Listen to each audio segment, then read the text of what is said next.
Hello, hello, hello everyone, and welcome back. How are you guys doing today? I hope you all have had a great day. So let's go ahead and make it just a little bit better, shall we? Welcome one, welcome all. Thank you guys for stopping by so early here as we are just getting started. Today we're going to be playing some StarCraft. Specifically, I'm looking to play lots of Keystone because I'm into Keystone right now. It's a good game, and it had a brand new. More accurately, it had a nice, beautiful little expansion here. So we're going to be playing with all the new cards, most of which I don't have. Let's go ahead and jump right into it, shall we?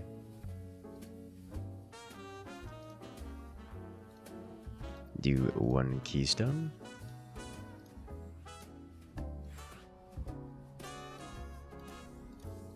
Let's go.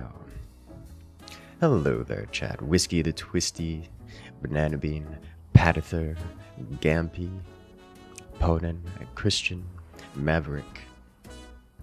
Welcome back. I was playing a bit of Meet Your Maker last night. Made some adjustments to bases. All my bases are now depleted. They have extracted all the resources they are allowed to before getting prestiged, which is fine. Woke up this morning to another several hundred points of resource extraction, which was satisfying. Hello there, Miss Raider. Welcome in, welcome in. How are you doing today? You know, how about we start with a direct strike? I'm a big fan of starting direct strike. Gives me an opportunity to catch up on chat because it's simple. How am I? I'm doing very well. I just made myself some late lunch, early dinner, and made myself a smoothie. It's quite tasty.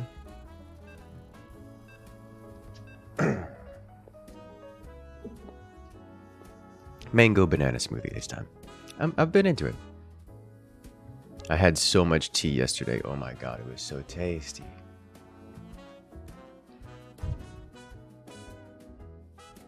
Is there like a super lazy DOT strat? In referring to what? You have a protein shake? Oh, was a smoothie? Well, my smoothie is protein in it. It's technically a protein shake. It's just it's a protein smoothie, I guess. Protein shake, same difference. What's the difference, really? Shake, smoothie, bananas, mangoes, almond milk, protein powder. That's pretty much all I've got in here. I've got two different protein powders, actually. Mostly for the flavor. Hello there, Whole Medola M. Welcome in. Also, hello there, Crazy Moose. How are you doing? Sporting that sweet, shiny 2-year badge. Sounds yummy. It is yummy, and it's made out of energy. That's why I always have to end up standing up. Why is my camera on? Camera light, why are you like this? Leave you alone for any amount of time you decide to turn on.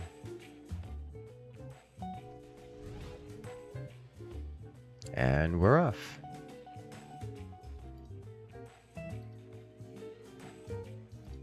Alright, disable face cam, thank you. And we're off.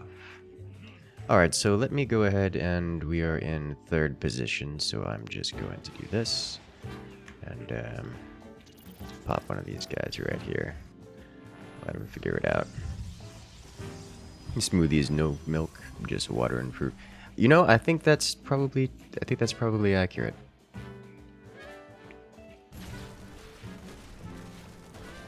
So yes, shake is more accurate for my more accurate description of what I have currently. You don't often watch these live. You look forward to being here. Oh, well, it's nice to see you here. We have Double Nova versus. That is. Oh, I'm versus Carrix. Oh, versus Swan. Swan be swimming. Okay. Gonna have to deal with the lasers from all the way across the world. I was playing some Meet Your Maker. So I stopped into Winter Stream last night. And so when I wrapped up my stream, I rated in. And man, just playing some Meet Your Maker, which may be fun because we could potentially have another Winter and Incursus duo as we go raiding the world. Sounds like a good time. I appreciate that a lot of games now are co-op, because we can do co-op things together. It's a good time, and it's just making me want to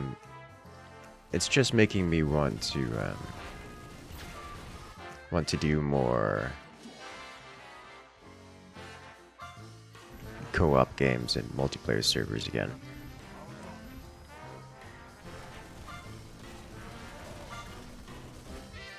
Which I'm okay with. Very okay with this.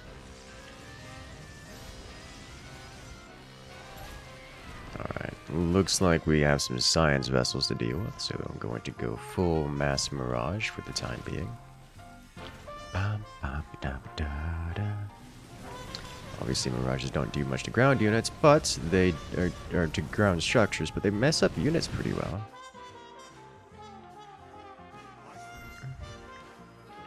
Alright, so really the thing you have to look out for are Ares out of Swan.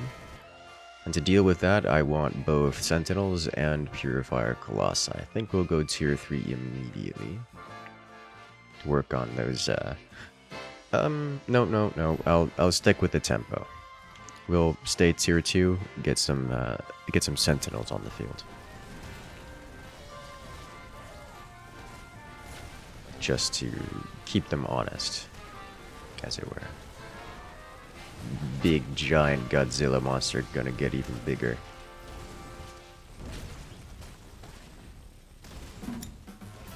So how is your homework doing today, reader? Oh, he's doing more science. Oh, it's this player. I recognize this player.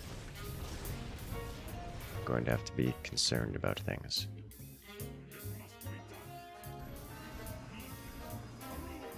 I'm probably going to be expecting Ares any moment then.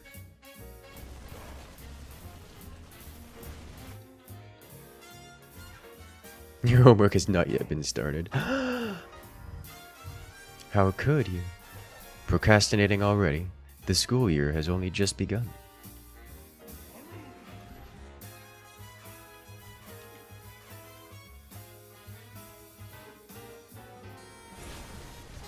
Okay, I'll pick up this. So, I don't know if right now is where the Ares are going to come out from my opponent, but we will find out in a moment.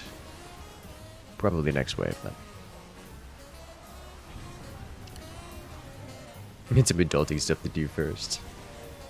It's understandable. Life always does come first, yes. We're gonna while you look at this stream. It sounds like a good one. You know, that is honestly one of the more common things we have around here. I appreciate it a lot when people come in, especially when they have mathy and sciencey homework, because I will rant about homeworks all the time. It's like, oh, but did you get this cool thing? Like, what did you learn? I love hearing about things. Because I used to do math tutoring, and that was always a good time. Like, always a good time.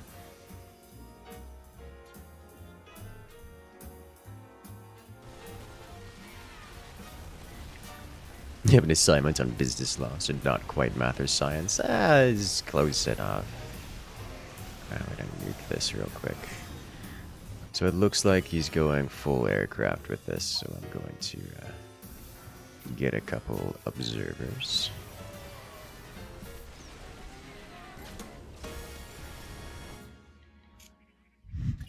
Now the business law and is quite interesting to me. I have been reading up on law in general, more generic law than strictly business law. I think business law is probably one of the few realms of law that I'm not interested in reading, at least frequently reading.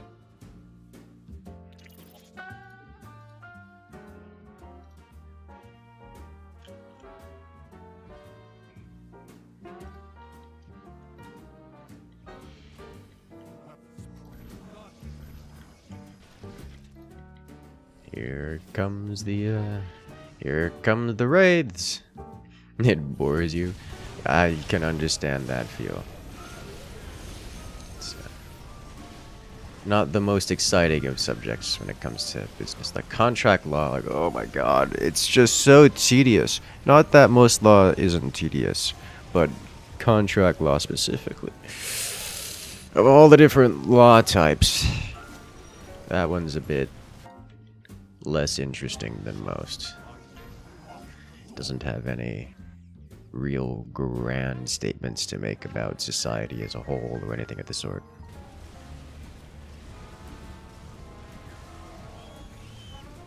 It's just, how specific can you get? How precise? This is why we go Mirages first. I'm tempted to pick up a couple Immortals.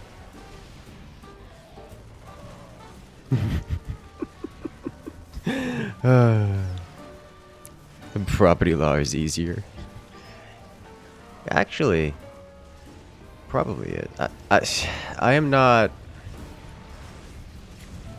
a lawyer. I should be careful what I say about these things, because I really don't have a significant amount of experience. I enjoy reading these things for just pleasure purposes. Like I enjoy reading a great many of the variant laws and cases and such.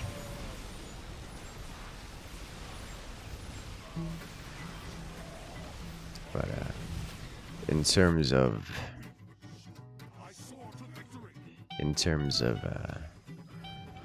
generic experience for law as a whole, I don't really have it.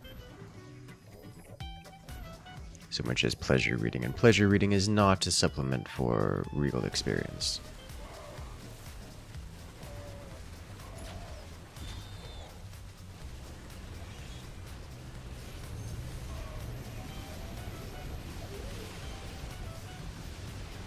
Interesting that this player is spreading out their wraiths so much.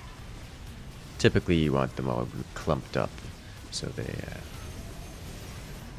do more damage and they focus fire a little better.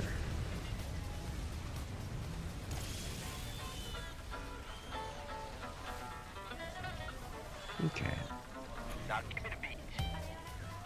You're currently studying employment law. That is a bit interesting. At least a bit more interesting. You can go yell at people about companies that try to prevent their employees from talking about wages. You can talk about your wages if you want, and the company can't stop you. TM.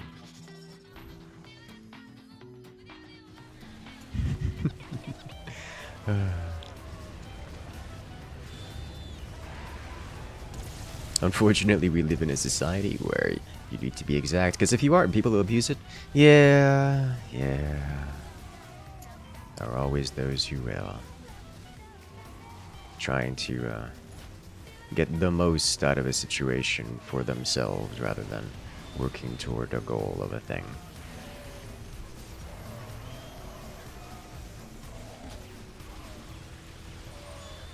The Meet Your Maker base building stream was cool. Do you plan to play it again in the future? Yes. Yes, I do. Loaded it up this morning, actually. Though I didn't really play it so much as load it up just to see the status of things.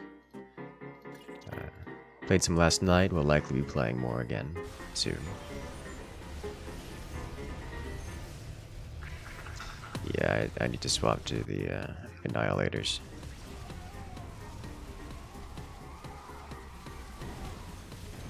Anything in there about a company saying they don't have enough money to give you a decent raise, but they can go out and buy the third private jet? Actually, so I have asked that question.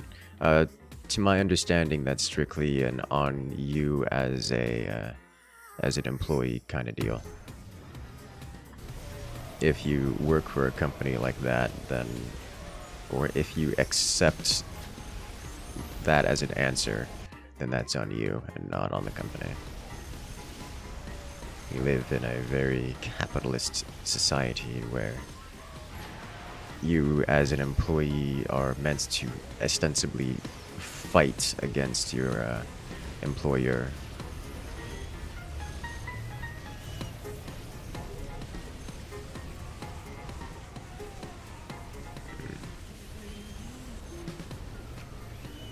Should have done that earlier. It is a game we play where one side tries to get as much out of you as they can, the other side tries to do the same exact thing.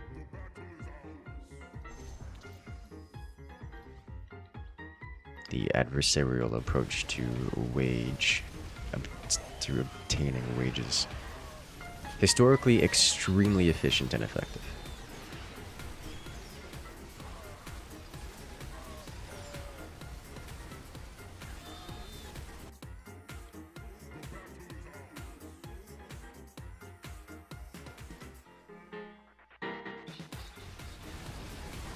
You're dealing with that nonsense right now. Don't want to leave. We can't live off what you're making.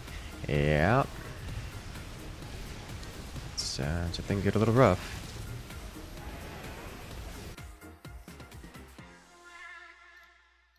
Alright, so I need many, many more of these, it would seem. Hello there, Captain Hindsight. How you doing? You haven't been so instantly hooked in a game in such a long time. MYM is so good. It is. It is. Like, it's actually fun. And it's fun in a way that you don't get from many, many other places. Oh, thank you, teammate. Playing one-handed right now as I've got my drink in my other hand, and that just didn't click in time.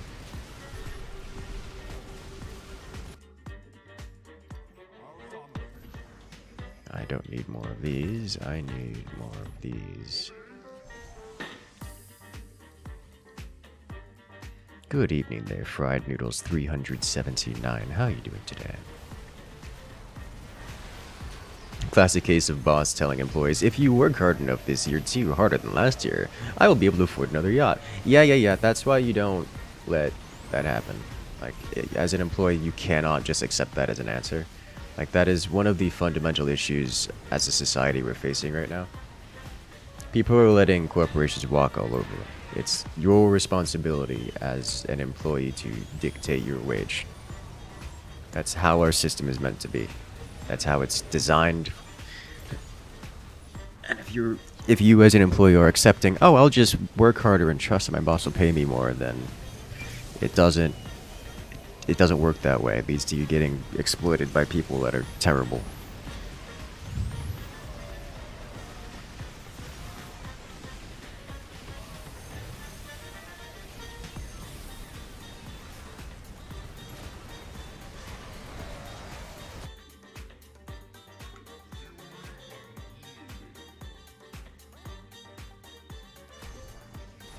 Every state being employed at will means you get fired for attempting to unionize. Being fired means you can't afford healthcare, housing, food by design.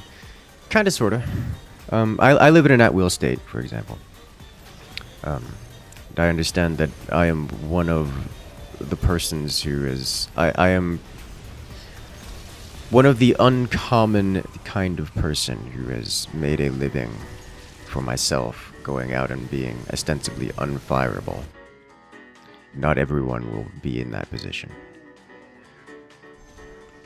So I do have to have a bit of sympathy for those who can't figure out how to make themselves unfireable. But unionizing is not the only means of getting a good position.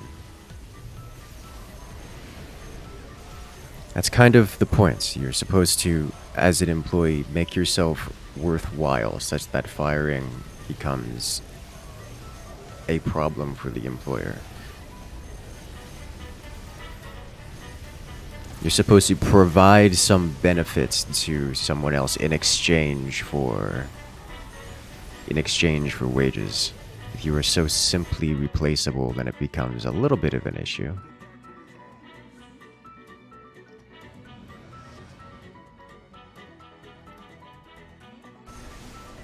Unions work when they work, yeah.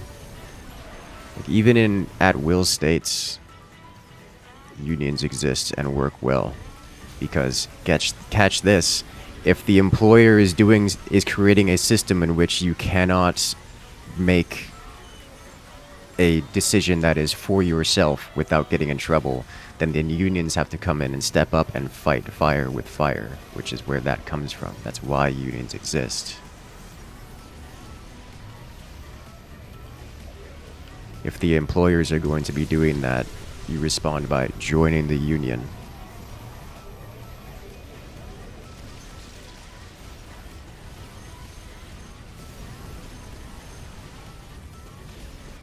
And then you have a union to work with.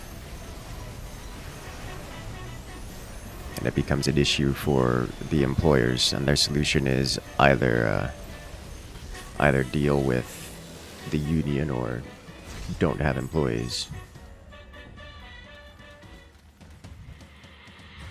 No one is unfireable. Not everyone, even in companies, make logical decisions. Yes, it's true, no one's truly unfireable. There are simply people who are harder to fire without causing problems. It's one of the joys of working in, say, the IT field, for example. It's incredibly difficult to fire an IT guy without costing much more in damages than the wages of the employee. Which is exactly the point. It's the IT guy generally gets criminally underpaid. Same kind of thing with engineers. Most of those well-respected, like stereotypically good jobs, positions to be in.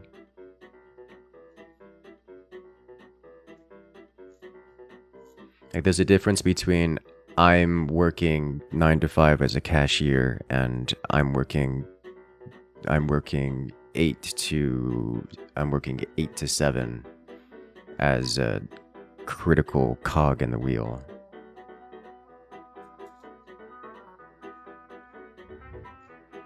In IT companies, at least, you've seen the lowest rate of unionization. Well, yeah, you don't need it. In places outside, in IT companies, you really don't need unions. Most of the time. Because it's a field that is so required, like so fundamentally valuable to society that no one fires the IT guy because it's a mistake 95% of the time. And so the IT guy just does what he wants. Like, there are ways to put yourself as an important part of a company in the machine so that you can demand your wage. Like, even if you're not part of a union, it's, oh no, I'm as manager of this building. No, you don't have a mortgage to pay off like me. Here's minimum wage.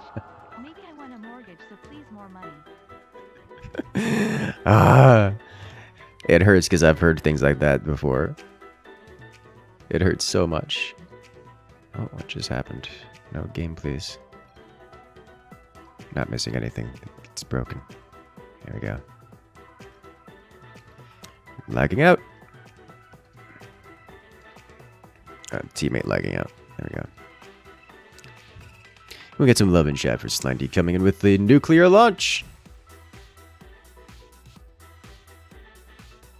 Thank you. Coming with that 3214. Such an odd number.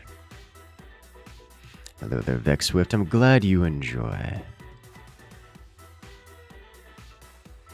I am happy to be here.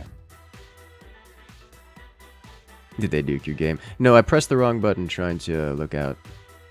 Trying to mouse over to see who donated. So I'm just gonna hop out of here. The game just started. Somebody who knows the cult knowledge of a company is an invaluable resource. Yes, and companies pay invaluable amounts of money for... Wait, that word doesn't work that way. It's double entendre there. Companies pay crazy amounts of money, incredibly valuable amounts of money for invaluable resources.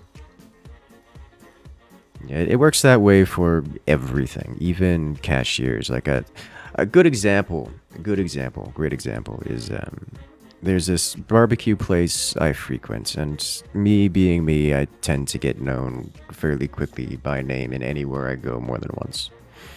And there are two cashiers there who are incredibly valuable to the company, to that particular establishment. And when I say incredibly valuable, I mean, whereas the establishment very clearly does the morally unconscionable thing of ostensibly just running off of entirely interns, most of the employees there are underage, like high school students. These two, well, one of them is a high school student. These two they work over and above and definitely work more than what they are paid for. Like, to the degree where I seeing and hearing complaints from other employees because the manager is doing less managerial stuff than some of these cashiers are doing at the time. So what happens is either one of them has already left because the manager refused to pay the money. Then the place had a chain collapse where 6 or 7 other people left. And then you know what happened? The second employee asked for a raise and got it because the manager couldn't afford to lose their cash register person. And they got a nice raise from my understanding. Like, they didn't talk about it too much. But that is how you get yourself into the system and how you make yourself quote-unquote unfireable. By doing the work, doing the thing, and completing the goal set before you, going over and above, and then demanding payment for it, and stripping away you as a resource if they don't give it. Unions just do that on a bigger scale, so if you have to deal with a company that can gloss over your, it has enough collateral to gloss over your efforts, then you can get into a union and fight fire with fire. But on an individual level, it's functionally the same thing. And if you find yourself in a situation where you're getting abused and you aren't in a position that's to make anything about it, I mean, I don't know what you expected. That's how it's supposed to work.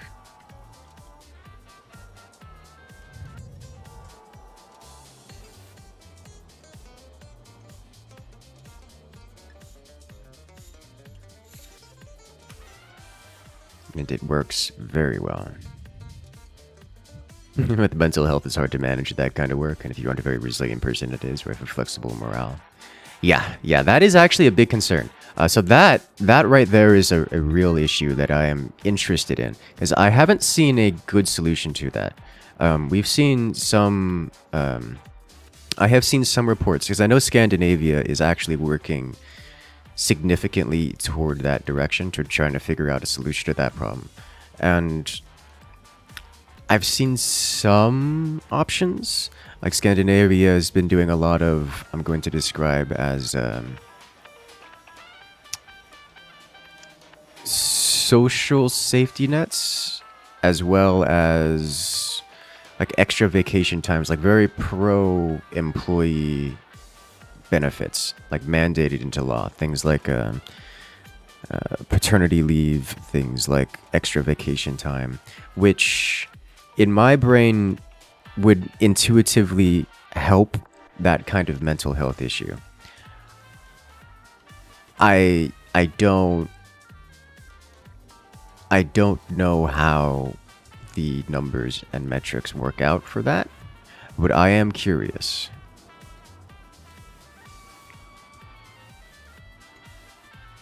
So I do want to know. This is one thing I am curious in. This is actually one of the primary reasons why I like to do a lot of pleasure reading around law and such for this right here. Like this specifically right here. It makes for actually intriguing, like actually interesting stuff to read about. Because this is touching heavily on employment law.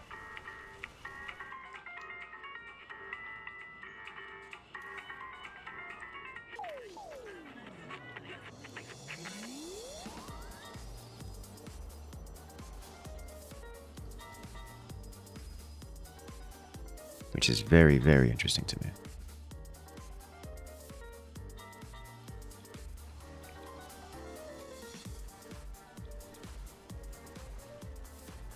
Well, in Norway, you have been ranked the top 10 and happiest country from a decade now, so it seems so. That's my interpretation of it. I mean, obviously, it's more than just there's a huge amount of variables there, but that is my interpretation so far of it. Which, I mean, I'm happy with. Like, if that's the way to go, then just do it.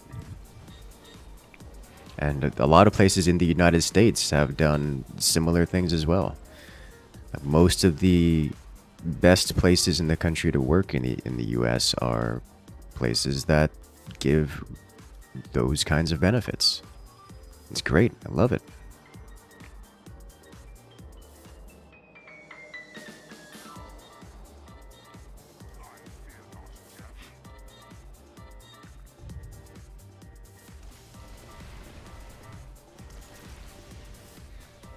Yes.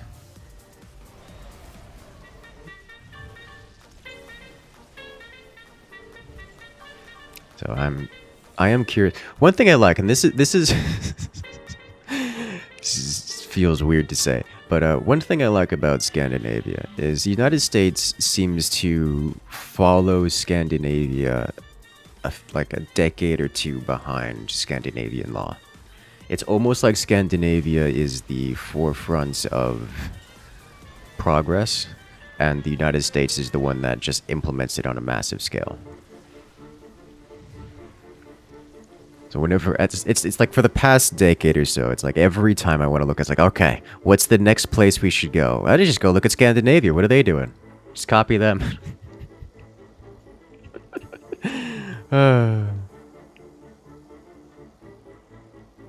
Then again, Norway's solution is a union that works out it all.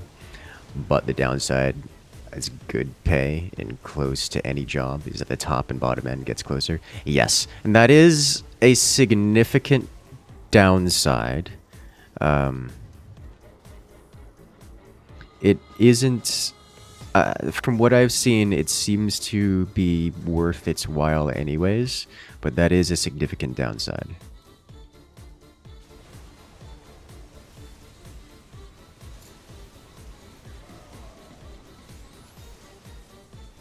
You've heard a great saying is that the US is about 5-10 years behind Europe. See what's happening in Europe, it'll generally hit the US in 5-10 years. So, that is true for some things. It is absolutely true for some things. It's not true for others. Like, there are a great many specific examples I can give which work the other way. But it becomes an interesting kind of dichotomy there, where the US is slow to implement, but European countries in general are fast to implement. Where the US tends to come up with the ideas, try to implement them, take 20 to 25 years to implement them, at which point Germany has already implemented them, and the United States is like, we spent the past 10 years trying to implement this. We see how Germany did it, and they messed it up pretty hard, so we're going to fix it in the process. We're going to change our plans to fix it. And adjust it to make it work better than how Germany did it. And so it's this kind of back and forth, which, you know, healthy. Like, that's probably the best case scenario. As long as someone's trying and succeeding and failing and someone else can copy. And then just back and forth copy of constant progress.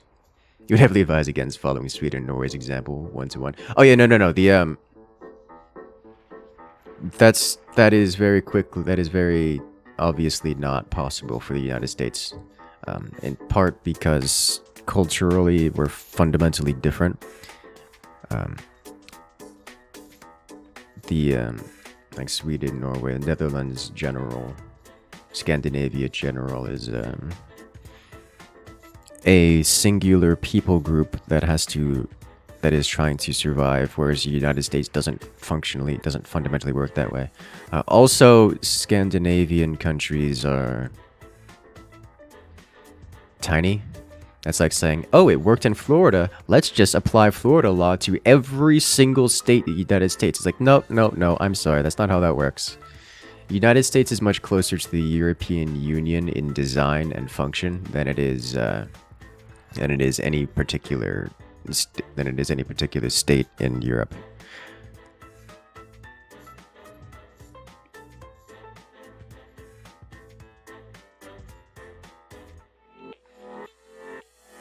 Like that is one of the big things. And that is one of the big comments. There are so many Americans that I say, oh, it worked for Germany. Why not just apply German law here? It's like, no. That's like saying it worked for California. Why don't we just apply California law to Texas? People can die. Okay? Like, that's not how that works. You can't do that. Culturally. And if you say, oh, well, if how about instead of just Texas, we apply it to every state in the United States? It's like, nah. Woo. Oh god, no, you don't want to follow that either. EU is great for trade laws, but terrible in all its bureaucracy and unelected bureaucratic mess. That's one thing the United States has slightly over the European Union, the bureaucracy stuff. Like, at the end of the day, I feel like the United States system somehow ended up better than the EU system, despite the EU system having watched the United States and kind of sort of modeled itself after the United States and just didn't get it better. It's one of the few examples that I would list as they did it worse when trying to copy the other. But, states in the US are like countries in Europe. They can vary a lot. Different laws are different. Yes. That is the best description. That is the description I give. Most people will describe the United States as a country. The United States is much more akin to the European Union than it is an individual country. The amount of times I've had Europeans come in and say, oh, you have this stuff in your country. It's like, we don't have a country. We have a federation. We have the European Union that spans the entire continent of the North America continent. That's what we have.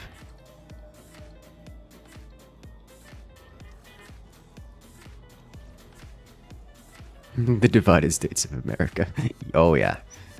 God, Florida has been getting some extra hate from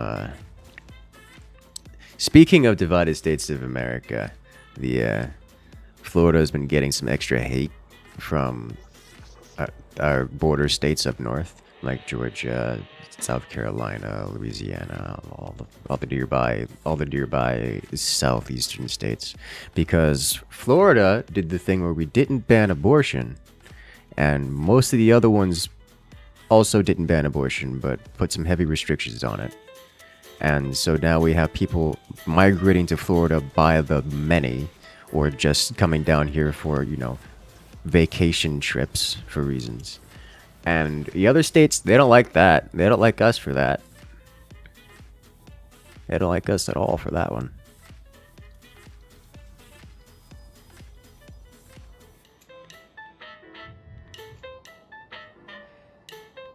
We had your chance to make federal government organizations during wartime. The issue is that some of those areas have more power than others. That is an issue. That is absolutely an issue. United States has been dealing with that for a very long time. US had a lot longer to work out some of the issues. We probably had more issues early on than the EU did. Probably. I mean, United States has been rolling together as functionally a unit for, coming up on 300 years soon.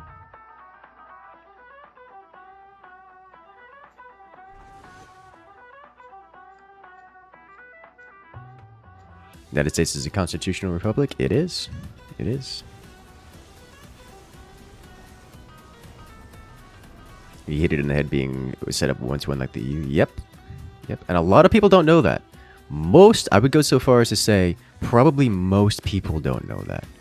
And it confuses them when you say things like, oh no, that's not how that works. It's like, what do you mean? The United States is a country. We keep telling ourselves the United States is a country. It's like, no, that's a bad description. In the US is 50 different countries under one big governing body. Yes. that is the most accurate description you can get.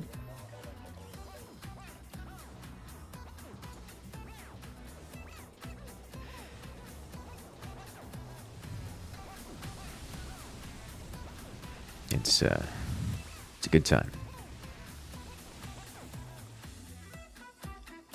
Okay, I need to set up. Oh, I'm getting too many of my big units all at once. Okay, I need to clear the hand for some cheaper stuff. Or I just burn a card.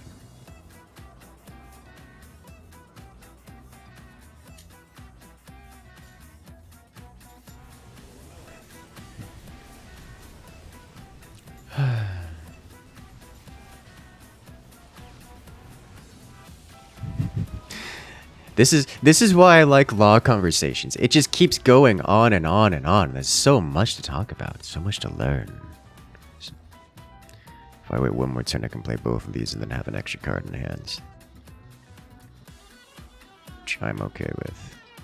But I can't do that without... Okay, we're just burning a card. We'll live. Glad you can start the conversation. Oh, don't get me started. I will literally talk about this all day. My my ex came over 2 days ago to pick up some mail, and I was so very tempted. It's like, all right, she's here. I can make her leave. All I have to do is start talking law, and she's gone.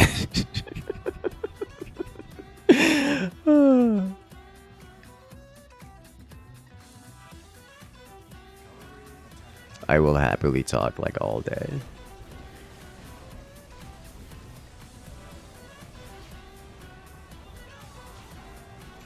Is it more fair to say that states are governed by two bodies? Like if we talk state law... well, now you're just getting pedantic, but...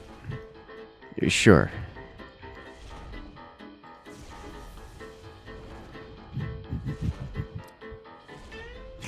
City, country, state, and federal. Yeah, that's... We don't have to get into the specifics of how high resolution of a... description we want to get. We get it. We get it.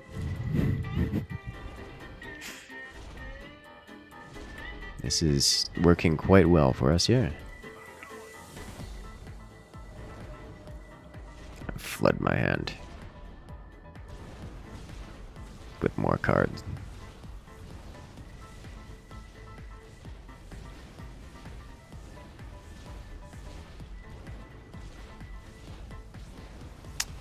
We don't actually have that many units over here, so we're not doing all that much damage, but there is substantial amount of stuff going on in terms of map pressure, and they have limited amount of time before they're taken out. And alright, so I don't think they can save themselves here. There's just too much Terran, too much Protoss all over the place. Love to see it. Specifics are important when talking law. You're not wrong. You're not wrong. You are technically correct, which is the best kind of correct, and the most relevant kind of correct in this context.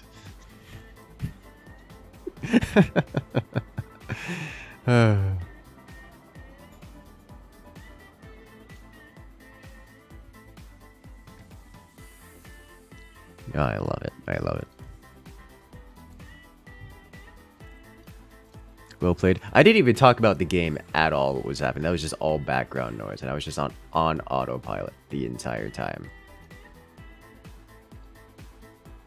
Just doing gaming things. If you guys like this kind of content, talking about the state of the world while playing video games at a high level, in the background, nice smooth jazz adjacent going around, the music and tunes. Make sure to hit that like button. Make sure to hit that follow button. Make sure to hit that subscribe button, because subscribing is free on YouTube.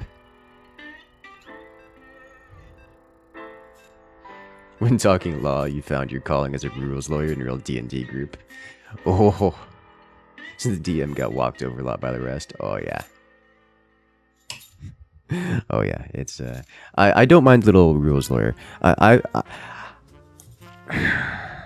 I try to make. I am naturally a rules lawyer when I play D&D. I try to turn it off, and I think I've got quite adept at turning off the rules lawyer. But sometimes it sneaks out. Sometimes it sneaks out. It happens, and it is what it is. Appreciate the conversation, but you're gonna do what you do best now and lurk. Alright, have a good one, Captain Hindsight. Good luck out there. Hey there, Zacher. I saw you in the lobby doing lobby things. The state of the world is wild. It is! There's always more chaos, always more things to check out and explore. It's the wildest of times at all points in time.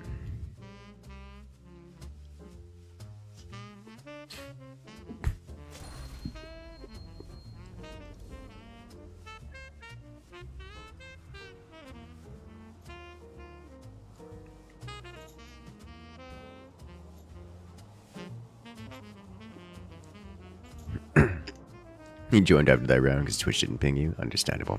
That's why you got to hit that follow button. And also be on Twitch constantly. And never leave Twitch.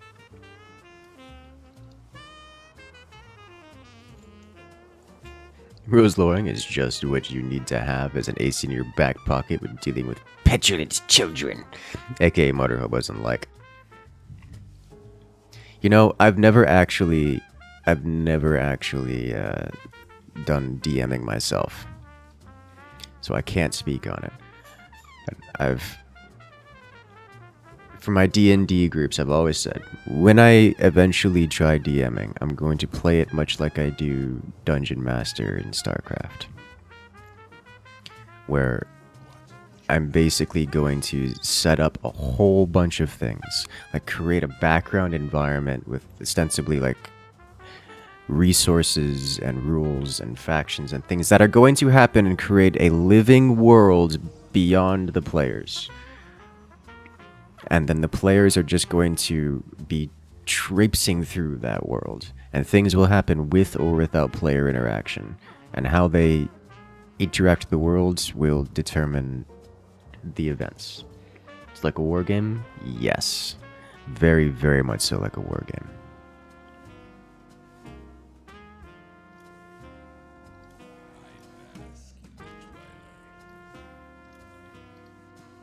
Which is, I like the idea.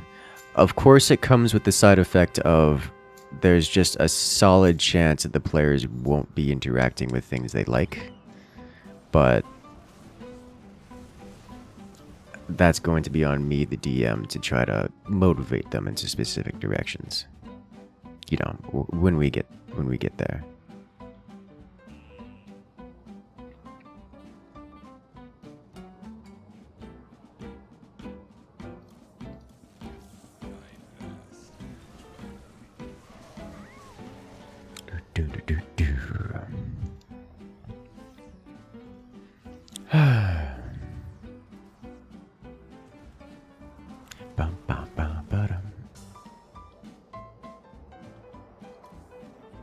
Can't play this, but I can play this. Bum bum ba dum bum ba dum ba dum bum.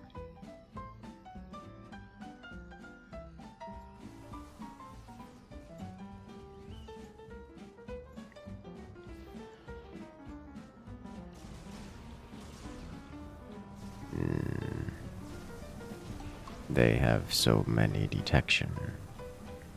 Alright, so I think I just cast this and this and hope to make the difference.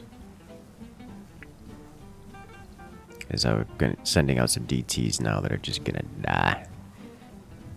Did I know that most of GameStop leaves Germany? Since they have a closing sale, you bought 12 of you games for under €60, including Elden Ring for Xbox again. That makes great gifts. I did not know that. Interesting.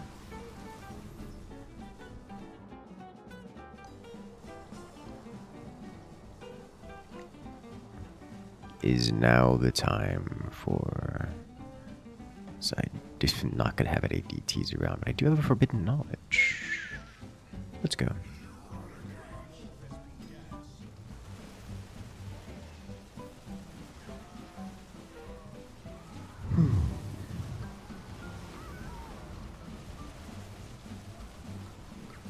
Let's get some big, thick unit on the field. Alright, so first off, we cast this and this. Rip Zeratul, you'll be missed. You've never seen a GameStop in Germany. I've never been to Germany, which I need to solve at some point. Need to fix that problem. Well, you didn't last very long. Got immediately Yamato'd. I'm just getting bullied over here.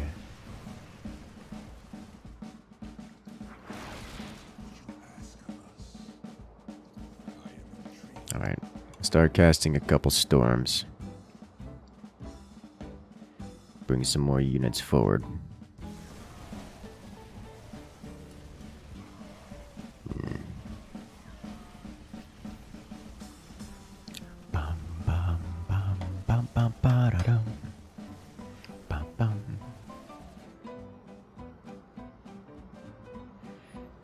You'd be surprised how many players off TTRPG don't expect their own actions to have consequences. I have absolutely zero surprise about how few players expect their actions to not have consequences. Like, that's the average player, and by a lot. Which, I'm gonna be real, the only reason I play D&D is explicitly for the consequence of that kind of stuff, because if I'm just looking for, let's just play combat, or let's just play, like, war game, there are so many better systems for it than D&D. Like, oh, but D&D was a war game at one point. Like, no, I'm sorry. D&D is a role-playing game for us to have fun doing role-playing things. If I wanted war game or something else, I would go to most anywhere else.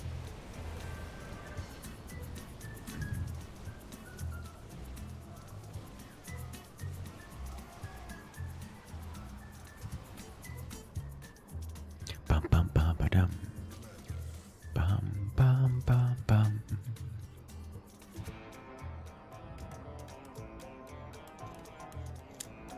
Remember the order of operations? I do remember the order of operations.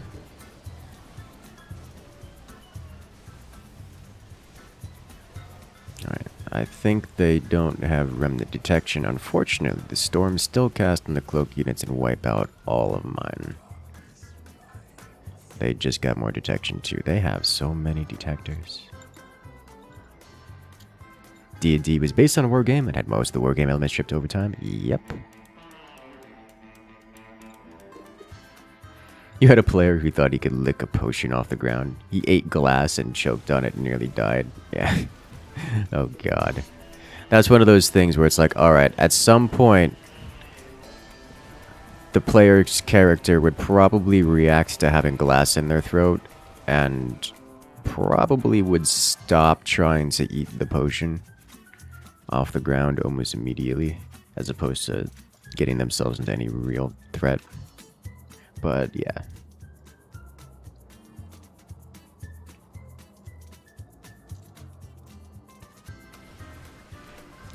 Sometimes players say something without being fully cognizant of the situation and say, I want to do this, not knowing the situation that they are in, and expect their character to not do something stupid. It's like playing DayZ and saying, oh yeah, let me open this bottle of probably toxic material because I want to see what's inside of it. And then your character just swallows the can and chokes on the unopened can. It's like, wait, why? Why would you do that? What possible motivation could you have for trying to deep throat an entire can of beans? Like, come on.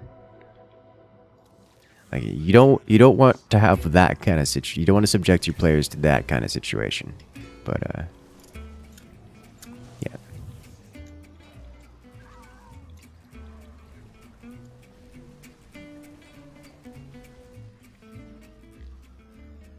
Bum ba-dum bum bum ba-dum ba-dum.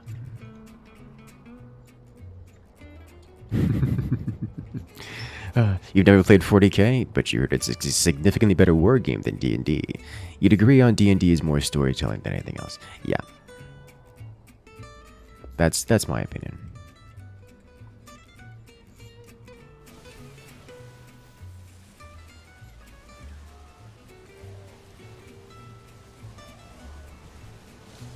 That's pretty much exactly my opinion as well. And even then, if I'm gonna play a war, my problem with wanting to play tabletop war games is that I could, or I could play Stellaris, or StarCraft, or Age of Empires, or Rise of Nations. I mean, pick your option. We've got a lot of them.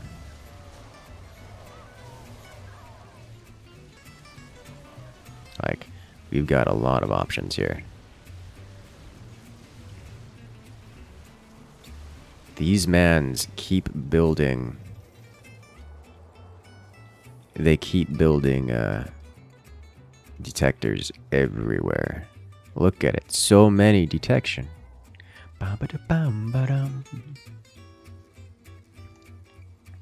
Oh hey, you killed the leader of the trolls for no reason. Now there's a power gap and even more chaos. Have fun solving the problem you just created, you little murder hobos. Yeah, I like those kind of things.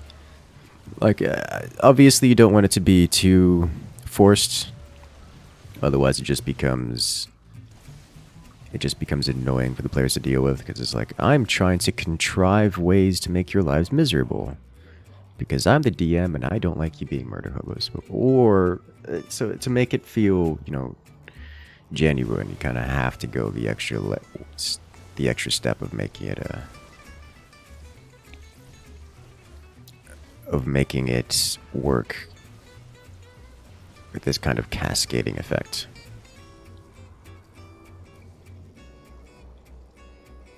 Of problems that they've created for themselves.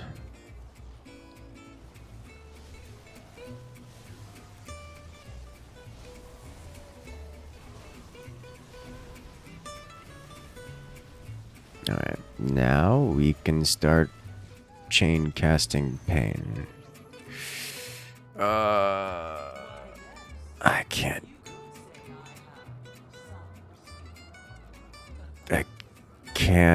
I forgot.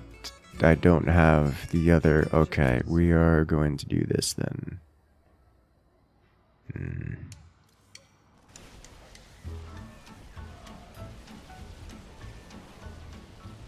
going to have to live with this. So this will blind the detectors.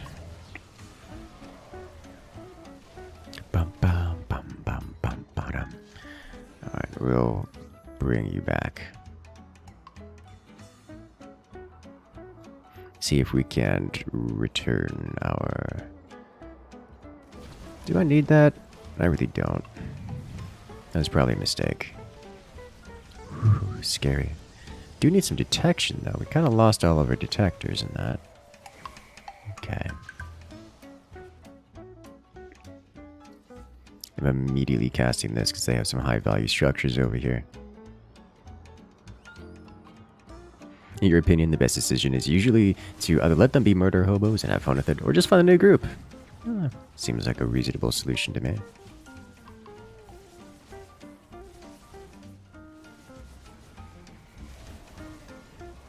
DTs running through, slaughtering things. You love to see it. Hey Andromeda, welcome in. They have so many detection. Like, they just keep spawning more detection. Which is fair. Good for them. Oh, yes. Oh, yes. Cast uncontrollable power upon our foes. Alright, where's their other detector? 'Cause I don't see it. This is why we bring the shade back, because uncontrollable power is cheap, and it's Psionic Storm. It's free! Alright, I have an uncloaked unit somewhere, and I don't know where it is. Oh, it's good. Okay. It's understandable. I should have cast Replicate anyways, so I can... Yeah, I've got infinite spells right now.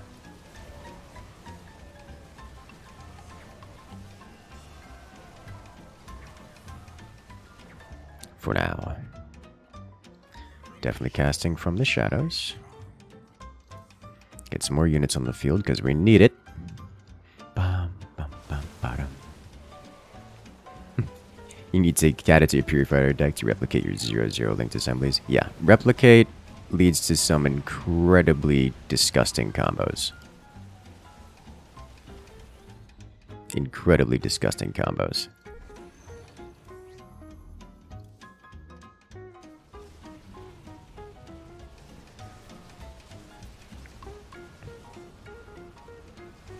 Like the kind that are game-breaking kind of stuff. Which I'm super into.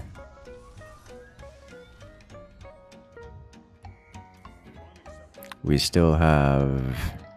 Oh, you went tactical, didn't you? We still have an uncloaked unit on the field, which I think is actually our observer. Because I don't have any other units on the field. Okay, well that's unfortunate. Well... Once our observer dies, we'll be able to do more things. It's uncloaked because it got hit by an EMP, which is awkward, but it should die. Yeah, okay. There we go. Uncontrollable power plus exiled once we play it.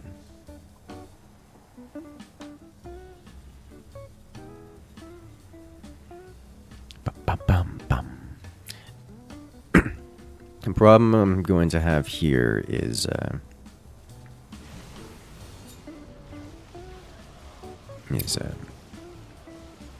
there's not much in the way of anti-detection right now in my hand, and I keep drawing uncontrollable power, which I must cast every single time I draw it, otherwise it becomes unplayable and takes up a slot in the hand forever. Which is an interesting idea. I like the idea. It's just, I keep drawing it. And I need to draw anything else. Like, anything else, please. Except Replicate. Honestly, I think I don't play Replicate right now. Because if I play it, it goes back into the deck and I need to draw something else. I do have a second Replicate in the deck. Which does make me sad.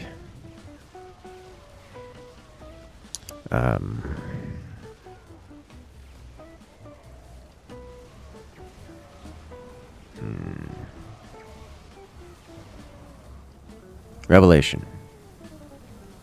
Yeah, cast Revelation. It's a net 0 card. It's a cycle card, so I will draw another card for it. And I drew the card I just played. Great. Okay. That's unfortunate. At least it's in my hand, so I can't draw it again. But I can draw it unstable power, I swear. The chances of this happening are very small. So I've drawn unstable power, what is that, 3 times? And I have about a 1 in 9 chance of drawing a card. So that's 1 in 9 by 1 in 9 by 1 in 9. I can actually find the statistics of getting this exact outcome. 1 over 9... up 3. The chances of drawing that hand is a 0.1%. So I was banking on not getting the 0.1% chance, and I got the 0.1% chance. Love it. Love to see it.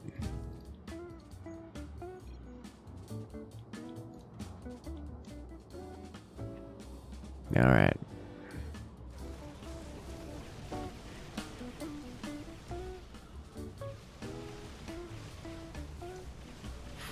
Let's try that again. I replicate the saboteurs because it's over. That's why. That's the goal of this one. I would replicate the saboteurs and replicate Queen and all that fun stuff. And I just have a sensibly eternal cloak. but I needed to play something to take the pressure off, because I didn't get the cards I needed. I needed something like Deadly Sab 4 turns earlier, which just, it didn't happen.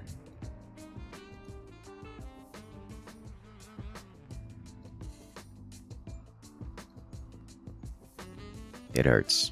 It hurts so much.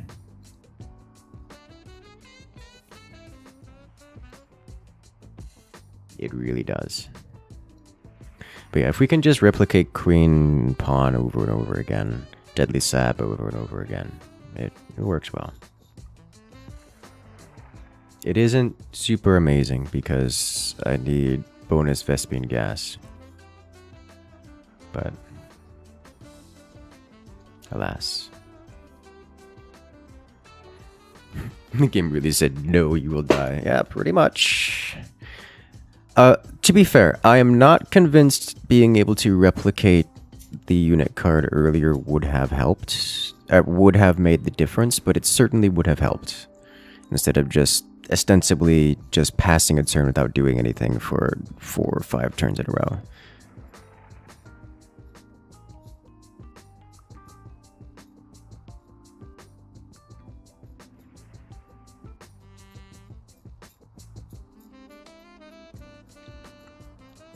You had a friend who tried to get you into Stellaris.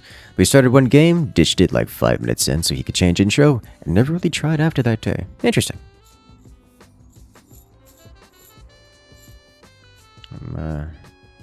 It's a good game. I like it. My problem with Stellaris is that it is like D&D. It is a kind of game that you play once a weekend for 2 months. Just playing the same game.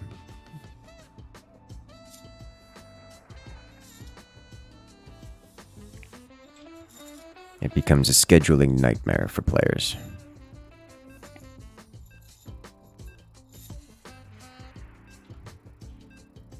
You have to somehow empty your deck? Well, I mean, I could play the cards. Play cards, it gets emptied. This deck doesn't rely on any specific combo. It has a combo in it so that when the deck is empty, I can still play cards. But it has a card generating combo such that I can still play cards while the deck is empty. But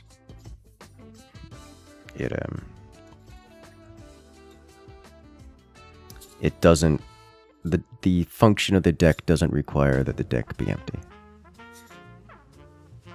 Just requires that I don't draw the same card 4 or 5 times in a row, which is statistically insignificant chance of happening, except that it happens sometimes. It seems to happen. So the thing is, it seems to happen more often than the math would indicate. It genuinely makes me wonder if the math is working as it is stated on the card, because it doesn't feel like it. It doesn't feel like it at all. Even if I take into account the human ratio of something like, is this something like 5-1, where the positive memories or the unmemorable memories need to be 5 times more common in order to make up for each negative memory. I've got a lot of negative memories in that context.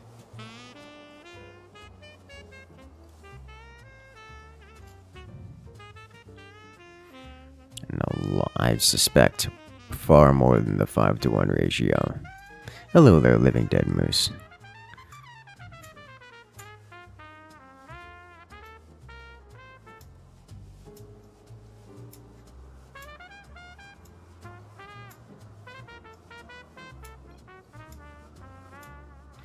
Welcome in.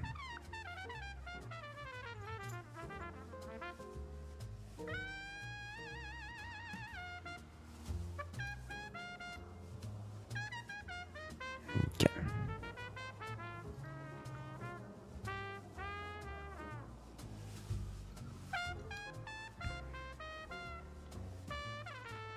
We will soon be sending units. No. My strategy trying today, I have finally gotten some decks available, so now I can actually play strats. Like, I have options. This is what I'm currently running is a blackout deck. It is a deck that involves sending cloaked units and removing all the enemy's detection. That is the extent of the deck.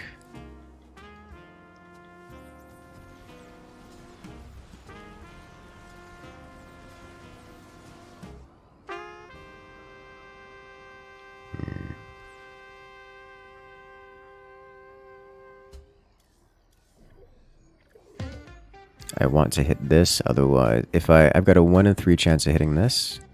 If I hit this, then I kill this. I did. Alright, nice.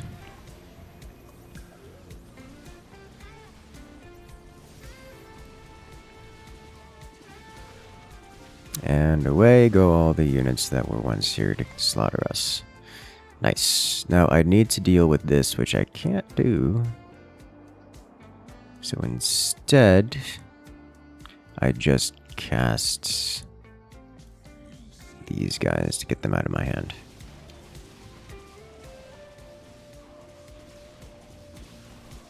Hey there, Toma. Welcome in. A statistician. What? I don't think that's how you spell that. I think it's just statistician. Wins to hell for their eternal punishment. They had to look at a random number generator that only put out 6s. Don't think that's a random number generator. Is our max hand size? Yes. 8.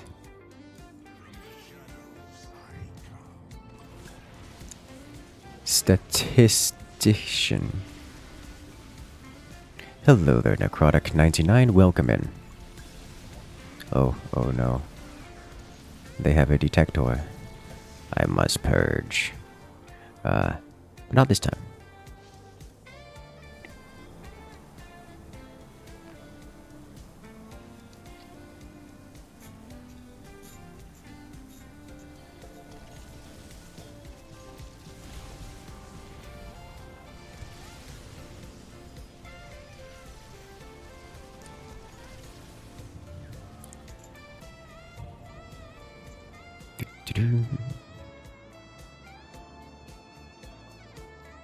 We're going to deal with that detector.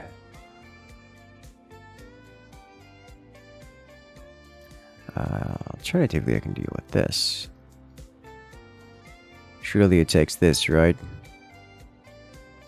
Because this is the highest value, despite it not rendering a value. Nope. This is apparently immune to being targeted, which is unfortunate. And they spawned another detector. So many detection.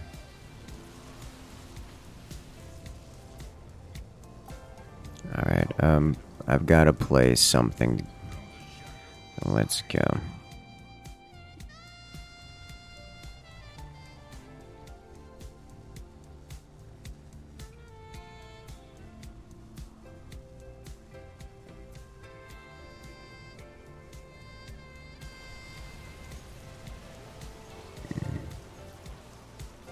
Yay, DTs not doing. DTs really don't do much if they are detected or in some manner revealed. Oh, this is bad. We're getting outrun.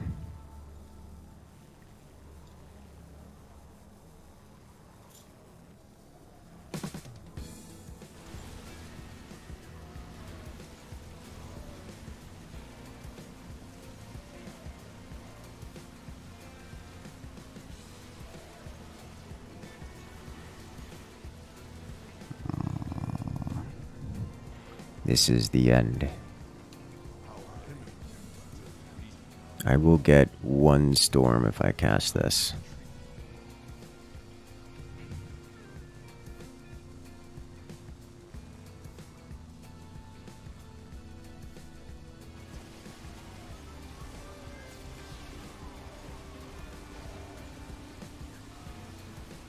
So many detectors. I am getting a bit unlucky with the lack of anti-detection. Like, it's not common.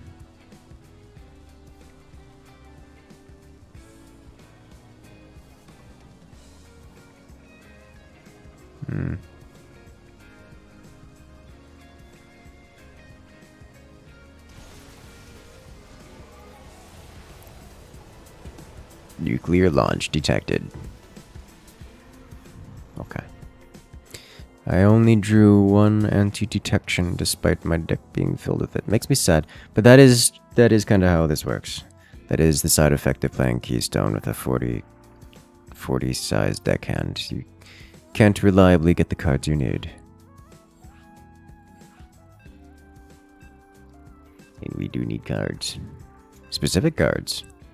And it's statistically unlikely that you get them. That's how it works for everyone.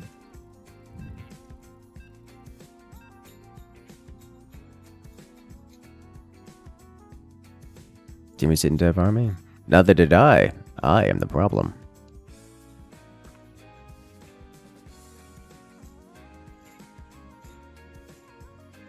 I mean, I built units, but my units are not capable of realistically doing anything while they have detection on the field.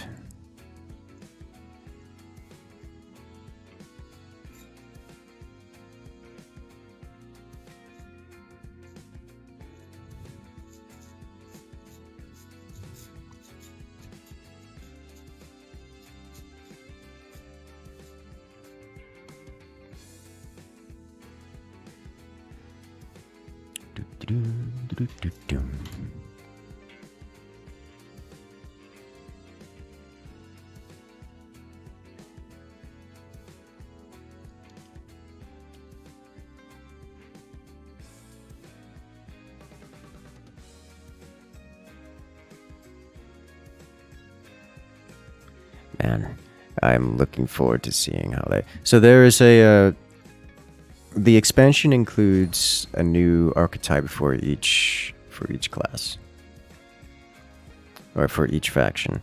The new Zerg archetype is Mechanical Zerg, the Simulant Zerg, and they are a little bit overpowered. Like, to the point where people aren't playing them because they're not fun to play because they're so overpowered. Which is... nice of the community in general. I'm okay with this.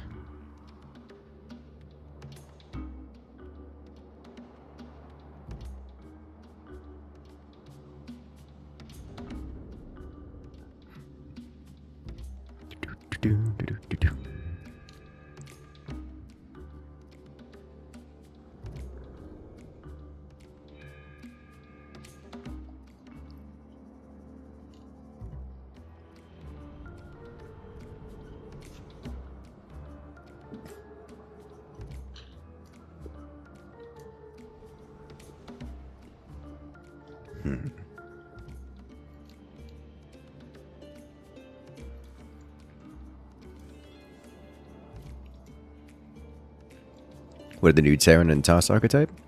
The new Terran archetype is it's described as Junkyard, where you get a lot of damaged buildings, damaged units.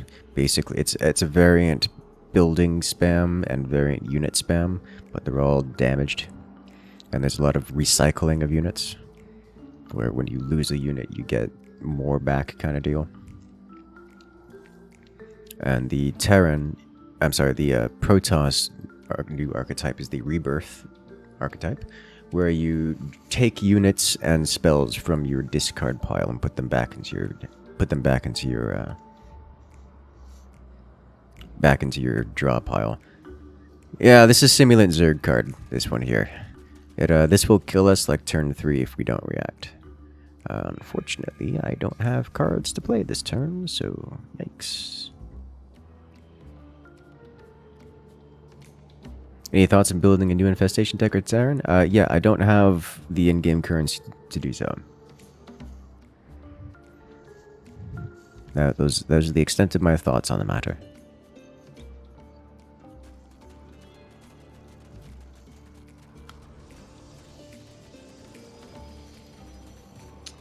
We are dead next turn if we don't kill these. And I started with cheap units. This is going to be higher DPS, so we'll cast this.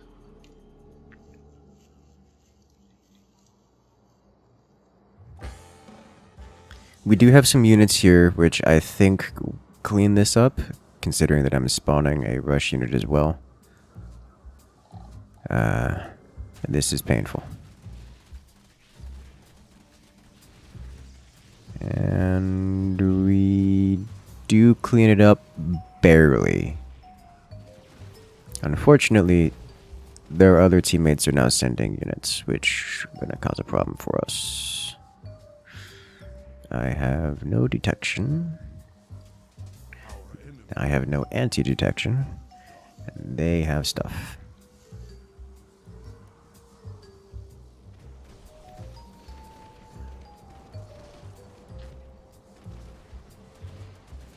You see why people hate that strat. So that isn't even it. It is incredibly aggressive, the Simulate deck. But mostly because of that card and for no other reason. Otherwise, the Simulate deck specializes in basically being broken in every other way. It is incredibly aggressive because that one card alone is just strong. It wipes out the base. There is another card called Send Broodlings, which has been in the game for a long time and is generally not used very much because it is exactly that card, except for the fact that the Broodlings have a timer. So they can't just kill the base outright because they have a limited lifespan. These Broodlings, the Simulant Zerglings, are exactly the same thing, except they don't have a timer. So it's just a direct upgrade from the other card, and it's incredibly powerful because it just has a good chance of breaking, the base or dealing heavy damage at the beginning. You see he's using it again because it's a very cheap card that can just be spammed out. Works very well. There is another problem with it. And that's the Simulant Zerg as a faction. Their whole gimmick is that their cards get bonus creatures added to them. So the Simulant Zerg buildings every turn will, instead of spawning a creature, will add the creature it would have spawned to a card, a random card in the owner's hand. So the Simulant Zerg player will be able to build a couple structures and then just sit on them and then dump an entire army out of that card. Which, cool in theory, except that it combos well with every other card because, catch this, you know those broodlings that you can spawn? It's only their deck. Yeah, you're correct. It's their deck, not their hand, so when they draw it. And so when they have to wait till they draw the card. But you know those broodlings that they can spawn? Well, now they have Hydralisks. And Zerg has a lot of cards, which are a lot of things which generate other cards. So you get Simulate Zerg decks, which generate infinite cards into their deck, and then have additional units added to them. And one of the cards they can generate infinitely is Building Destruction. You know how Deadly Sabotage spawns a Lurker and a DT on the enemy structure? Simulate Zerg does the same exact thing, except instead of spawning a DT and a Lurker, it spawns an entire army of Ultralisks. Seriously, I've seen them spawn 16 Ultras. It's crazy. It's just, I have buildings, it's a pylon, now it's Ultras. That's how Simulate Zerg works. It's a little powered, to say the least.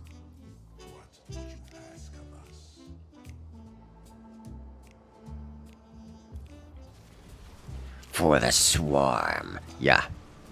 It's an issue.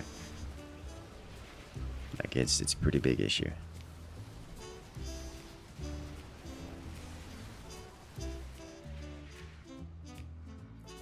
So I'm not aware of any counter to it. To my understanding, no one has found a counter to it. And so generally speaking, players just aren't playing it anymore because it isn't fun. Real scalers, like real 500 HP full ultras. Not tiny picklisks or anything.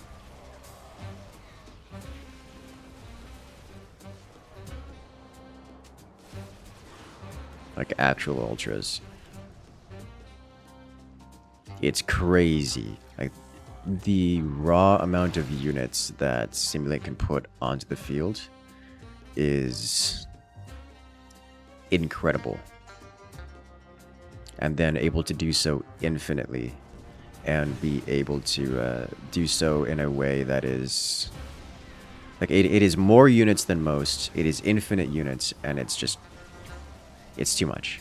Like, it's way too much. It's infinite building. It is the strongest anti-building deck. It is the strongest building deck. It is the most aggressive deck. It is the biggest, most mass units deck simultaneously.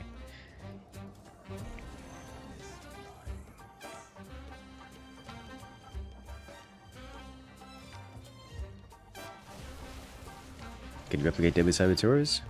Yes. Yes, I can.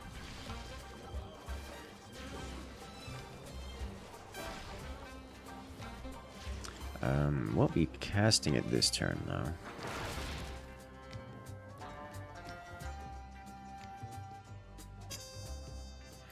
For fairness sake, would it be possible to weak units only simulate, like Broodlings and Zerglings only? Yes. You can. That is one of the most powerful combos, because you get a lot of them, and they happen very quickly, which is devastating to say the least.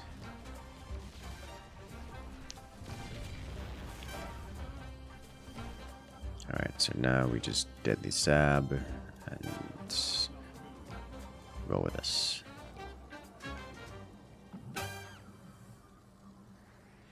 Kill it before it scales too much. You can't call that a counter. There is an argument to say kill it before it scales too much. The problem is that there is no real deck which can kill it before it scales too much, because it is one of the fastest scaling decks in the game. Like, it is one of the most aggressive decks in the game. So you can't just try to kill it, because it kills you first, because it's faster than you. So yikes. Like, you saw turn 1, it nearly killed our entire base, and then turn 2, so turn 1 it played the card, turn 2 it nearly killed our base, turn 3 it broke, that one player broke almost 3 players worth of units. Like, that's going 1v3 and still almost winning. Like, it's incredibly hard to beat that. Can try to outlive it somehow? It didn't know. It is the strongest structure deck. It will outscale you no matter how many structures you build. Also, it is an incredibly powerful anti-structure deck. So even if you try to outscale it using structures, all you're doing is making it more powerful, because you're giving it an excuse to spam infinite anti-structure on you. It's quite strong.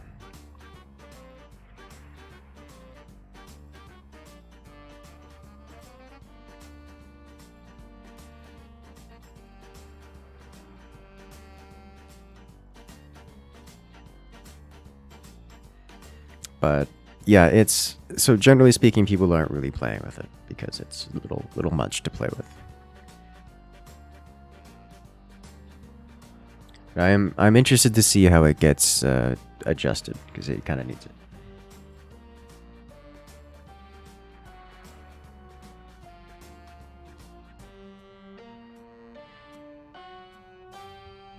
Like, I was playing a couple days ago, and my teammate was playing Simulant Zerg.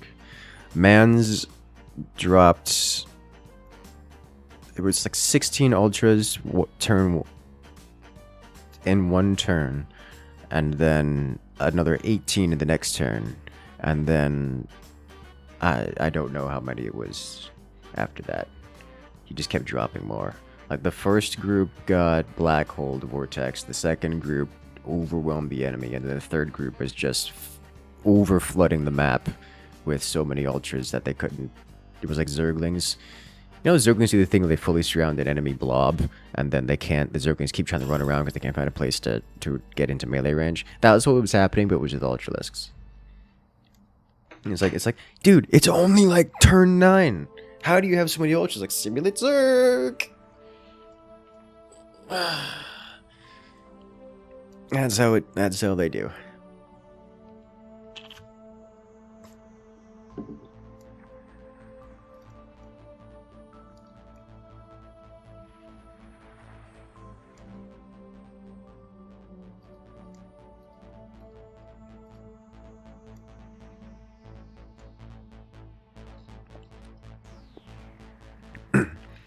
I have tried extensively to defeat Simulant Zerg, and I haven't found a good solution.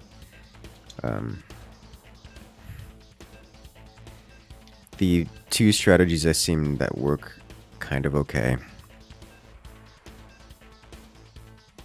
are first Spell Toss. It's like spell-based Protoss without buildings. Just because it stops a lot of aggression. What it doesn't do is stop the infinite Zerg. So you have limited spells of Spell Toss, and they don't solve the infinite Zerg problem. The other solution I've seen is just be more aggressive and get lucky with, like, hopefully the enemy player doesn't draw his early game stuff and you win anyways. So that can happen. That works pretty well. But that's just Keystone things.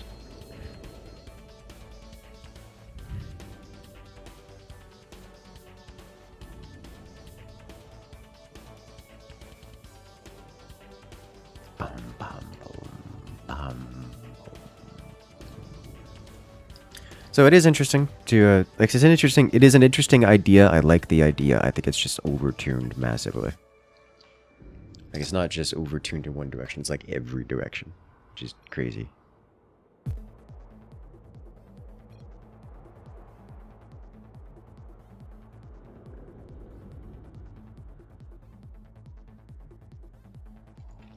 Hey, welcome in, Crag. How you doing tonight?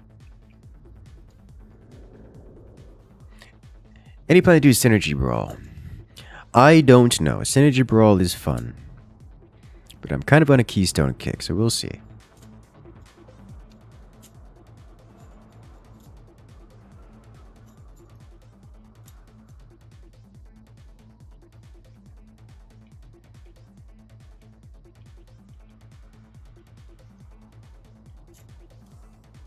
I've made a mistake. I want none of these cards. Okay. Synergy, stockpile, and discharge? Eh.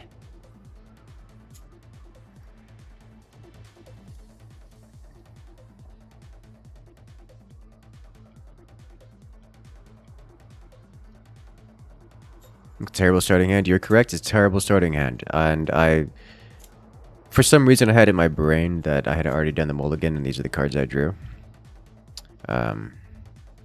My God, this is bad. This is very bad. Will I play Meet Your Maker today? Probably today, but not on stream.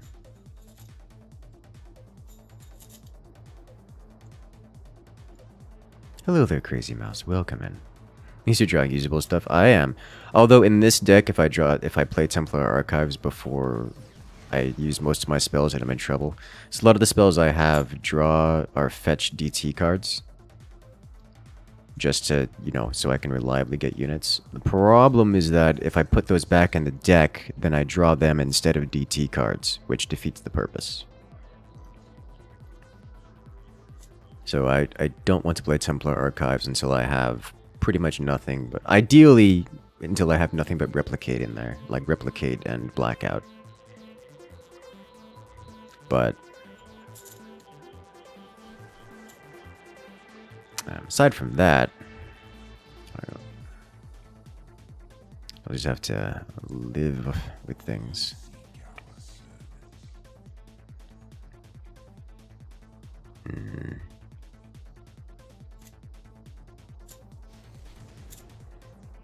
Don't you get all the cards you need for your infinite on turn 3 instead of turn 20 plus? Yeah, actually, I've got 2 out of 3 of them for the infinite in my hand right now, so we're already there. There's the third one, alright. Alright, so they have 3 detectors on the fields.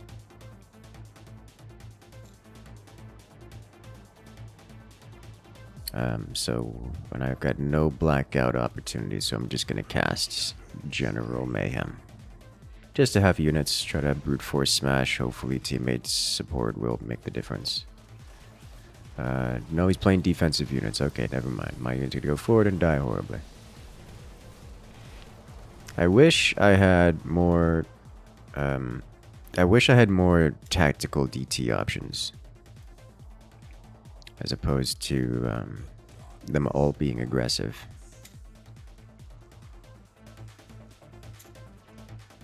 GG, goodbye, half your hand for the rest of the game. Yeah, exactly. Do I plan anything with Winter not by accident in the near future? That's a good question. We don't have something set in stone, like no actual hard plans. We might do... He expressed an interest to do some Meet Your Maker co-op, which I'm into the idea of. Is I'm down for some co-op. Problem is that most of the time Winter wants to do co-op games in his after hours bit, which is, we're talking like 2-3 a.m. my time, which is generally when I'm not awake, or at least not doing video games. So you have to get back to you on that, but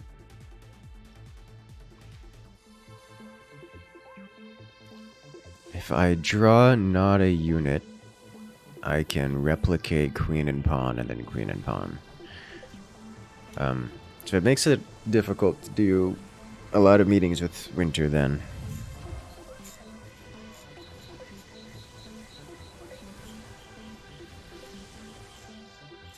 Alright, so this is a unit, so we can't play it.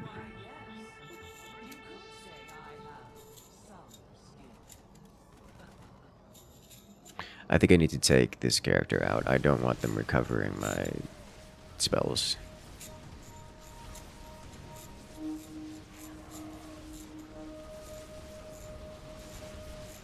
It's just not a good thing most of the time. Okay. Can play these two, duplicate queen and pawn, play queen and pawn. Don't need to play Archivist first? Yes. Yes, I do. And now my replicate is in the deck, not in my hand. The Archivist puts the spell that I most recently played into the... I swear, every time you shuffle something... So this is the thing. I had a 1 in 28 chance of drawing queen and pawn, top decking it, because I shuffled it into the deck.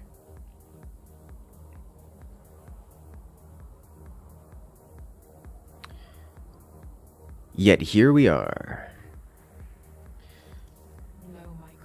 This happens not every time, but extremely frequently. And I don't understand. It feels like it's not actually a 1 in deck size chance. Is what it feels like. Because there's no way. Like, what was it? The game before last, we had a 0.01% chance of that happening. And it happened. 4 times! That's not how math works.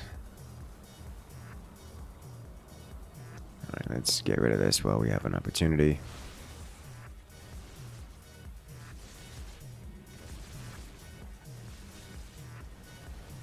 RNG is RNG. It is, but it makes me feel like the code is not up to the standard which it is purported to be.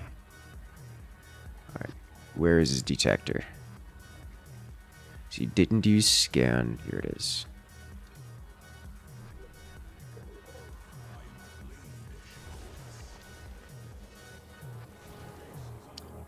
I'm confused. Why did it disable Sorvroth? Sorvroth isn't a detector! Okay.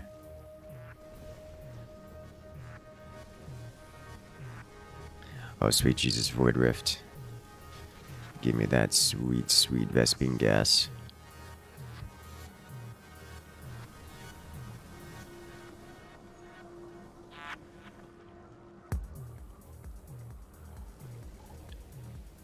I just wanted it to hit this guy, but instead it hit a unit which isn't a detector. Sadness. Is 3-player meet your maker possible? To my knowledge, no. It's 2-player only. Alright, I may need to cast this just so I can get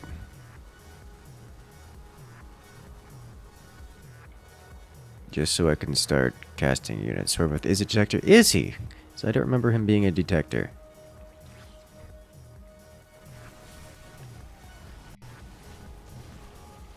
I don't know why he would be. He's so powerful already. Okay. And then we queen and pawn.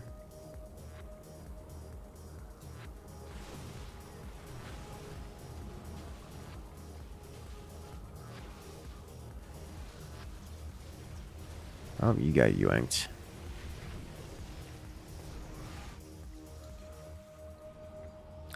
Alright, queen and pawn into queen and pawn.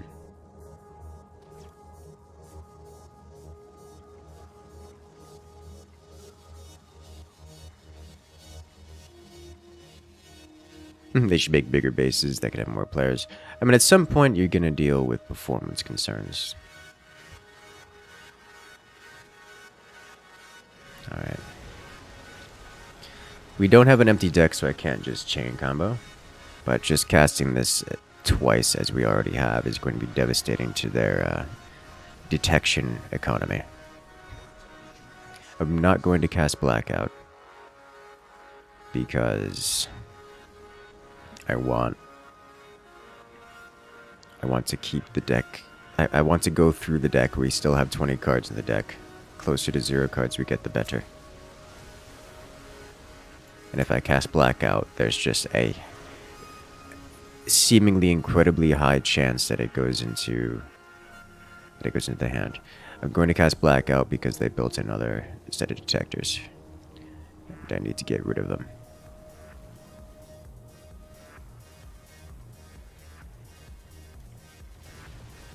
My god, we hit all 3 of their new detectors, and none of the Spore Crawlers in front. Which, to be fair, is fine. It's just they have a lot of detection on the field.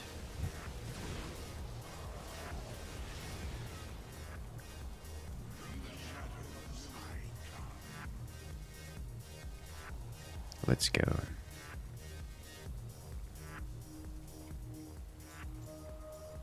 Do the pylons give income? No. No, they do not.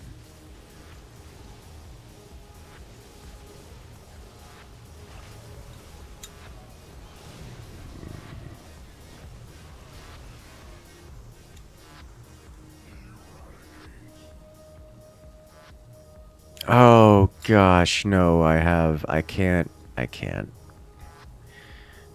I'm just getting him out of my hand. You can't play this guy, or at least his active ability doesn't work while you have a Templar Archives active. What do the pylons do? Not much, really. They give the powered status to your buildings, but the powered status doesn't do anything for you. So, not much is the answer to your question. They were basically a filler card you could play.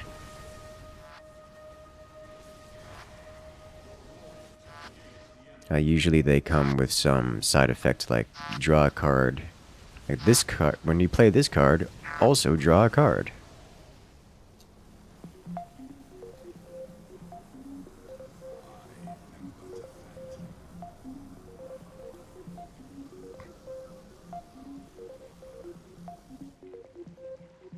is a whole lot of not much. Yeah, I don't have... I have the Templar Archives up, but literally I can't be playing my Forbidden Knowledges or most of anything else. I should have played Dalem Architect so I can get that out of the hand. Balance of synergy with one card. That is true.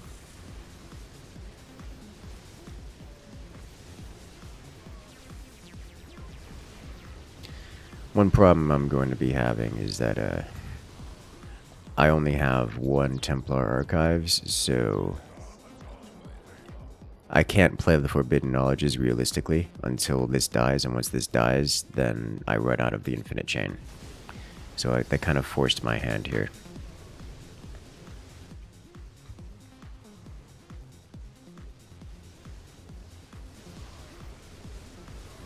And now I no longer have the Infinite as an option.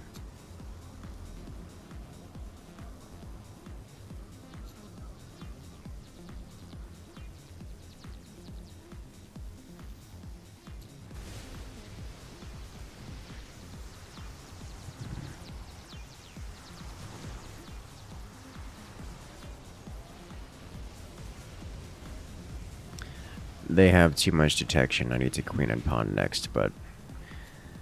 I need replicate before I can do that. There are 2 replicates in hand, in deck. And there's no way we live to do that. There's no way.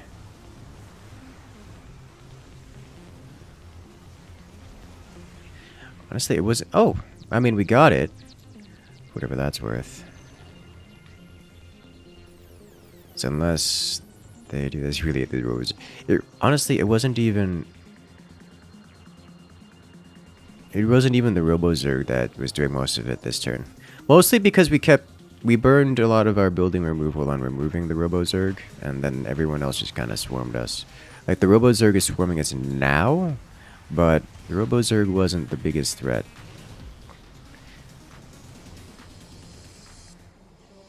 Forbidden knowledge, forbidden knowledge, forbidden knowledge. Yeah.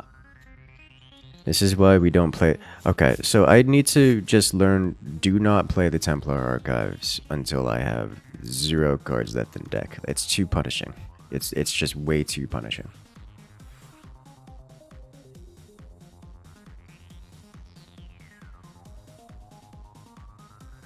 $20 Ultras of Pain UC. Yeah, that was rough. I mean, I think we're gonna lose anyways, but it was definitely rough. Forbidden Knowledge seems bad. It's good. Let me rephrase. It's okay. It's like a solid mediocre card. It's just that you can't use it with the Templar Archives up. As every time I use it, it does 2 things. One, it draws me a card, which is huge because there's very little card draw in this game, and the alternative is to rely on top decks, which doesn't work. Like that doesn't work. It does the second thing in that it puts a free, cheap and easy, pretty much free Psionic Storm in your hand, and you get more Psionic Storm per Psionic Storm you've used. So the more of it I cast, the stronger it gets. So there's got a bit of scaling there, and it's card draw, which is a pretty good card. The problem is it functionally just breaks down if you have a Templar Archive. So I can't have a Templar Archives on the field when I use it, which is an issue if I build the Templar Archives. So I just need to consider building the Templar Archives as having lost the game, unless I have 0 cards left, at which point it is incredibly powerful. Unless there's a Simulant Zerg in the game, at which point it does nothing. Has some anti-synergy? Yes, I do. See lots of people saying they don't use Templar Archives because it's bad. Oh yeah. It is anti-synergist with everything. Like it's actively a bad experience.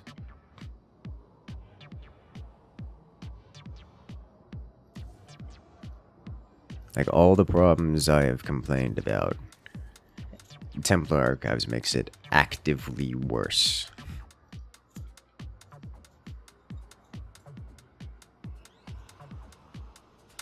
Which is concerning.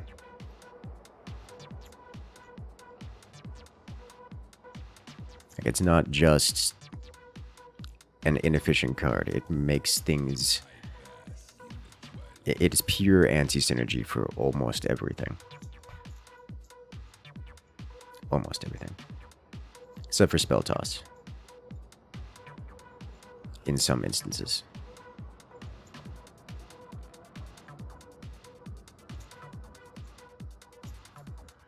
Last round was a good example of why we don't like Templar Archives. Oh look! It's in my hand. Alright.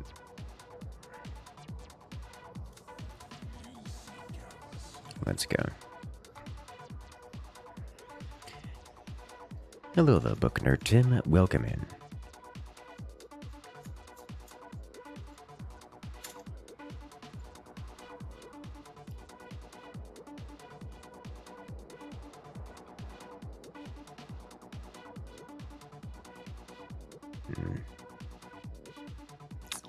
This is, we live here now. Alright.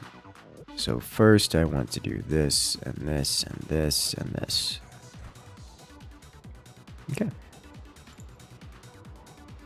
Deck is too gimmicky to do any real anything? Yes, actually. That is how this works. It is gimmicky, and if the opponents don't play my game, then they lose. But if they play my game and beat me at it, then I do nothing.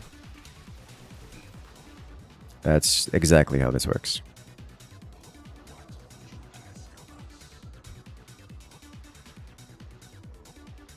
Alrighty, have a good one, living dead moose. Good luck out there. Eating dinner? Oh my. What have you got for dinner tonight?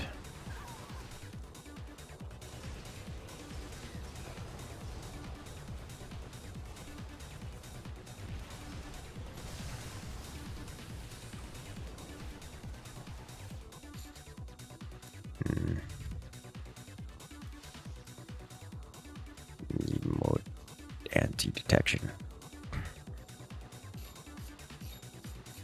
Yes, this is peak cheese in a map, in a deck. It exists solely for the purposes of checking whether the opponents have sufficient detection. If they do, then they win. If they don't, they're gonna have a bad time. I get to play nothing?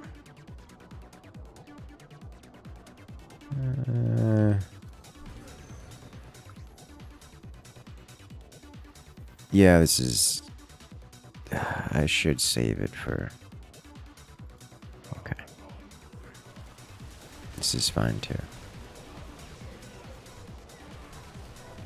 Salmon with lemon zest. Baked some sweet potatoes and broccoli on the side. That does sound quite... You know, I've been craving salmon. Like, I would like some salmon. Salmon sounds like a good time to me. I have an observer somewhere. Like, of the cloaked kind. And it's not this one. I don't know where it is.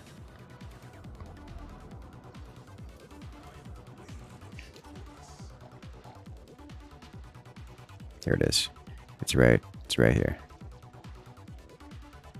Okay.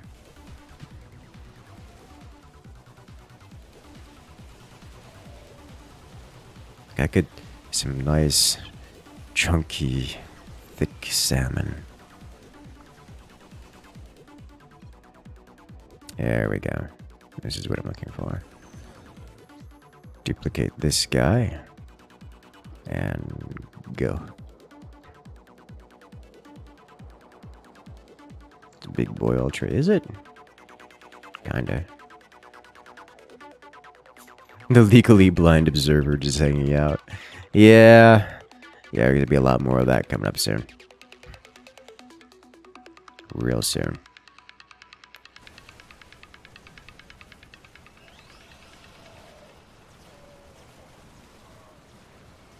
Oh, he's getting more detection. We have a bunch of DTs arriving. All we have to do is get rid of the detection, and they got nothing. Be a shame if we were able to do that. Like so. And I'm also going to draw some more DTs, because I conveniently can play Forbidden Knowledge this turn. Which is great. Oh! That's a lot of stun. Okay. Now, we have enough DTs that it seems that we could just punch through them, mostly. Okay, let's cast some Storm, as well as draw some more cards. Draw some more units.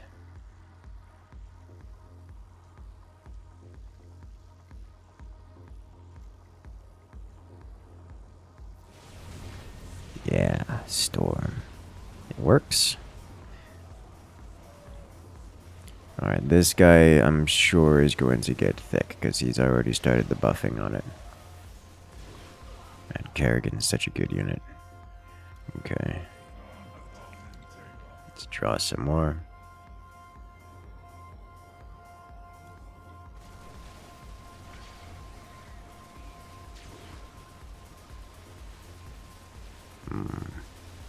From the Chaos Room with the grabber, I'm the grab speedrunner. It got one. Oh, nice. That's gotta feel good. Oh, we could draw again. Because that's about all we're getting in this deck, it would seem.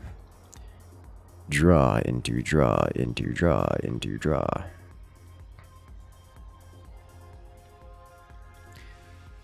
That's a lot of battle cruisers, and you'll love to see it. They don't have any detectors on our half of the field, so our DTs are cleaning up the ground forces. But limited time experience.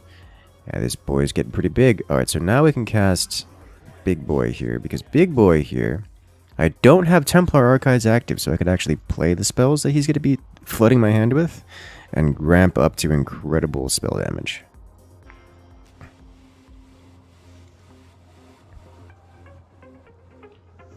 As well as constantly play more cards, because he gives me card draw. He's a card which floods my hand with card draw, which is nice. Very nice. Lord knows we need it. This sucker keeps getting bigger. It's with 3,100 HP. And bonus armor on top. Alright, let's go. Every time you're looking at possibly making a deck, it just seems you don't have half the required cards. Yeah, I know that feel. I'm going to make the claim, the statement. That's because you need 40 cards in order to make a deck.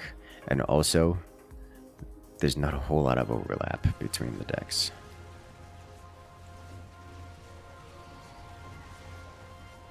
Oh, they stole Shade Thief from my deck. Thank God.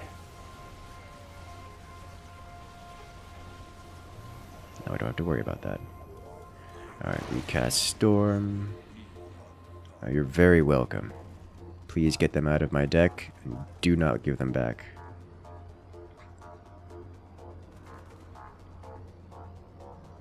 This thing is fully healed again. And even more buff. Okay.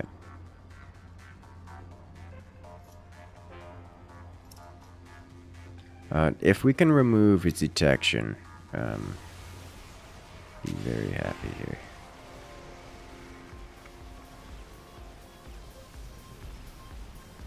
And the DTs will... So they don't have much in the way of ground forces. What they do have is kind of thick and chunky. I want it gone. Which will be an easy thing to do if the detection goes away, because then the DTs will clear up. So they do a lot of damage. The Archon, of course, just keeps getting bigger and bigger, and we still have a shield battery, which has survived all this mess. And no, he went away.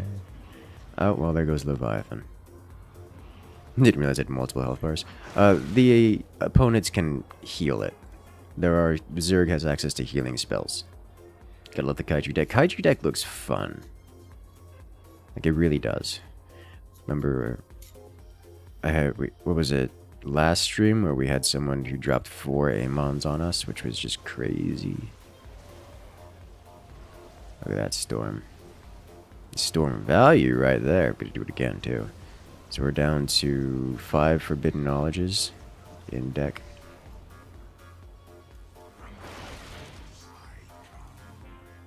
Okay.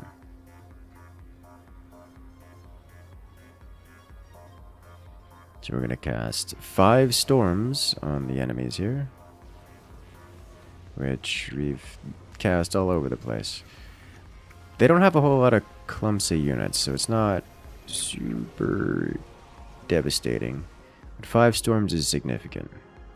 Okay, I'm going to remove this guy because this guy is expensive. And I want it gone.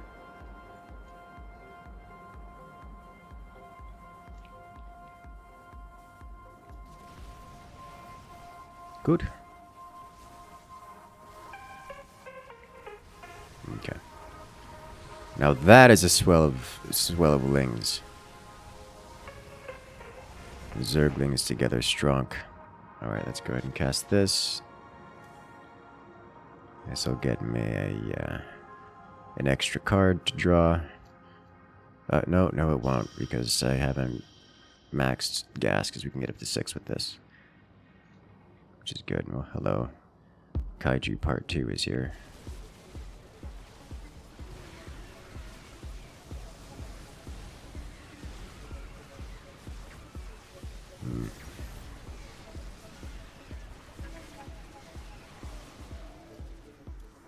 I just play more cards because I can. Running out of units over here. Got, what is that, just 2 stalkers? We've lost everything else. So they've had detection this whole time, so the DTs don't do much. No, they cast scan. I cleared up my lunker.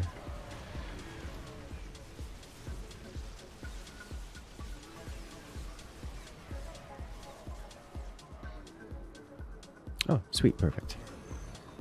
This will add another replicate into the deck. And I get another queen and pawn.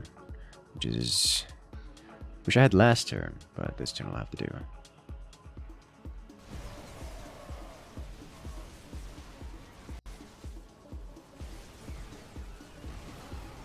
That is a lot of damage. This would be a great time to have Storm. Be a great time to have Storm. We don't have any detection on the field right now. But I don't think they have any stealth units, aside from their own detectors. So I'm not too concerned about that. They played Queen of Pawn for us, so they will have a DT on the field. And we won't have detection. Let's see, there's a couple lurkers there. We will have to deal with that. Oh, this is convenient. Don't mind if I do.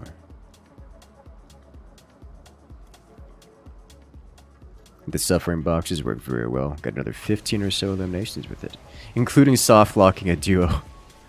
My god, it's beautiful. Alright, so we now have detection on the field, and we are pushing them. Is there a reason I care about breaking this? Not really. But let's cast Storm this turn, and can Deadly Sab next turn. Would Chrono Boost work now that you have 6 minerals? Yes. Yes, it would work. I wouldn't want it, because it would ruin my economy, in that I wouldn't be able to draw cards at a meaningful rate. But it would function as a card.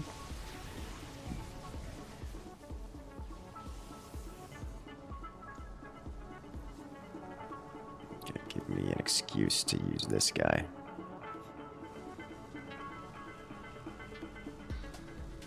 You love to see it. Oh no, more detection. That's unpleasantly timed.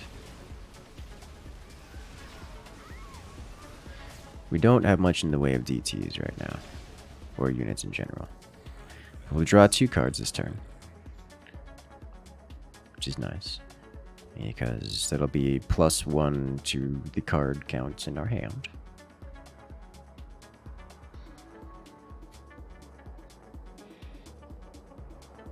No, DT will be missed.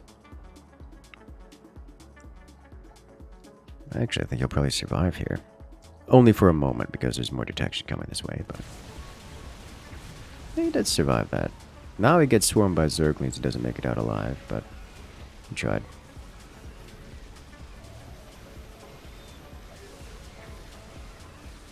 Wait, we didn't draw an extra card. You know what that means? There's no more units in our deck. So we only have spells left in our deck. So probably next turn, I'll be casting... should I have cast it this turn? Probably should have cast it this turn. Oh my god, it's so thick. Crazy Mouse. Why are you so engorge? It's chopping. Oh lordy, chopping. There's so many Zerglings he's getting through. Oh hey, there's a Psionic Blackout.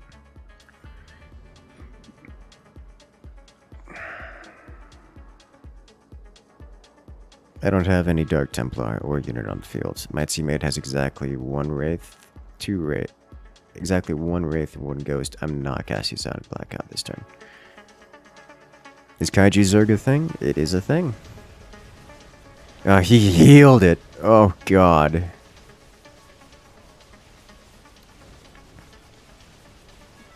Yeah, Kaiju Zerg is a thing, especially if you use the hybrid Reaver.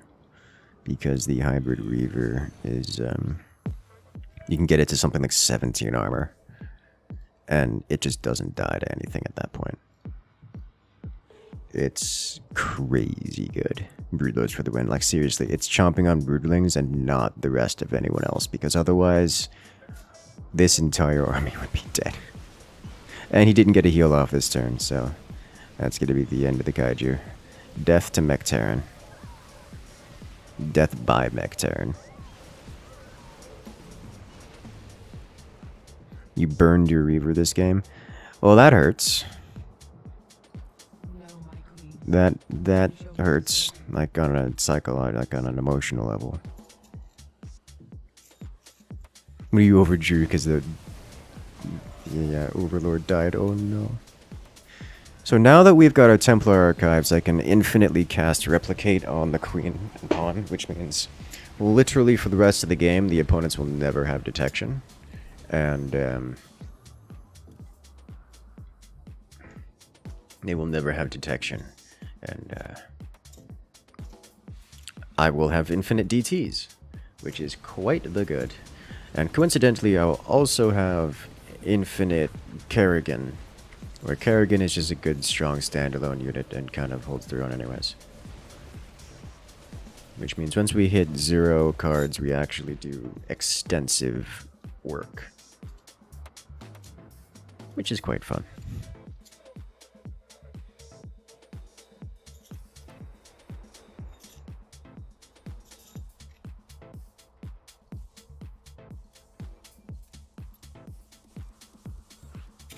Well played.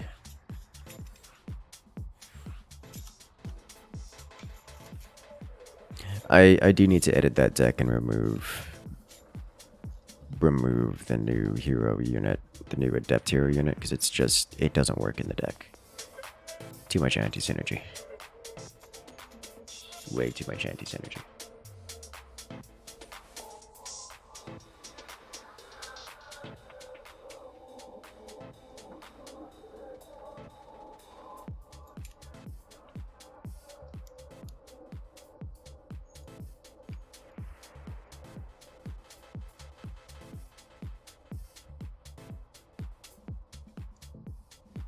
All right.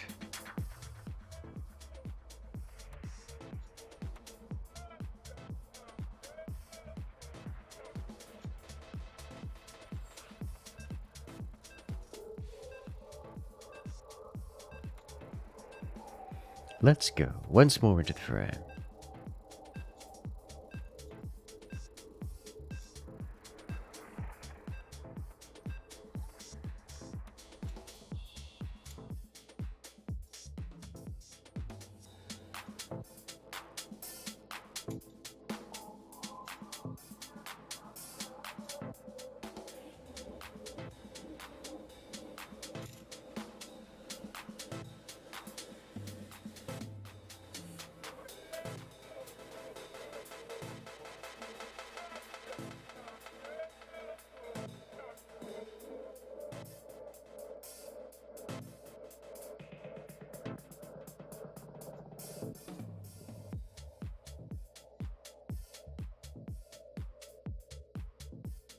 Let us go.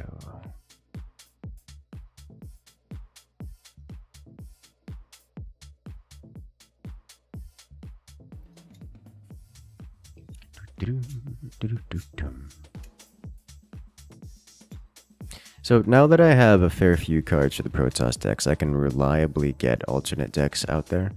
As you guys saw, this was an updated version of the DT deck that I tried out that one time. I also have the control deck updated and have just added a new deck archetype in as well. The joy of sticking to Protoss and only Protoss is that there's some overlap in cards between the deck types, so I don't have to you know, open 40 unique cards in order to have a deck. I can only have to open something like 20 unique cards to have a new deck, which is nice. Makes it much more manageable. Much more manageable.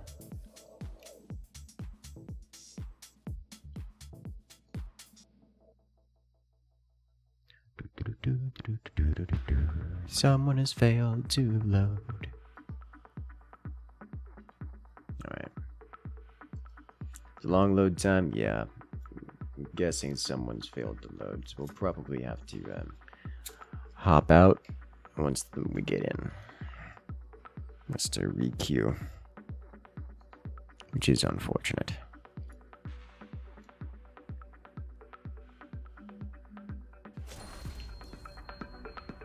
Oh my god, everyone made it. Okay.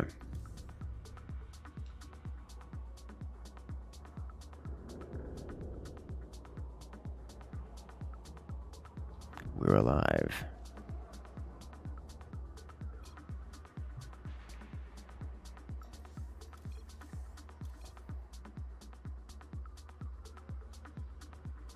Let us go.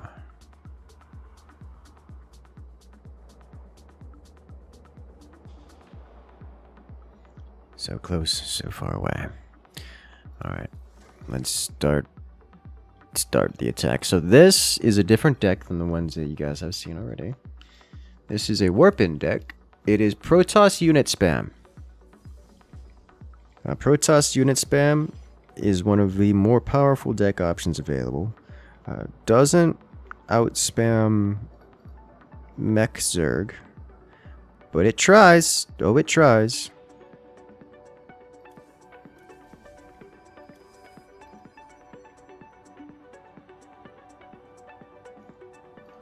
Oh Lord, does it try?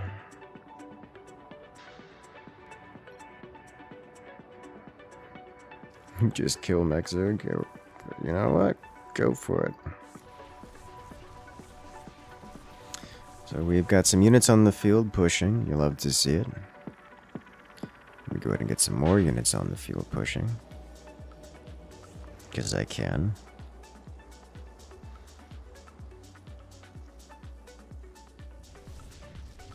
That's a Kerrigan on the field.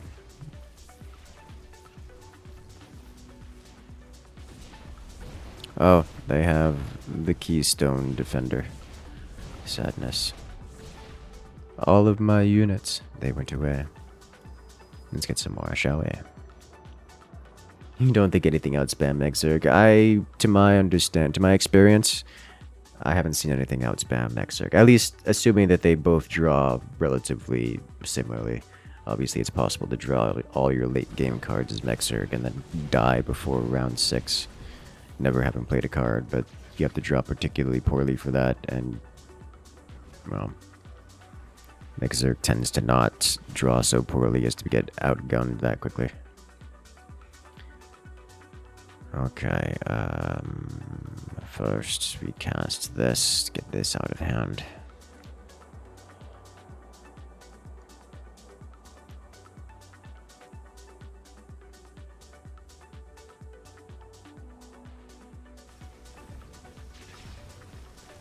Mech Zerg spawning Zerglings in our buildings.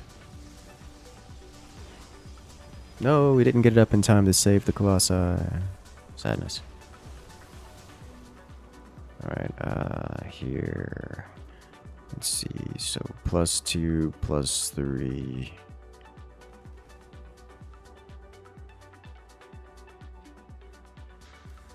another way we do this. I think this is the good combo here.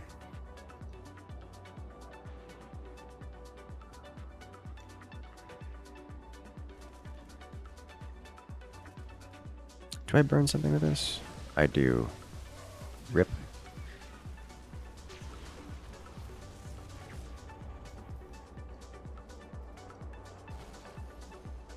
Played too many. That's fine. Alright, I can live with that. I don't generally want to play that card till the end anyways.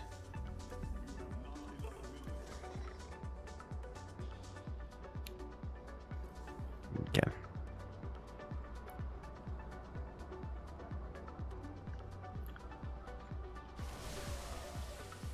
Out we go. They're spawning units in our base. You can't do it.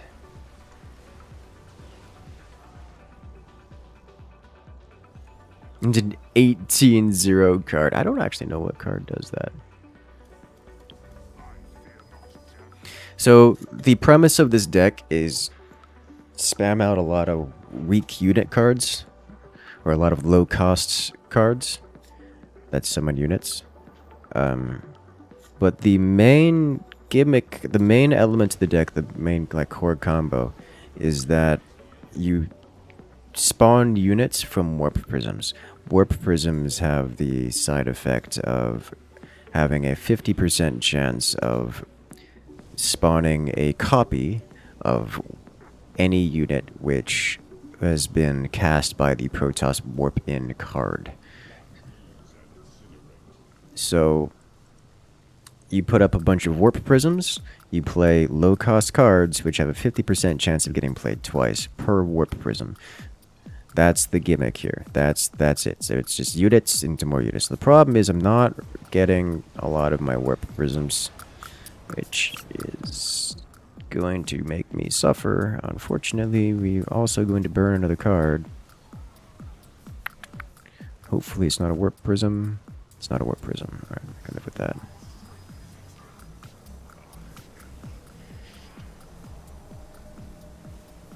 Let's go. Put some more units on the field.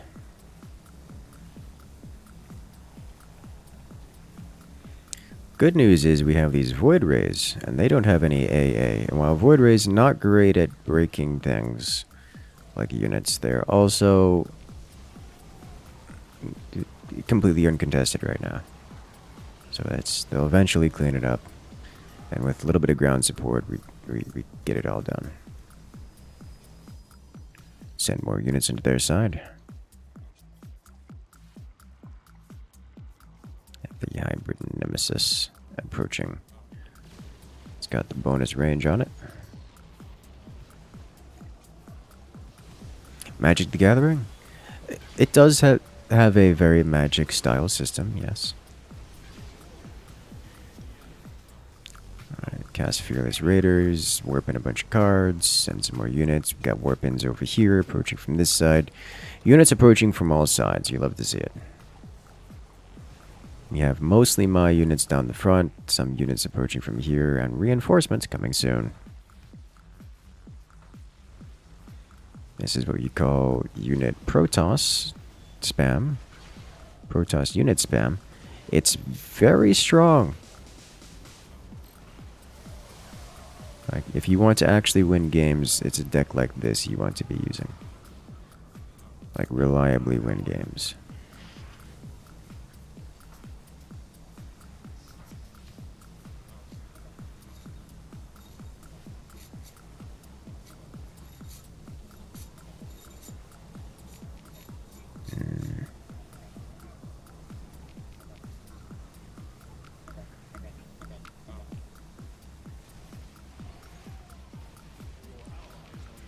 Oh, Crag, you terrible human being, you. With this side disruptor.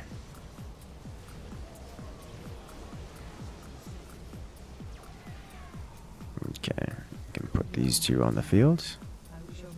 Let's go. So this version of Warp In, as aggressive as it is, also running Carrick's Invention. It doesn't have any infinite, like any real infinite options, but it does give me an opportunity once I play Carrick's, once it's the last card of my deck, to have more units on the field. Just to constantly pump out more stuff for a longer period of time, which is nice.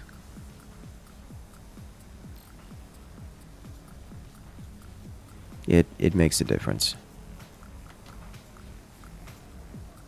It really does.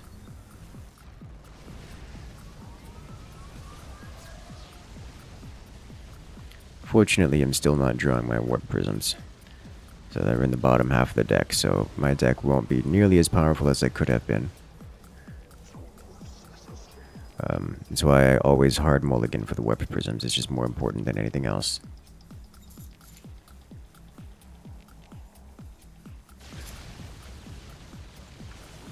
Fortunately, we haven't drawn them.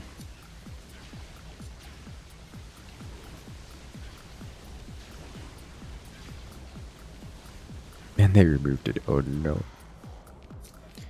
I can get Siege and Tempest in here. Refresh some units on the front line. Sending more. Got a fairly substantial amount of units in the tactical position.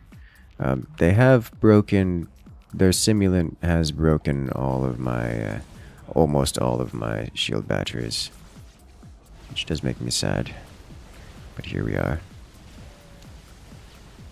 We push into them deeper and deeper. Solar Ray. I'm going to cast it so that I'm still applying pressure. But I don't really see anything super important to attack here.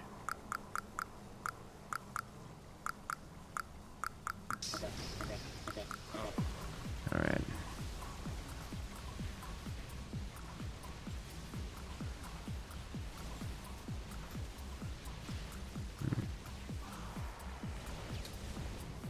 Continue breaking them, send my own DT. We do have to look out for this, because if we don't have detection, this lurker will eventually kill us.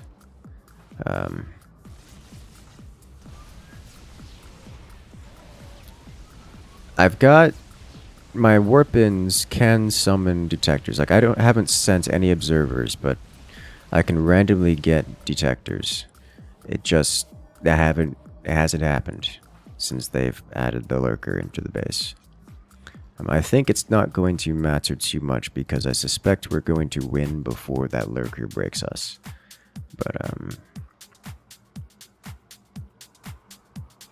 are Weapon Colossi a thing? Yes, Weapon Colossi are a thing. Which means I can infinitely send Colossi.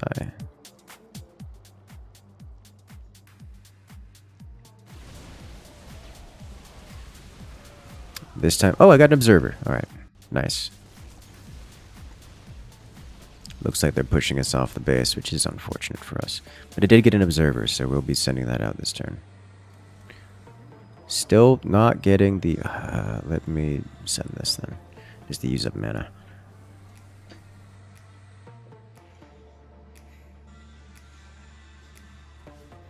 Alright, so here's our detector, and there goes that cleanup. So still not getting our... We got 13 cards left in the deck, and 2 warp prisms at the bottom somewhere.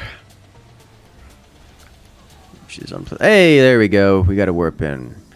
The 50% chance to copy units sent by any warp in cards. We'll be saving our warp in cards for next turn, and warp in an army from here, and 50% of that army from here. It's gonna be great.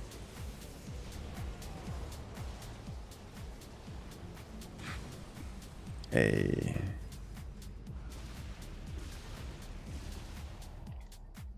Okay.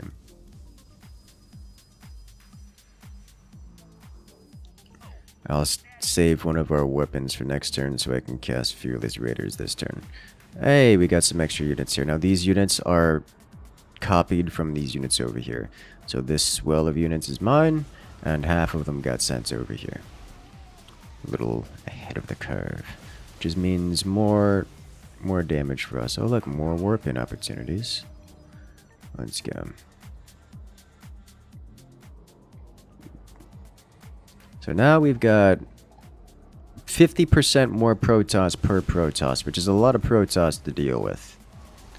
And they are going to have a little bit of trouble handling that, I imagine.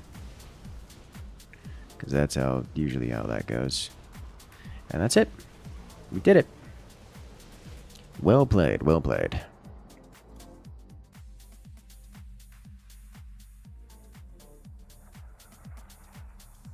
Greg's gotten better at cooking that building. Yeah. I wish there was an actual counter to that. Because right now the sanctioned and appropriate, like the main way of breaking buildings is by casting a card which breaks buildings. It's like there's a structure, it's unkillable unless you have a specific anti-structure card. Okay, so now everyone has, 6 or 7 or 8 anti-structure cards. Except that combo specifically makes it immune to anti-structure cards. So there is no counter for it. It's just he gets it, and that's it. There's no solution for it. Technically, you can break it by having a detector and walking over his base. The problem is that units don't target structures unless there's nothing left. Meaning that if you have other structures that spawn units, you can't break it. Reliably, anyways. Like, there's a chance. But that's not something you could do. Like, even if you have the thing fully surrounded by your units and you have detection there, you don't kill it in a significant amount of cases. I can't speak on... I haven't played with that enough to claim whether it's a majority of cases or not, other than I've played against it enough to know that simply having detection and pushing very often does not result in a successful breakage of it. It just breaks the design of the game as it is. Which is unfortunate. But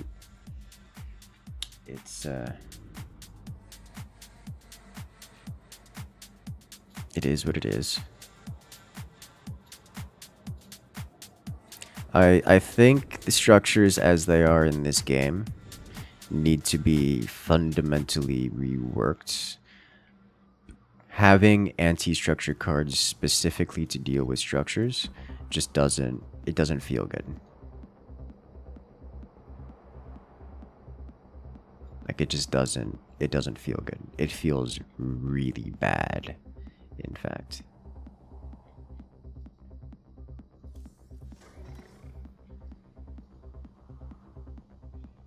Like, it's like playing a separate game. It's because it's so disseparate. The structure system is fundamentally so separated from, it's so divorced from the rest of the game mechanics that it doesn't play well. It's like you're playing a separate game. I'm playing units, you're playing structures. If I don't have exactly enough anti-structure cards to beat your structure cards, then then you win. It's like structures are a win condition. That's how it feels.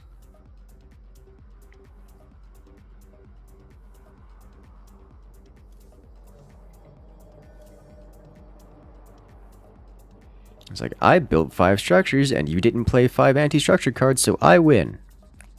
And that one card counts as a structure card, and he's cloaked it, so it can't be dealt with anti-structure cards. So he's gonna have 1/2 of them done. That's just it. Farming R18 time. Alrighty, have a good one, Andromeda. Good luck out there.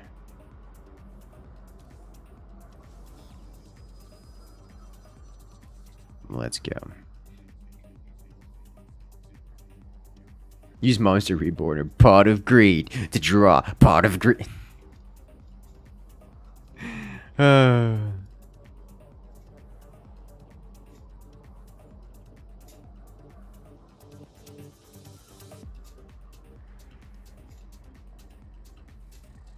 If only. What do you think about meme decks? This isn't a competitive game. Memes are fun. That's all there is to say. Beam deck, good deck. Rip player on hostile team.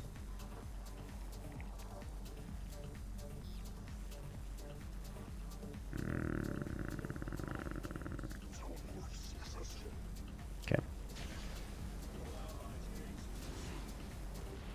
So do only the forward warp or whatever prisms do the 50% warping thing? Yes. It's specifically the warp prisms that go up here. These don't do anything. Which is unfortunate.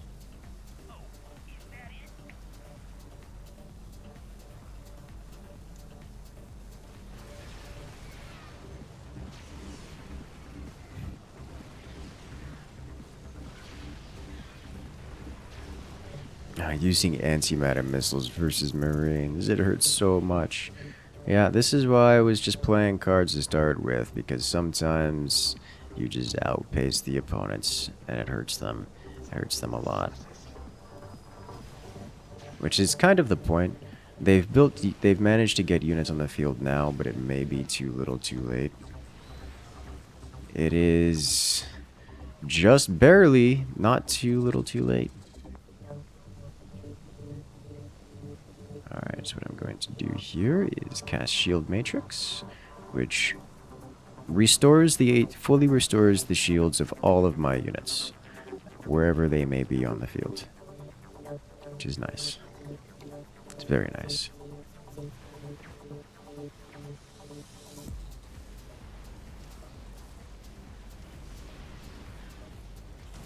Do a lot of damage. They keep building more things. This one Void Ray, it's just doing the work of 100 Void Rays. Alright, cast this and this. Excellent. And we're putting some SCVs on the field, which means our dudes will be getting repaired over here, which is nice.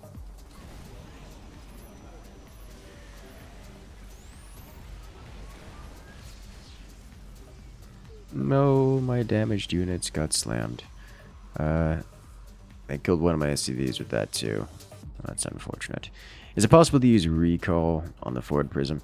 So it reads that you cannot use it doesn't target stationary units, which implies that it doesn't work on. It implies that it doesn't work on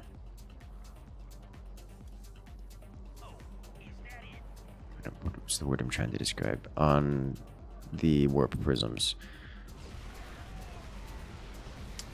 Whether or not that's actually the case, I don't know. I haven't tried it myself. I also haven't seen it. I haven't seen it work that way.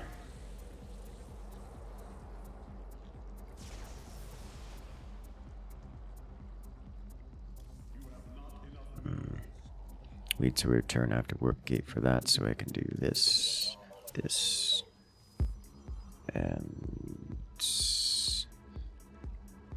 this. Yeah. I should have done repair station again. No 8-3 cards for them. It's correct. No 8-3 cards for them.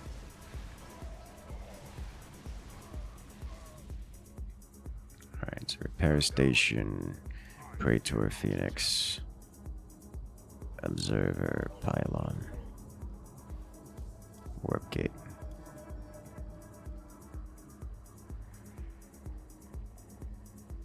Pylon, draw a card.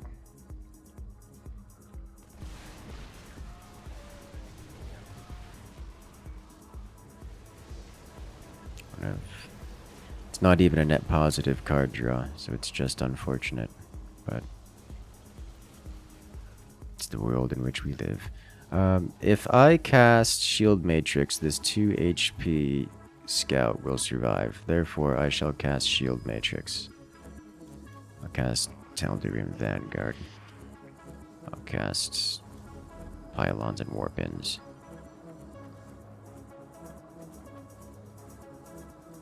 Let's go.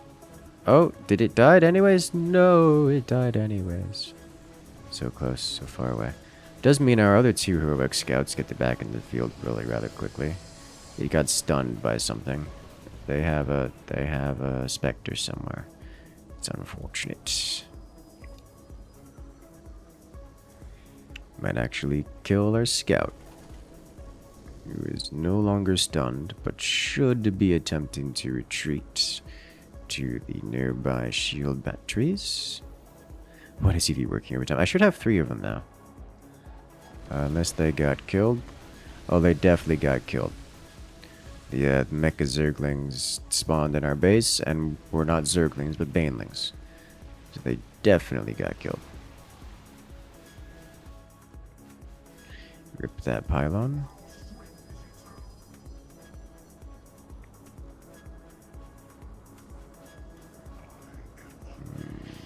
They don't seem to have... They do have the simulant. We cast this and 2 of these. Get him out of the hand. Go away, Overlord. Don't know how long that's been there. So I thought I was checking for that, and I suppose I failed to see. Wow, scouts down to 5 HP. These heroic scouts are actually incredibly good. Like, I am very pleased with them and their existence.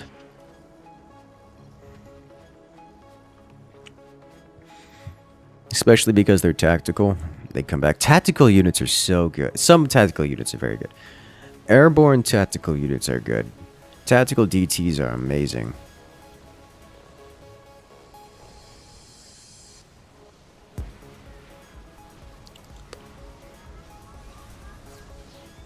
Hey, here we go.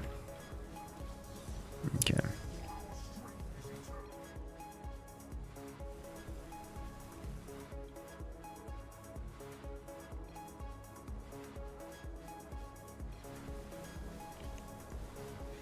That's gonna be up to you, Craig. Your support would be fine too.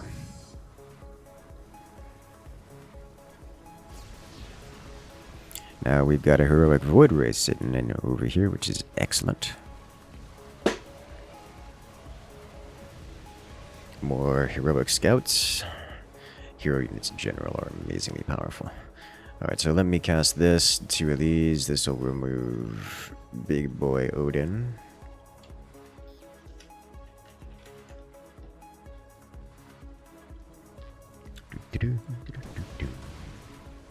Goodbye. You'll be missed. Not by me, but by someone.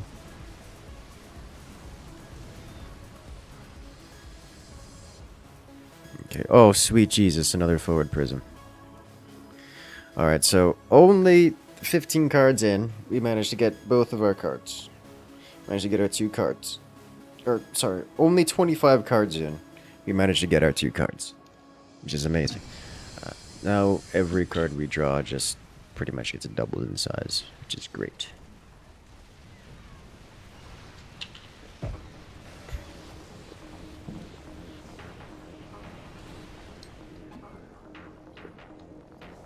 Phoenix and I will hang back and protect our flank. Let's get the Tempests up first, because those will slow push. And then I want Brothers in Arms, so we can get more warp-ins, because this gives me infinite warp-in cards. Infinite hero warp-in cards, which is quite the good.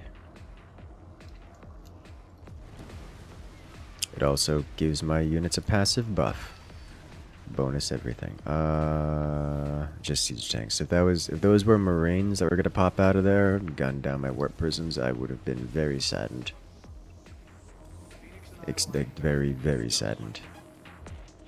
We don't have any stealth units on the field. Unfortunately, our scout here seems to be so damaged that it's not going to go forward and do any more attacking, strafing runs, which is unfortunate.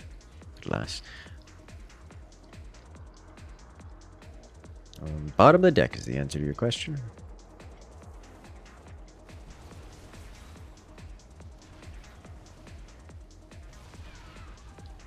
Alright.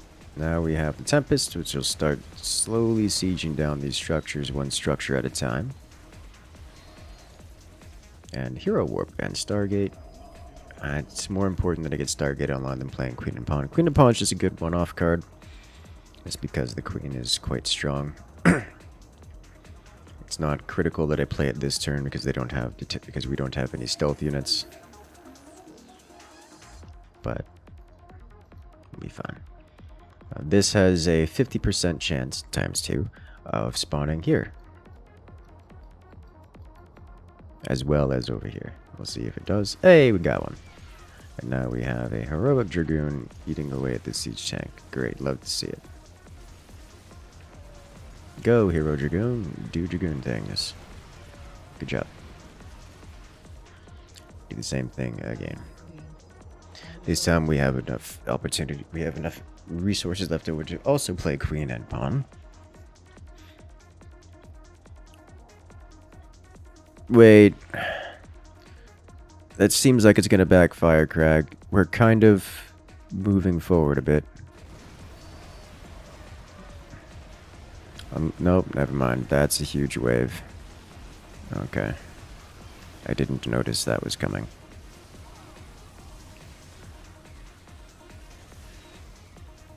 Void Fleet.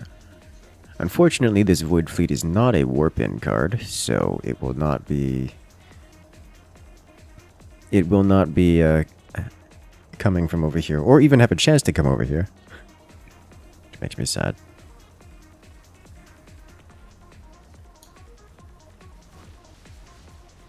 It's just regular old Void Rays approaching from the regular old direction. If we can keep these Tempests alive for any amount of time longer, that would be amazing. Ooh, Warp Pad. That's a good card to be drawing here.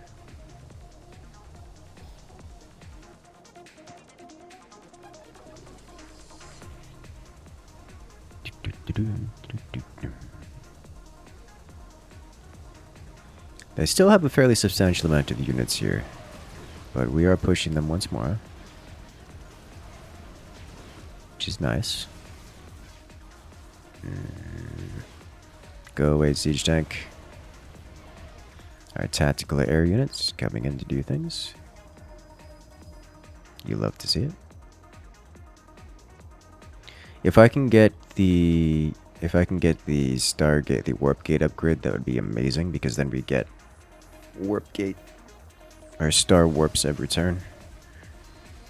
Nice. Look at that. We spawned one Colossi here, which got duplicated twice up to the wall, which is amazing. See if we can do it again. Like, literally, we spawned one Colossi here from playing one Robotics Warp in. It had a 50% chance of spawning up here, which it did. And then another 50% chance of spawning here, which it also did. That's a lot of pressure.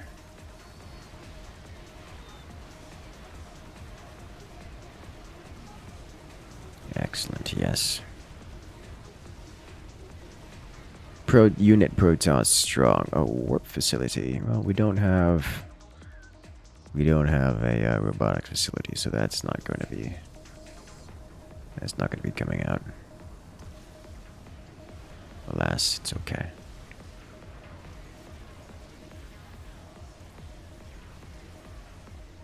I would be amazed if they came back from this. This is... Oh, Warp Stargate. We can upgrade it to a Warp Stargate. That's conveniently timed. Inconveniently timed, but it's nice to have anyways.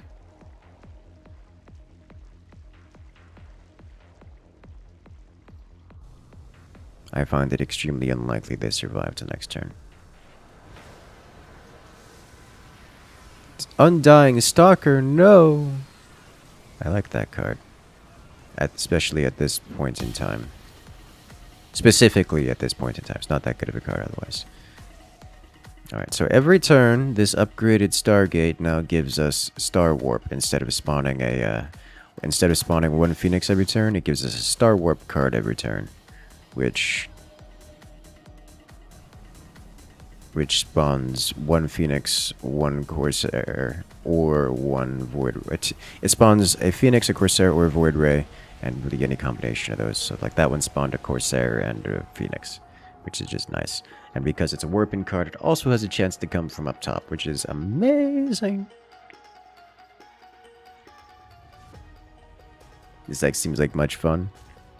I find it particularly uninteresting because it really doesn't do much other than just spam units. So there's not a whole lot of thought to it. You draw a card, you play a card, you just top deck all game. That's how it works. It's really not much in the way of thinking involved. The question is, did you draw a card? And the answer is, I played the card. You see you play Zerg? No. The reason for that is because I don't have Zerg cards. I don't have any Zerg decks. I could play the default decks, but they're kind of not good. They're not the worst. They're good enough to teach you how to play the game and to give you an idea of what's going on. But I don't have any Zerg decks, and I would have to go purchase them. So no. By purchase them, I mean in-game currency.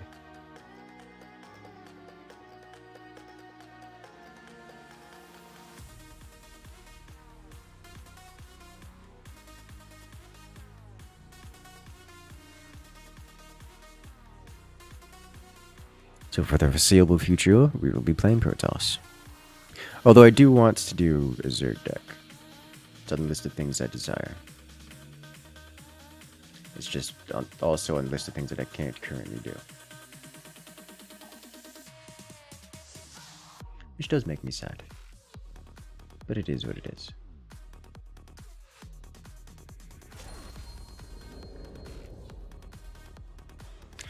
Bum, bum, bum, bum, bum, bum, bum.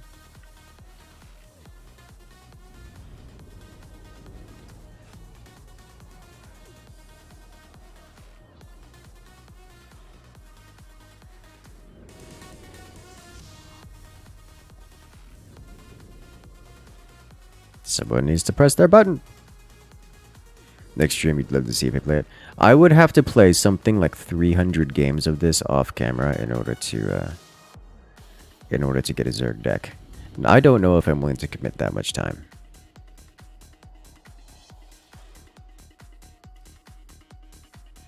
Terran decks feel mostly defensive playstyle. Zerg is spammy, Protoss is versatile. Every faction has options to do every strategy. Some a little bit more than others. Like if you if you remember last round, we were doing a spammy Protoss deck. The amount of times we've seen spammy Terran decks with their mass marines and such.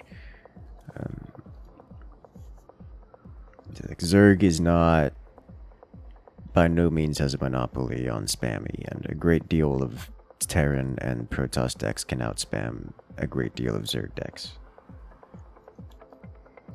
Right now, Zerg has the most spammy deck, but it also has the deck, that same deck is also the most of everything else. It is also the most structured deck, it is also the most anti-structured deck, and has little to do with, that's just current game balance as anything else.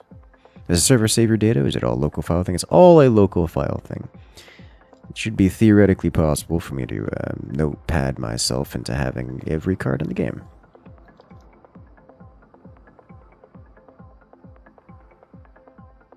The Keystone packs opened up? They did. There's a whole heap load of new units and fun stuff.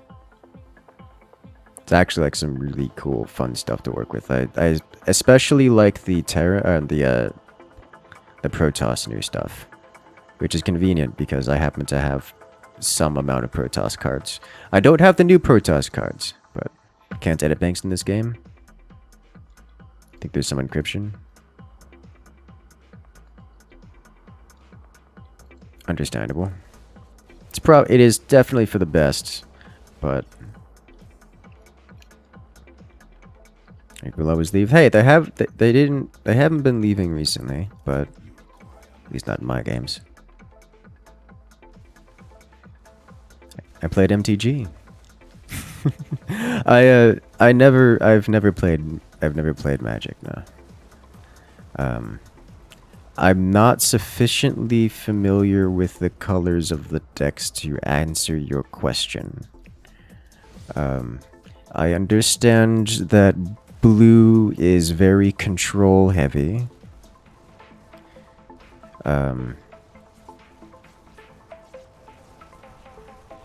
I do like control.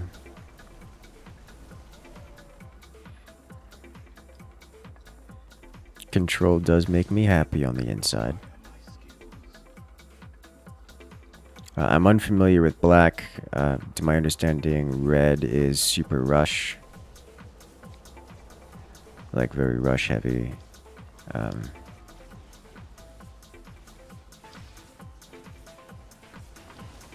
That's, I think, all I'm going to say on the matchup, because I just don't... I'm not sufficiently familiar to speak more on it.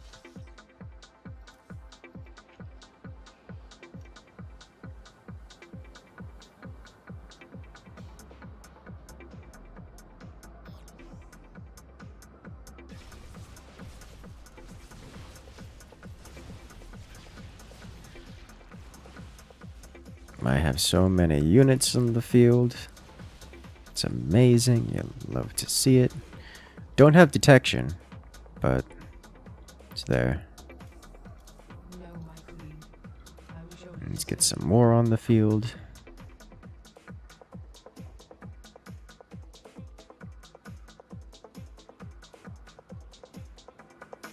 You understanding the bank file would require messing with the hashed banks. I not going to pretend to speak on that. I haven't attempted to look into it or anything of the sort.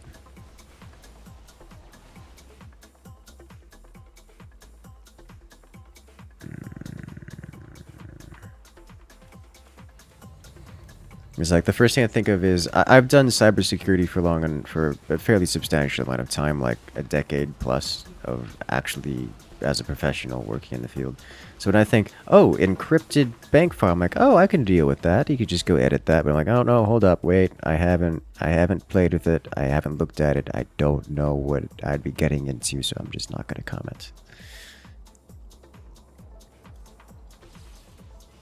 Okay, I'm specifically doing this so I don't draw an extra card. I should have played... I don't think it matters.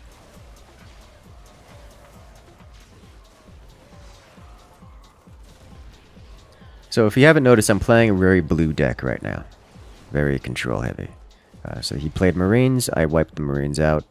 Everything else is just kind of going to be hanging out here. I do have a fair few units. If you notice, I have this heroic unit over here. It's got 14 kills. It's going to hang out here, be tanky, do some work. I did have a few other units around here. Let's say these stalkers, for example. These are tactical stalkers. So when they lose their shields, they retreat. They retreat to the shield batteries for them to then regain their shields. Something happened to my Kerrigan over here. It looked like it was a bad time all around. So I'm not completely out of units here, but I'm playing a very blue deck. Very control heavy. You notice they're spawning more Marines. So you know what I'm going to do? I'm going to cast Sonic Storm again.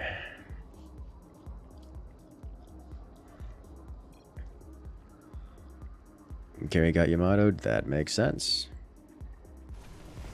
Oh look, all those units, and they're airdropping more units in from orbit. Be a shame if I cast more Sonic Storm upon them. Didn't save the siege tank, and that makes me sad, but did break their everything else. I'm going to keep Crystallized Energy because I don't need to use it. Heretical Scholars, okay, we did purge, so I'm going to cast Mavik's Redeemer. See if we can't get some more units onto the field for it.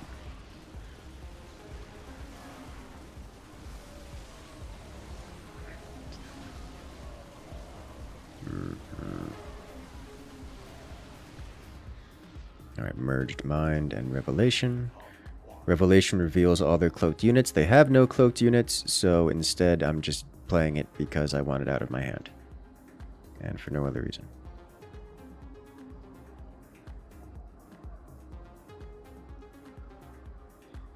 Murderous Claws for your DT deck.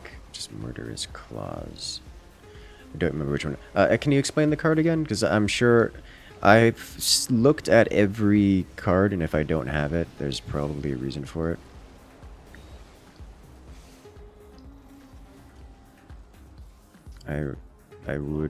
I would like to remember what that card is. It gives double damage to cloaked units. Is that a Zerg card?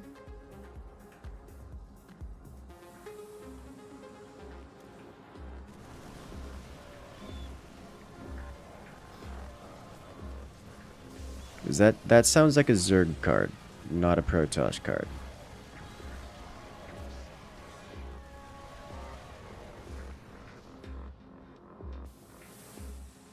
Because that seems like exactly the kind of card I would immediately put in my deck. Just immediately.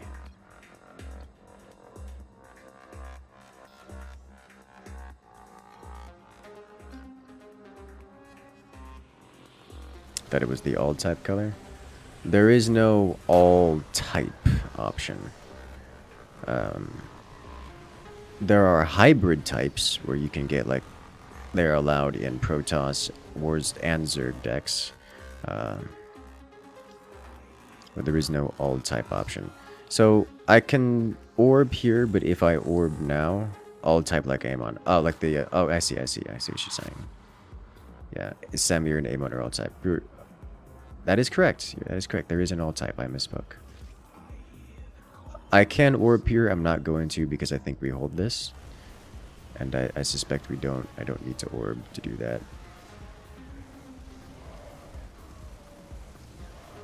I would prefer to save orb for later so I can double orb.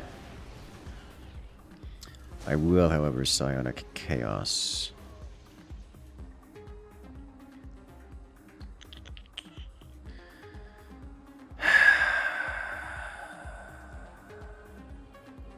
Wait.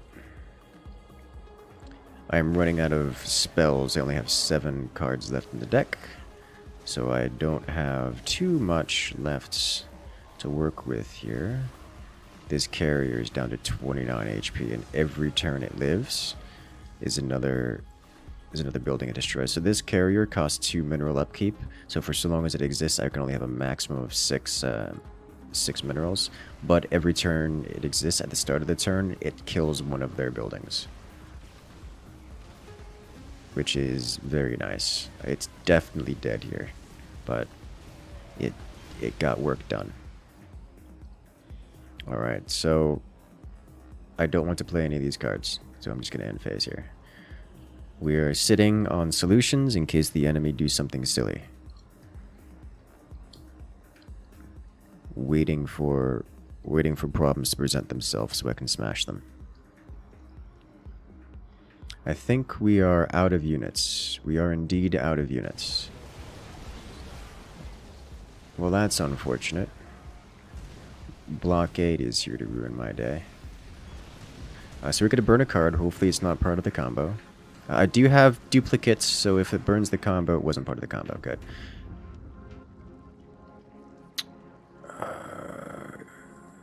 I am going to remove this card so he can never do that to me again.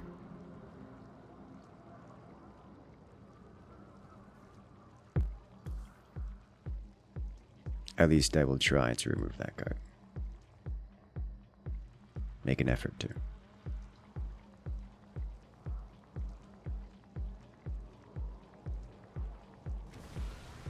Alright, got it. No more of the blockades, please. Blockades are actually a pretty big problem for me in this deck. This also means that I still have one of my combo pieces in the 2 of my combo pieces in the deck, and there's only three cards left. So I'm guaranteed to draw one next turn because I'm drawing one at the end of this turn due to me playing the Observer. And The other will be next turn.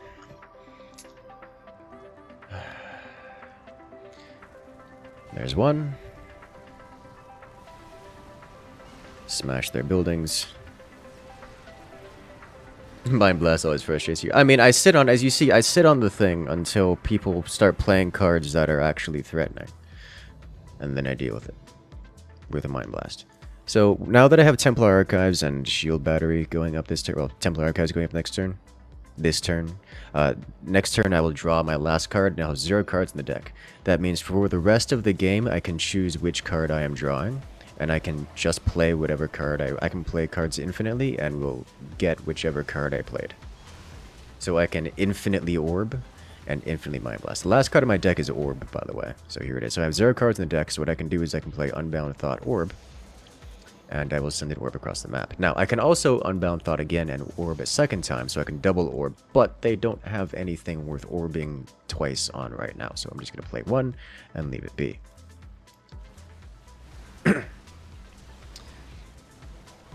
Because these mutas will stack up over here and get murdered by the orb, and that's it.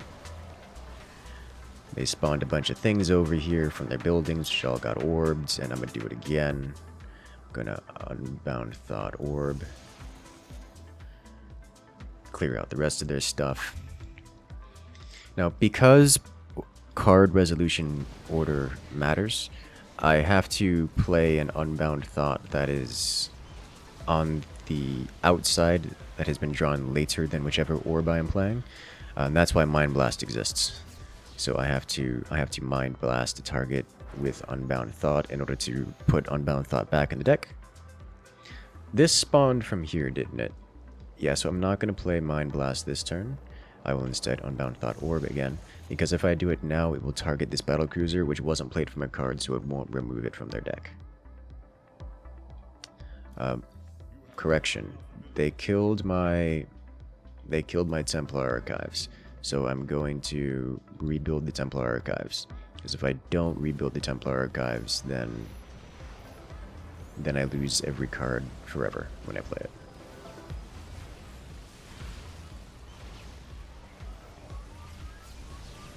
It's kind of important I keep this thing around. Okay, so next I will... don't have anything here worth Mind Blasting aside from this battle cruiser, which we know came from the starport. So, Unbound Thought Orb. And they took out my archives again. Oh, that's unfortunate. So now every spell I cast is permanently lost. Which is unfortunate because they have a heap load of buildings, and my team does not have that many buildings. So that's it. I'm out of deck.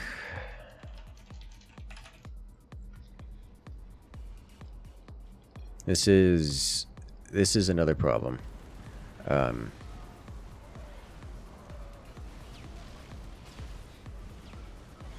With this release, both Terran and Zerg got cards which wipe out buildings by a huge swaths.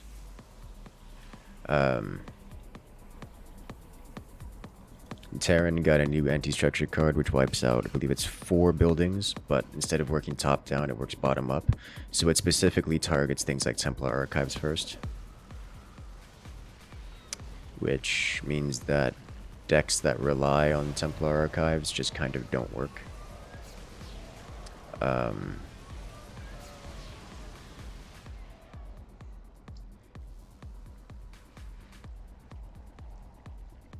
It also, Simulant Zerg got a new structure which does the same thing, except they have it can be cast infinitely.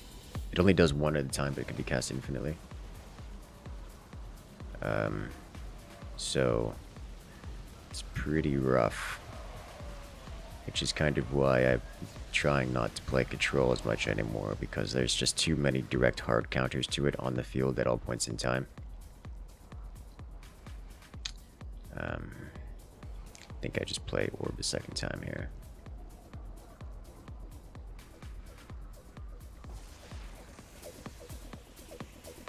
I'll hold out.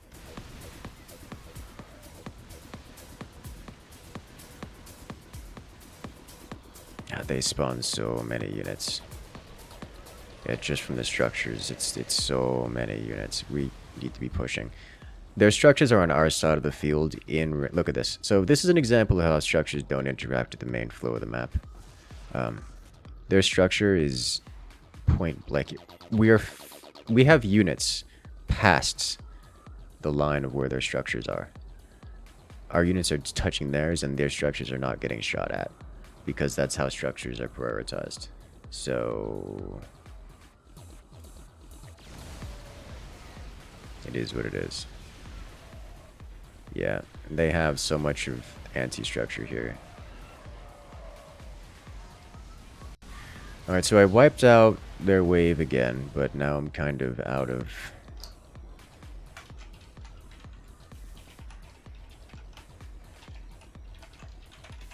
It's not great.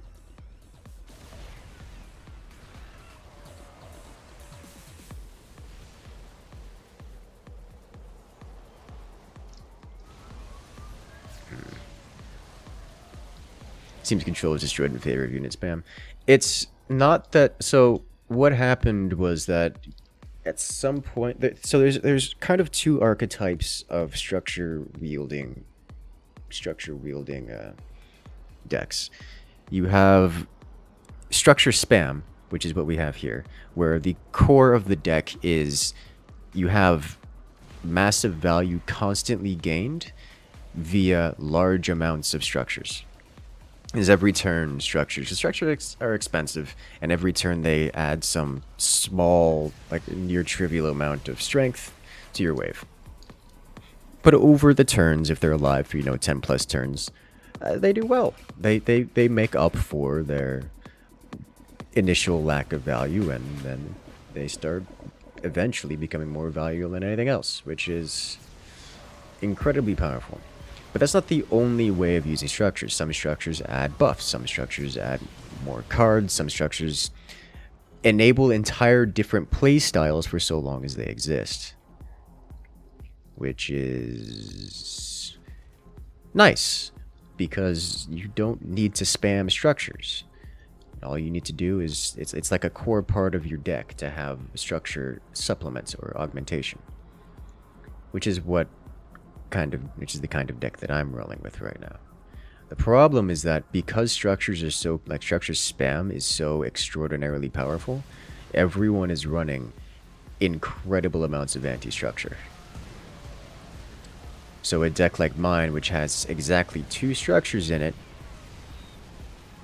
gets rolled because everyone has anti-structure at a point that invalidates the combo that I'm rolling here.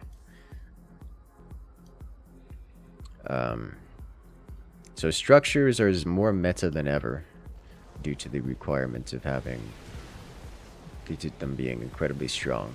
And anti-structure is even more meta than ever. So anyone who doesn't rely on them just suffers immensely. It would be nice if I had double orb. It'd be real nice if I had double orb right now. But alas, here we are. Just gonna cast Mind Blast, because I got nothing.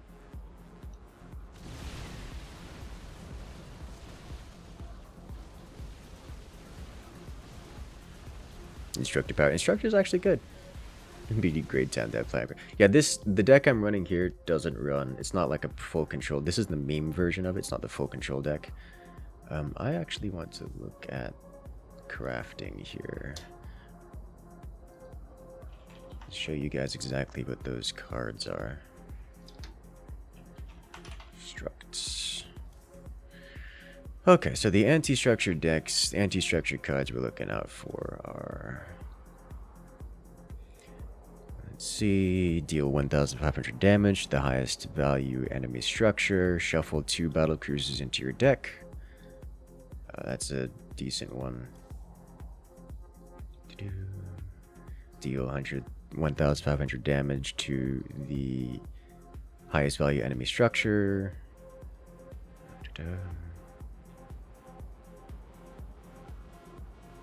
This thing is just game breaking. Let's see, strike cannons deal 1,500 damage to the highest value enemy structure. It's the same card as the other ones, just different. Just different name. Deal 1,500 damage to the 2 highest value enemy structures with value of 5 or less.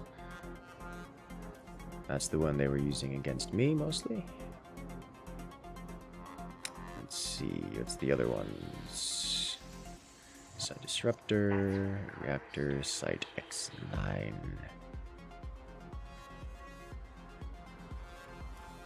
Triple Strike.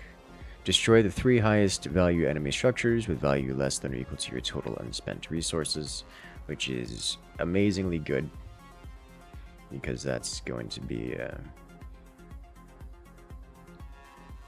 the bottom end here. So that's going to be 2 or less. So it'll take out cannons.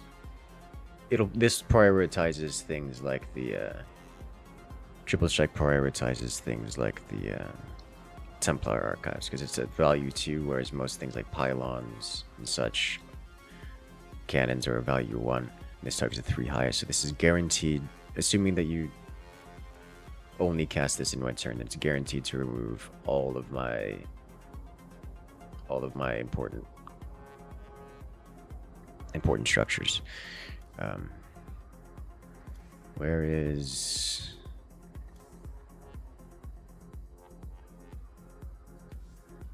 Cataclysm? Here it is. Order each of your battle cruisers to deal 1,500 damage to the closest enemy structure. So you've got a lot. You've got a lot of this. There's a lot going on here.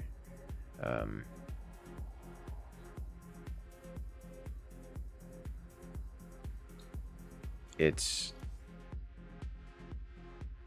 either you have enough anti-structure to clean up the structure decks, or you lose the structure decks. And if you have enough anti-structure to clean up the structure decks, what you get is enough anti-structure to clean up every deck that utilizes structures at all. So your Amon deck requires your gas producing buildings, so it's full of bait structures of all the destruction. Yeah, I mean, that you gotta do it. Is there a card that allows you to duplicate buildings? I don't believe so, no.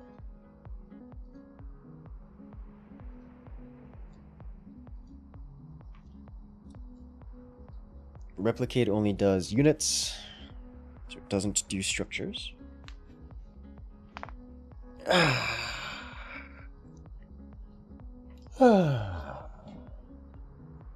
Stretching feels good.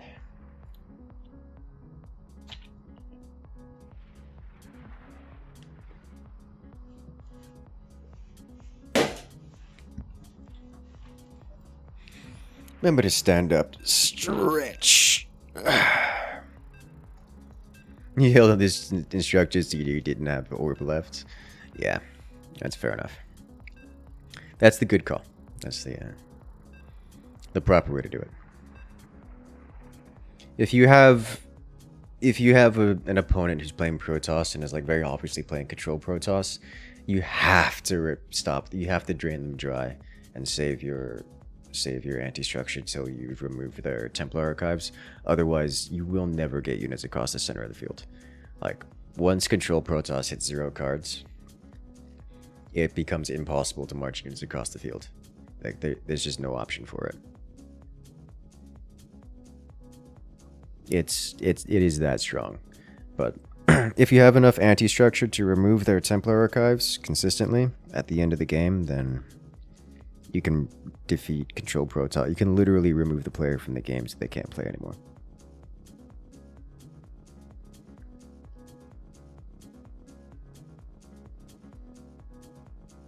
Which is unpleasant, but it is what it is.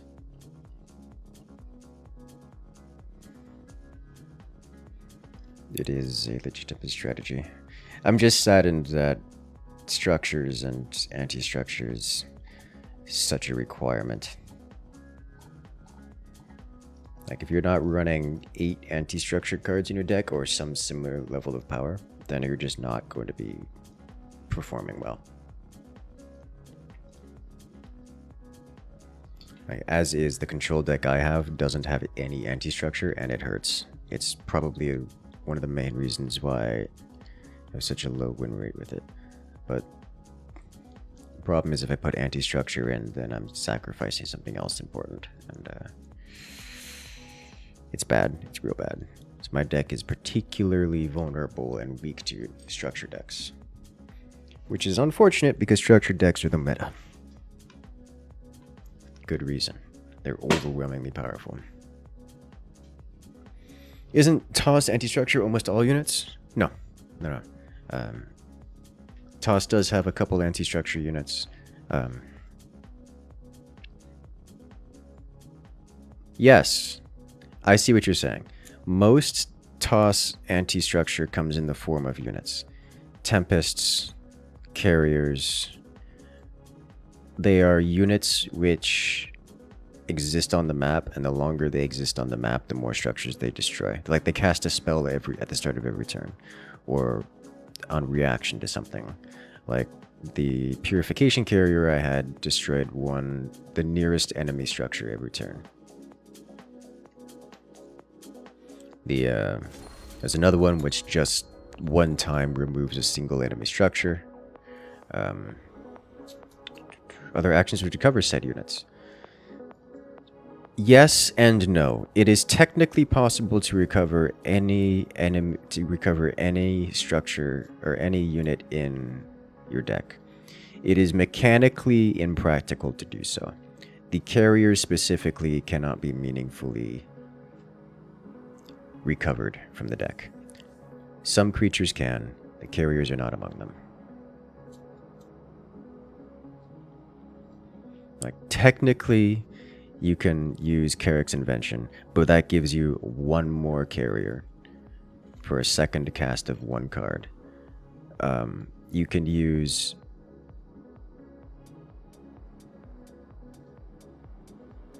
I guess probably you could set it up to play Replicate over and over and over again.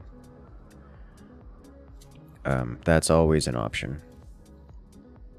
That does rely on having... It does rely on having Templar Archives.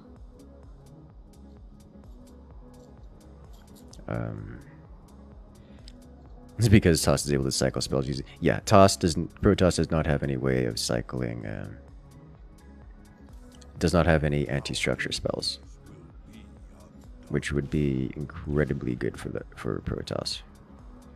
Like, way powerful.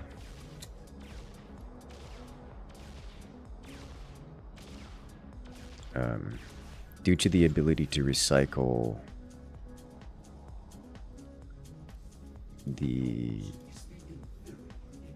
Replicate card, you can theoretically have infinite anti-structure. The problem with that is twofold. One, the carriers have upkeep, so you have to wait for them to die before you can continuously cycle it. So you can cycle one, wait for it to die, and cycle another. Second,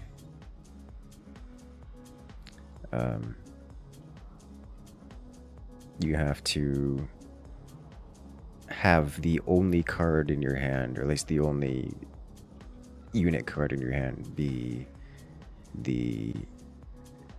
I have to play this turn, it's too valuable to miss. You have to have it be the carrier itself, which is impractical at best. So it's not ideal by any metric. Such a good card. Such a good card. I wish it purged more. Discard 5 unit cards that send ground units from your deck. Add 1 to your mineral income. That's all it does. Its whole gimmick is that it permanently removes 5 cards from your deck. That's its whole thing. It is probably one of the strongest cards in the game. Just because it just freely discards units. And does nothing else. It's amazing. Like, it's actually just amazing. Is there a deck for a Toss cannon spam? Yes.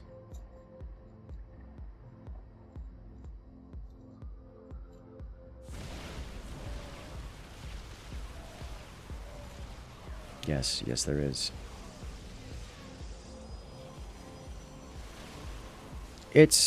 I find it to be rather hit or miss. Did I discard? I did. Great. Love to see it. Gotta play this anyways. Plundered tech is very hit or miss. Yeah. Can't rely on that. Even the black market tech is not amazing.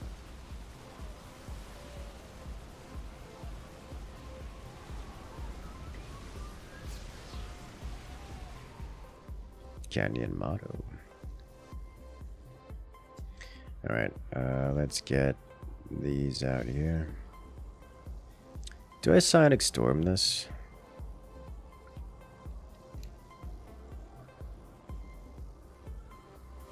Yeah. Let's make him have a bad day. My team is pushing with units. I'm going to assist in that. It's not the most valuable storm. Like, obviously I could have saved it for something like next round where they have a bunch of Marines. But by doing it this round, we're actually pushing into their base and breaking their defensive line here.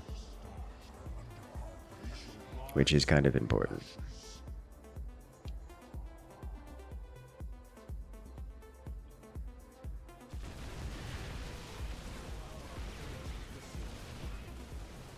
Okay, so down to 16 cards in the deck. We have removed their line, and with the second push here, we're going to get even more work done. I don't need to crystallize energy this turn.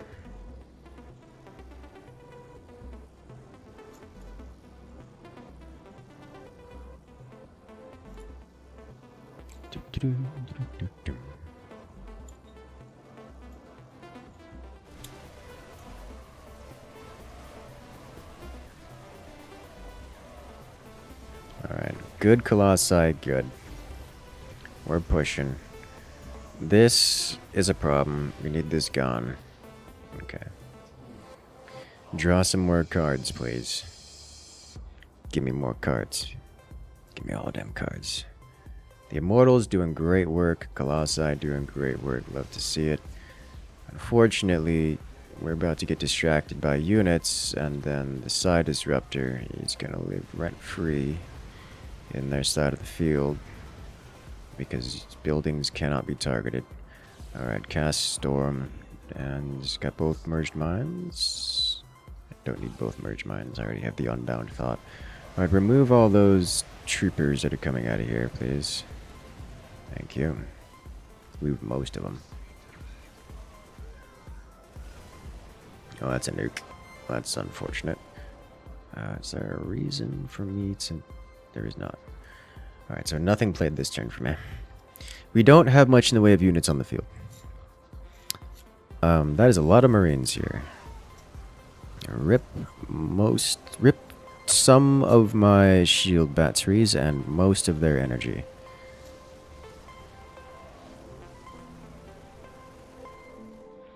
Alright, I'll cast Observer, which provides detection, which we don't need.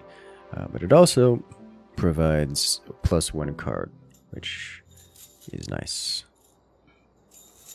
Now, I say that knowing full well that if I just didn't have an Observer in my deck, then I wouldn't have to waste a turn drawing the Observer. So this doesn't actually give me +1 card, it gives me +0 cards. But it's better than having -1 of any other card. These Zerglings, man. Zergling's strong. Refill current shield batteries, replace the ones we've lost. I do have another Protoss teammate, so hopefully his units can take the shields as they are needed.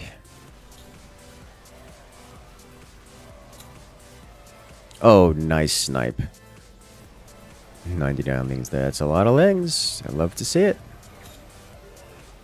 Maybe replace the orbs with building destruction spell. Do you have a suggestion as to which spell I should replace it with, like specifically?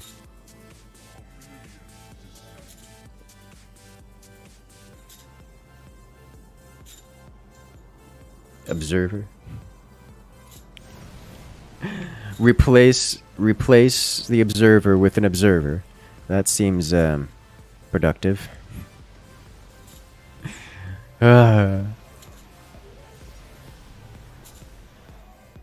Alright. get another cast here. You dropped your basic observers in favor of the energy locator. Same cost, same draw, gives crystallized energy, which helps against those sonic disruptor decks. I've dropped the energy. I've gone the opposite direction, dropping the observers for the or energy locators for the observers, because I specifically don't want the crystallized energy. Because if you could notice, I am having zero trouble paying for any of my cards.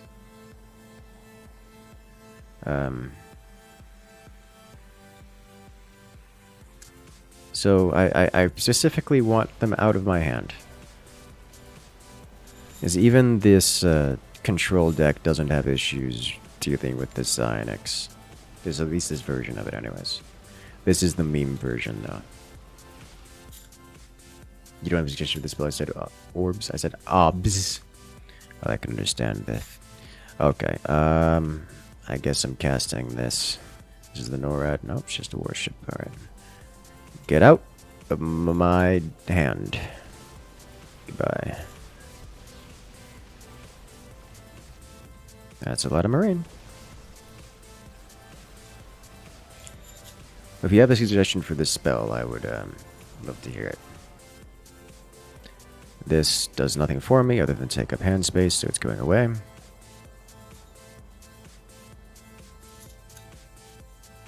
Bum, bum, bum, ba-da, bum, bum. Alright.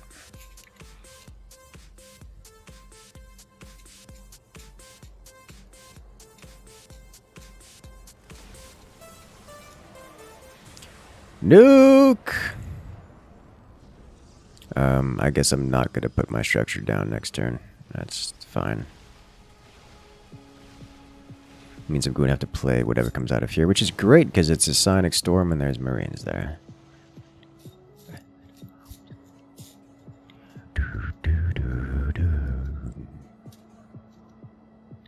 Control deck works so very well when you have two teammates that are just doing basic unit stuff.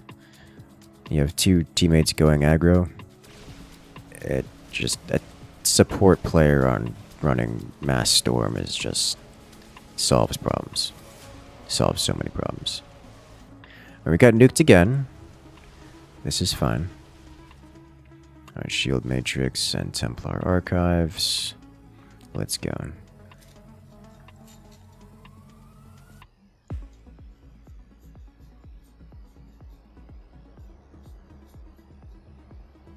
We have so many shield batteries.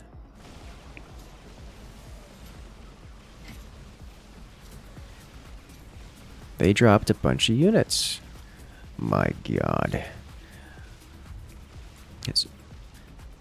We did it, team. Alright. Well done. And I was sitting on double orbs for all of those Goliaths.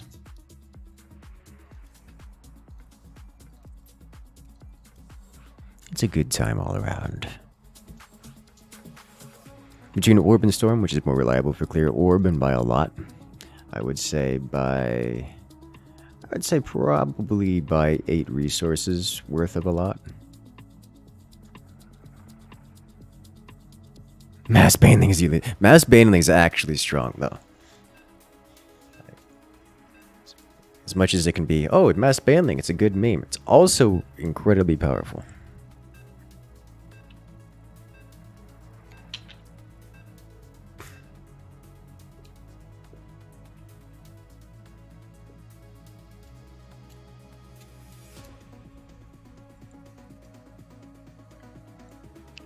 As the beginner of the game, with the only option to get cards, booster packs, and crafting, there are 3 ways to get cards. One of the ways is a limited time option.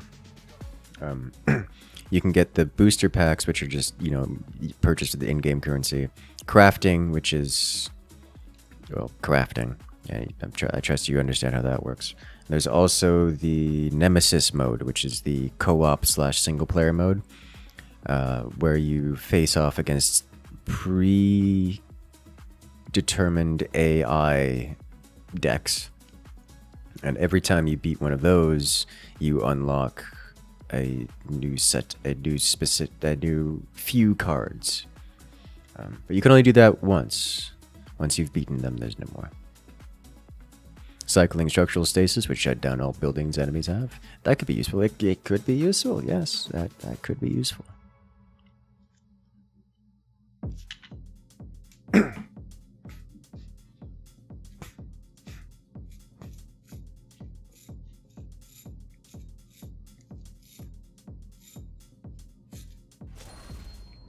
Yeah, some of the really good cards come from the Nemesis mode.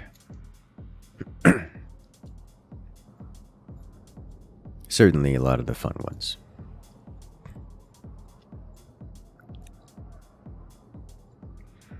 You've finally finished the work. Time for Meet Your Maker.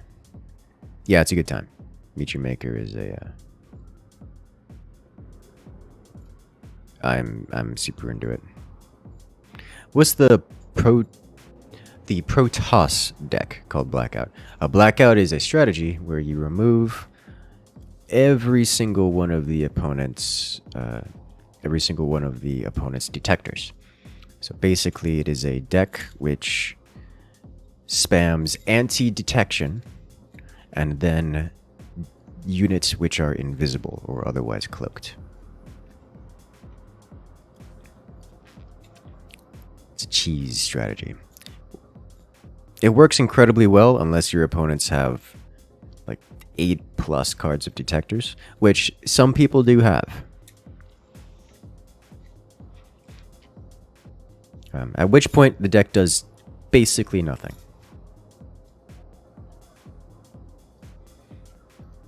So you have to take that into consideration.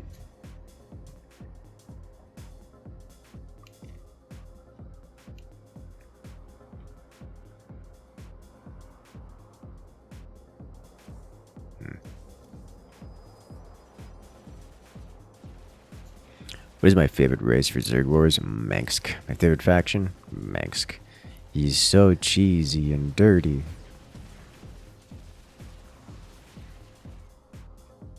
It's just fun to micro his stuff.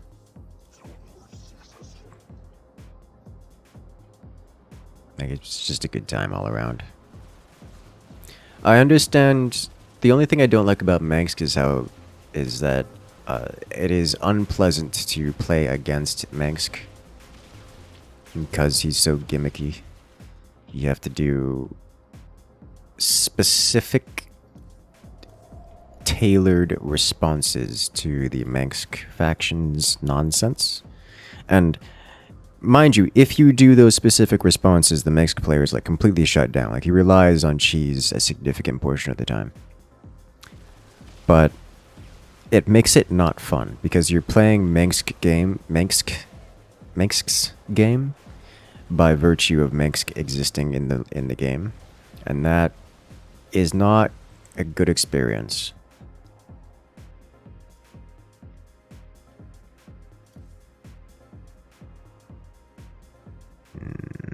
We warp gate now.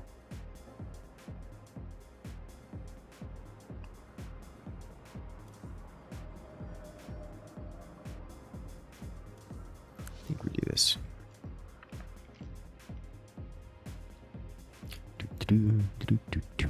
All day Keystone? I think we'll do all day Keystone. I'm enjoying Keystone. It's a good time. Yeah, this is why I wanted this here, so we can get these online and try to hold this. Hopefully we don't lose our units before... Yeah, there we go. Shield regen coming online just in time to get a few extra shots here. Alright, great. Love to see it. Let's do... This.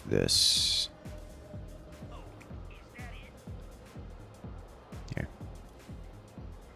Yeah, that was perfectly timed. Or could not have been any closer.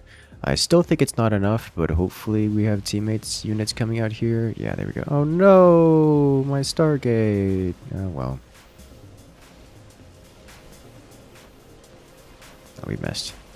Greatly. Alright then, in that case, we've got to get a little spicy here. Get these online.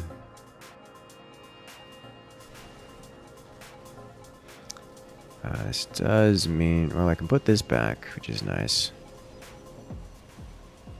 That is a lot of Reapers, which cannot shoot up. It's 3, so let's do... This... This... This...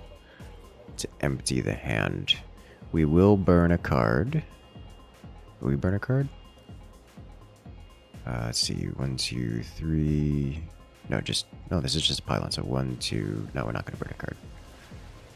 Oh, well, we upgraded this guy and immediately got taken out again. This is why structure decks need 20 plus structures. Alright, warp offensive plus...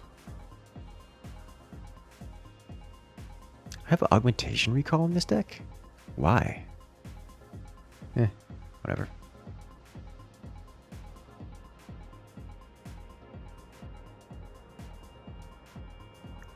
Let's cast this. Get these units here. While I still have any amount of energy production or shield production unit, shield production structures. Been dealing with Sky Toss today, but it is so much fun. Alright, I don't think this will hit anything because I don't have anything for it to hit, but I want it out of my hand. So get out of my hand, please. So I think all of my units are dead. At least all of my ground units are dead. And that thing only does ground units. Yeah, they are all dead. I only have air units left.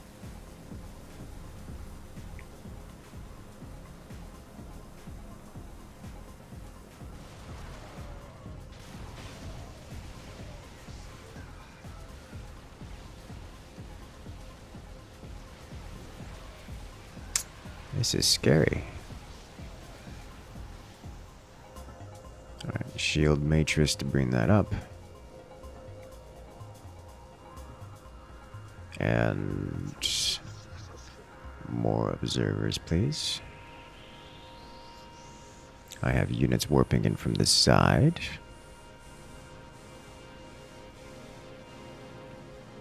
I'm casting shield matrix to recharge the shields of all my units here, which should cause them to get aggressive. Oh no, he Yamato'd my heroic scout. Sadness. Also casting observer from the cliff, which is just nice to have, because then we have an observer from the cliff.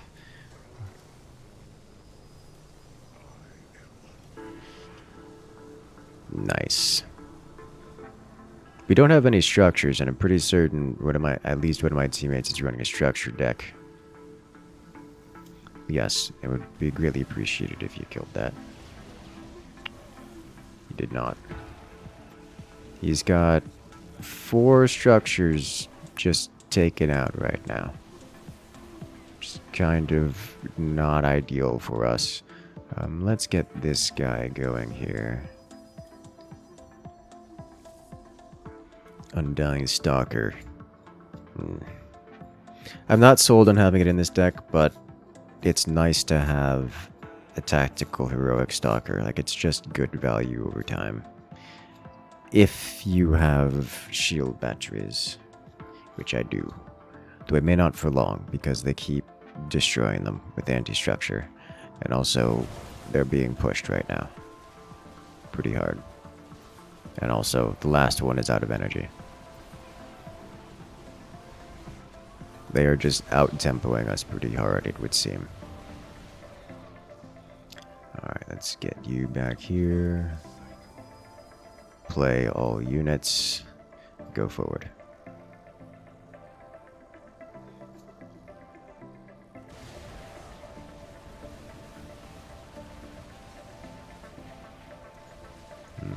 I probably want to play Brothers in Arms now-ish. There we go. Yeah, let's do that. Just so we have more. You hate this side? Yeah, it's rough. It is a... I dislike it as a design in the game. Just because... Like, if it were attached to an aggressive unit, I think it would be okay, but it being attached to a structure takes it out of the core gameplay loop, and therefore makes it a problem. If that makes sense.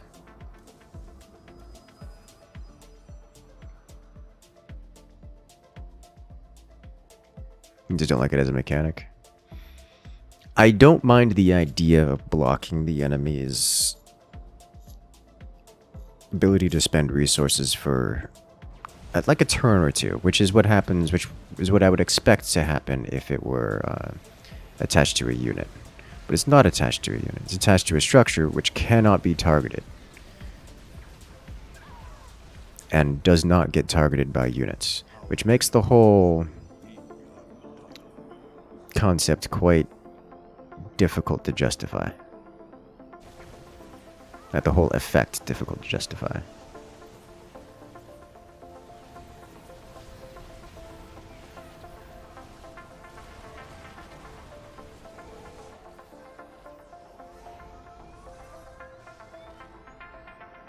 Okay, let's go. Like, if you remember, there's an SCV that has a psi emitter, which gives +1 minerals to every player, including the opponents.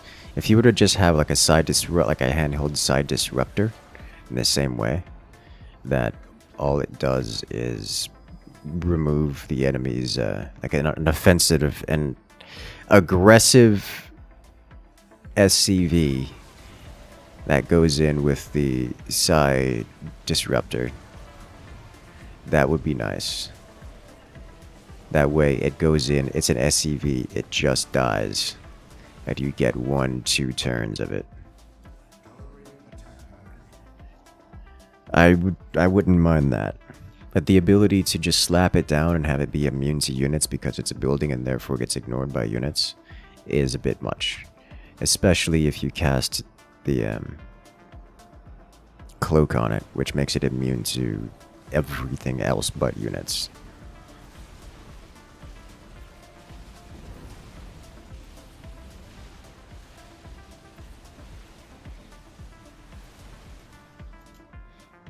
I've got 13 cards left in the deck and still haven't drawn my warp prisms, by the way. That's where we're at right now.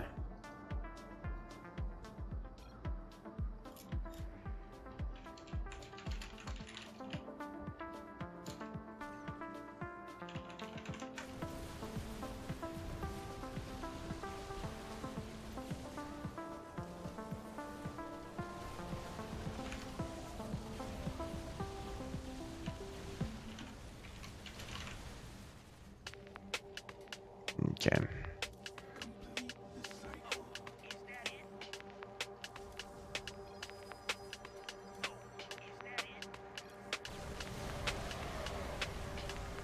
Oh, that's so much damage.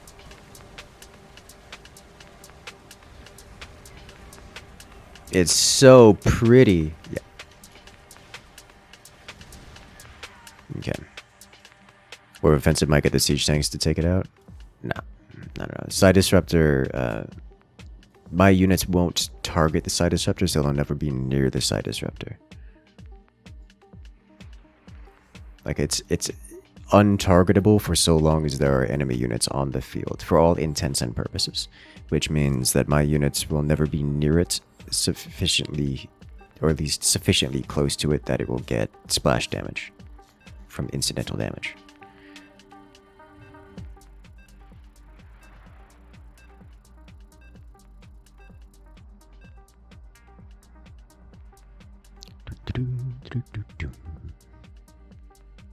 I just don't like that effect being stuck on a building.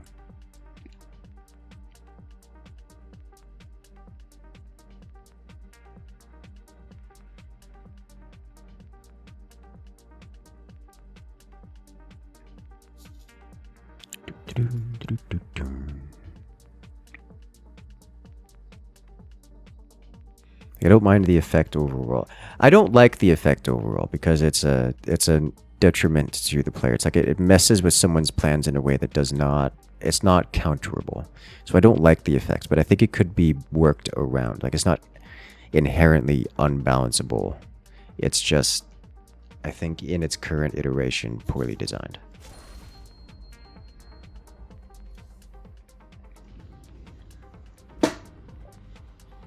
Specifically because it's attached to a building. Like, if you're gonna do that, try giving Protoss try giving Protoss a spell that destroys buildings. That would be a similar level of power, probably. Would certainly be the similar level of power to the Zerg building destruction.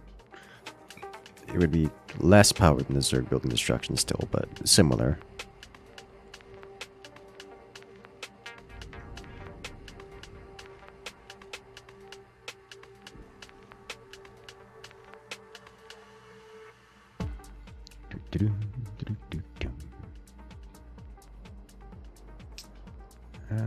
Even a defensive unit would be better than a building.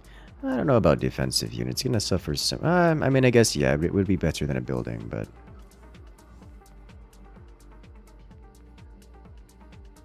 what deck am I using? Oh, okay. Planet Cracker that kills everything, including buildings. I could do. With this deck, I can theoretically Planet Cracker twice per turn. That would destroy buildings at some point. The problem is it also destroys friendlies, which is an issue. Why is this one called Arcade? Because it's on the arcade.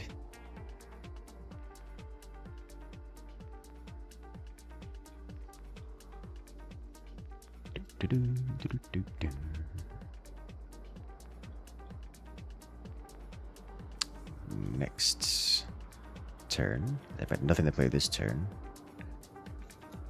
This is just normal StarCraft gameplay. Do you have a detector? No data DTs. That's how normal StarCraft works.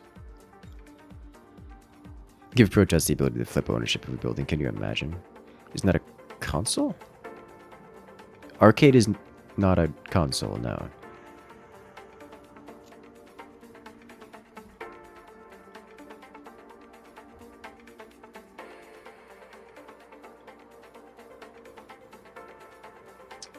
Shield matrix. Start this process going. That's a lot of Marines there, Snowdrop. Be a shame if something happened to him. Alright. We gotta deal with this.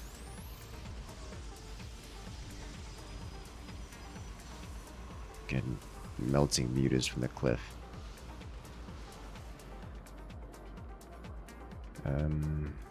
Yeah, here we go. I pressed the wrong button. I was supposed to press the green button, and now I can't play anything. That's a mistake. Going to lose all of this. This is different from regular StarCraft II?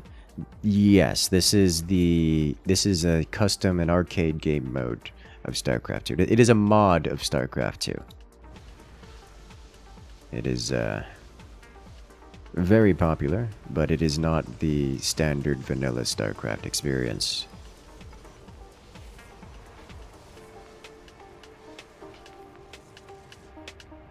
Okay.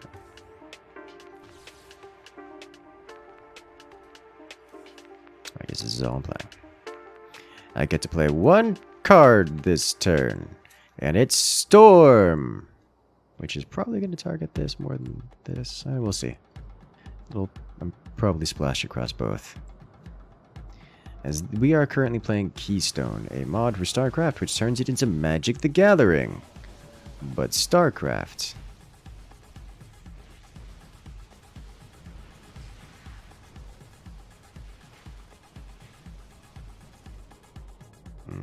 Alright, so I don't have... I'm drawing all the wrong cards, so I won't be helping out.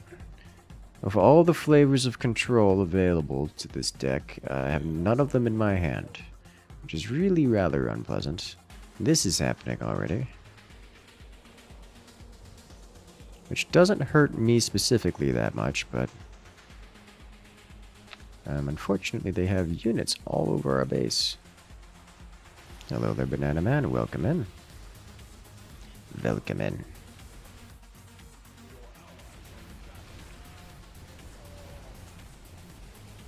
Alright, well, we've got DTs, but they don't have a whole lot of damage output, so we won't be expecting much from them.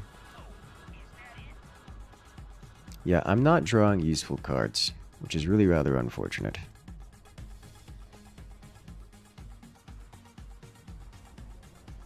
These are standard Tempests too, which is going to make them even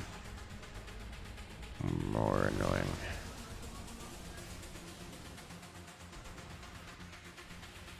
Alright.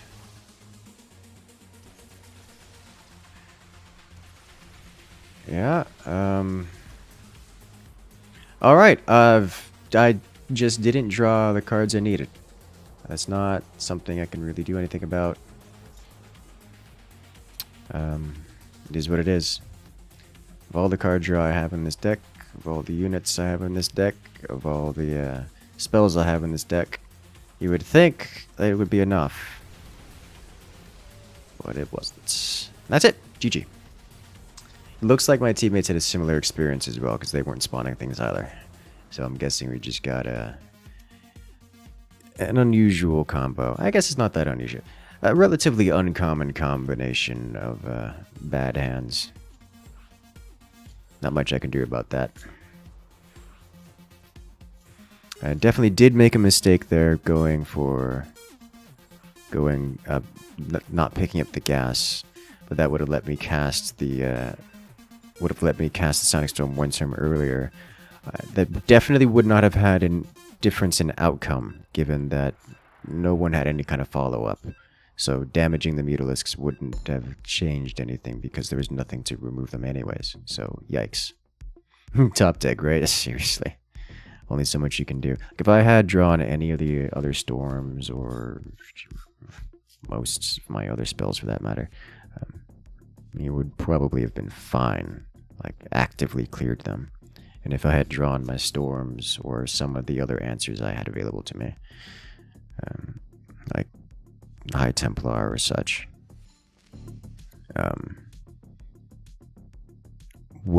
if I had drawn those earlier, then we would have been able to keep our structures, which would mean instead of just holding the line, we would have been able to gradually push them back, which is a huge difference.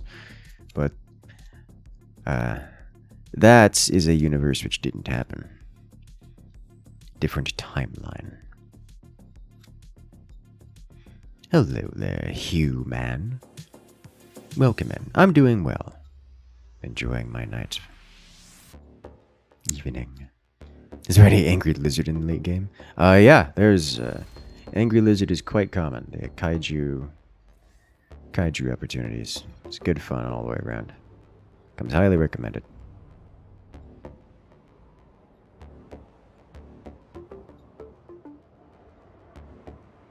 Well, now the pendulum swings back. Only one way to find out. It is entirely possible we just suffer the same experience over and over and over again. Oh look, 2 High Templar. That would be convenient. Very convenient. Let's go. These guys are great on defense. Like, amazing. It begins already. Here come the Banelings.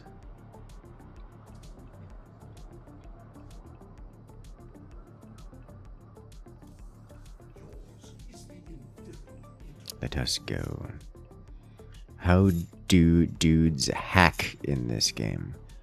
I don't think I understand. I think I do not understand the question.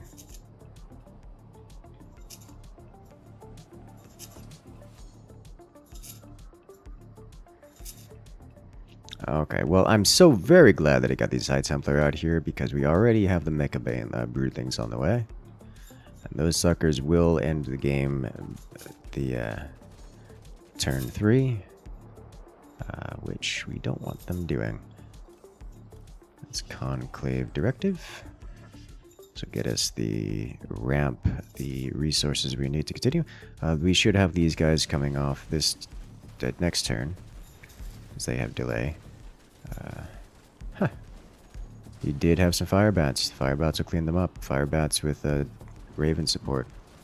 Good job, holding the line. Dang, those are heroic fire bats too. So they have 3 armor, which means these broodlings minimum damage. Love to see it. Perfect timing, absolutely perfect timing. I could not get better timing than that. Even has a Raven to support them. Alright, so now we've got High Templar on the field, which they can cast Storm. So if anything, they try that again, they're going to get stormed. These are defensive High Templar too, so they'll hang out here until they try that again, which is even better. I'm going to go ahead and get a repair station set up. It'll give shield battery for the High Templar, as well as an SCV to repair Terran units.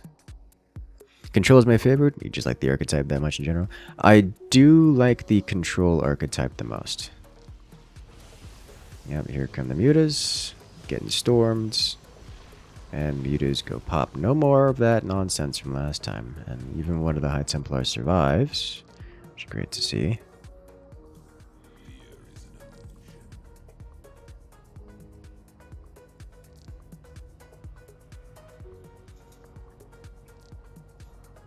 That is terrifying. So this Mecha Mutalisk, when it dies, adds a simulant part to its owner's hand, which is terrifying.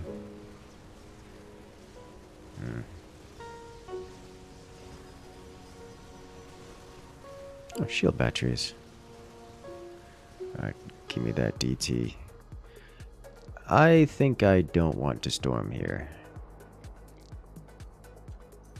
However, I do want a carrier, so I can start working through these buildings. Lord knows we're not going to get through it without that.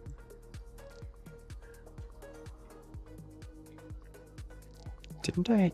I could have sworn I had a DT in there somewhere. Okay, doesn't matter.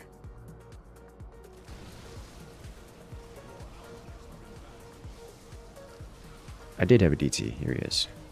He's racking up the eliminations one by one. However, they do now have a detector, so I can scan it. That's just Zerglings and a couple Marines mixed in. The Tempest I can't do much about. I'm going to cast. Not going to cast.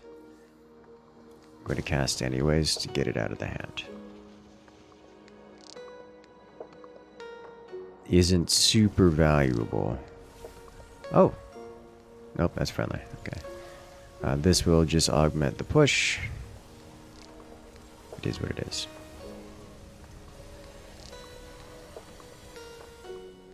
Okay. Do I want to... I didn't hit the second one. I'm going to cast both of these anyways. Get them out of the hand.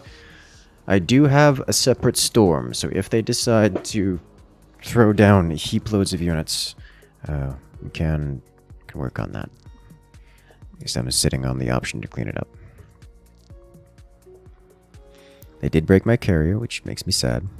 But I saw that coming a mile away.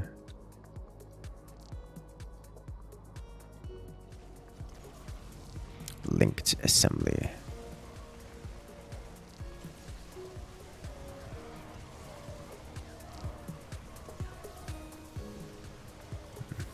Smash. I think I don't need to storm this. So we'll cast 2 more units into the fray. I'm noticing their Zerg player keeps casting a simulant spawn. So he's breaking the stuff back here. If we're not careful, he's going to backdoor us. The next simulant spawn will take out one of the caverns. Yep, there it is.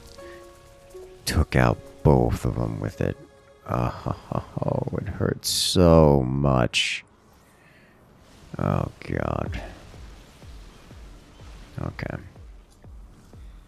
Well, not much we can do about that. That's just how that works. They have a mech Zerg, so there really isn't anything we can do about structures other than try to build faster than can destroy them, but they destroy them at 1 per turn. So it sucks to be us. It's kind of one of the major reasons why I have so many shield batteries in here. Just to help screen for the other structures.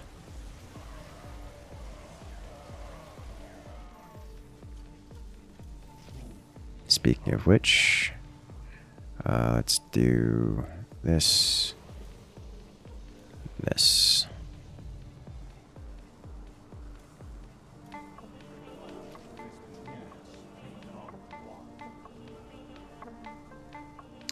Is there anything here I desperately desire to keep alive in terms of shields? Not really. It would be nice to keep this scout alive, but I think the Sonic Storm is going to help more with that than anything else. So, let's cast. Suddenly Banelings. God, Storm. We're doing so much damage. It's beautiful. Alright. That was satisfying to watch. Did I lose the Archon? No, he's still alive. Barely. But he's still alive. Alright. Cast you, and I think nothing else.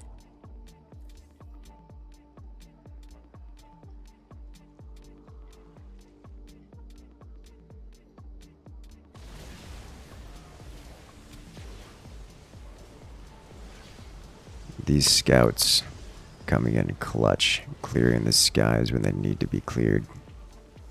Alright, have a good one, Banana Man. Good luck out there. Play this to get out of the hand. It does nothing for me.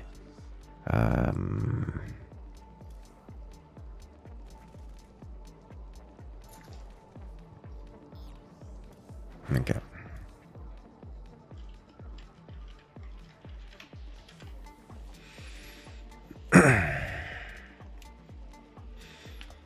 Please, let's go.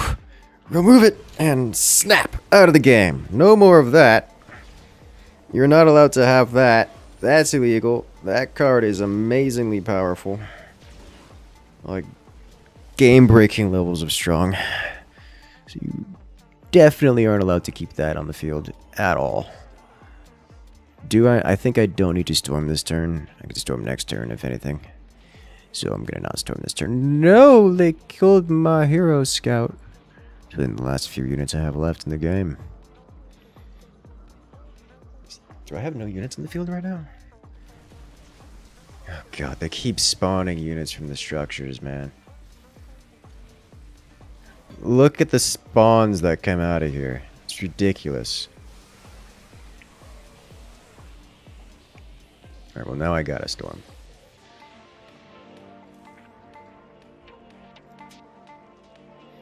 Not allowed to have structures at all. Good news is, I think with that Mind Blast, I managed to wipe out chunks of his total units. So he shouldn't have infinite amounts of those anymore. That awkward moment when he spawns so many units that we can't storm his big units because he's got too many of them. Or just big clumps of units, he's got too many of them. Alright, I'm going to have to cast... Oh no, this went up, but okay. Oh, not doing that. I got nothing to play this turn. And I need 10 more turns. What am I missing? I haven't drawn... Oh, I haven't drawn through most of my card draw yet. That's why. Okay, so we've got a lot of cycle in the deck. So the next 10 turns won't be 10 turns.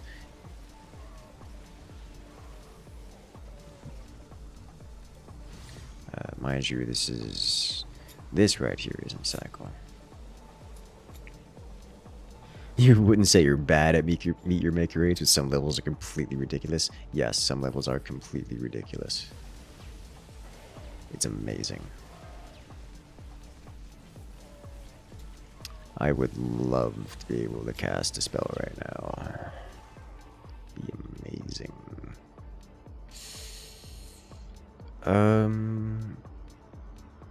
Do we die if I don't cast a spell next turn?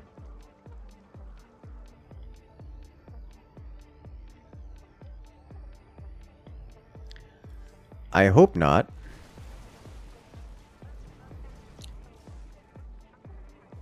But there's a chance.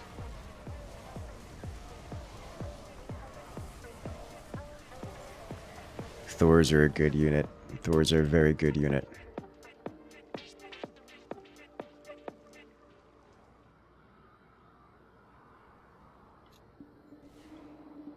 Alright, how are they still breaking our building? Is the simulant still breaking our buildings? Is that what's going on? Is that what is going on here?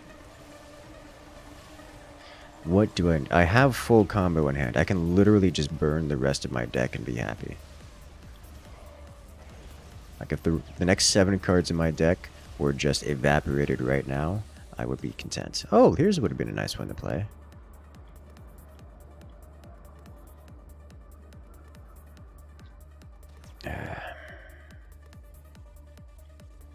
No. Let's go for it.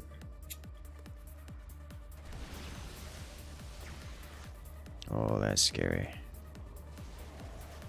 Okay. It's a lot of Thors. It is a lot of Thors. And I'm going to attempt to help them push through. Like so.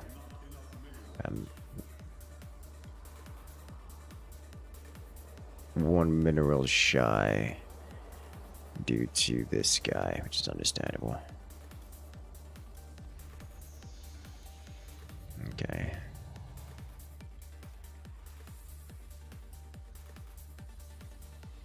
Man isn't spawning ultras right now.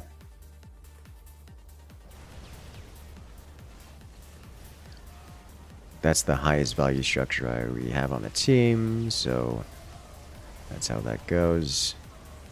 Alright. Well, that's unfortunate. Did all that come at once? Yes, yes it did. Alright, so got nothing this turn.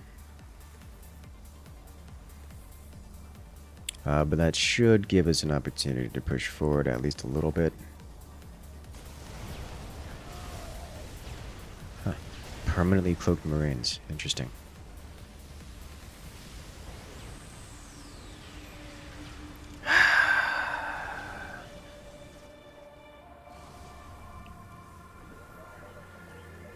I hate, but I think I need to do this or we're going to suffer immensely. Just potentially. No, no, no. We know the man can summon entire maps worth of stuff in a turn. Just let it go.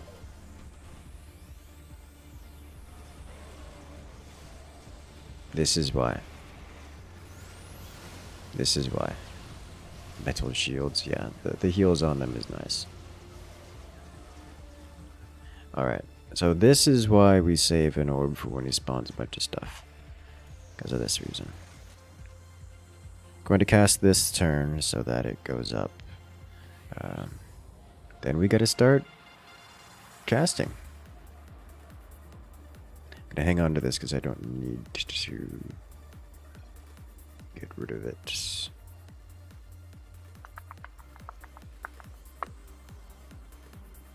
Okay. 4 ultras, 10 meters a turn better be working. Yeah, that's just a lot of meat to throw on the field. It's a lot of meat to throw on the field. This should cause damage to every unit they had there, which is good. We are breaking them. Alright, so I can get rid of this and this. We have no structures. Now, clear this up, clear up the hand, so I have space to start combo.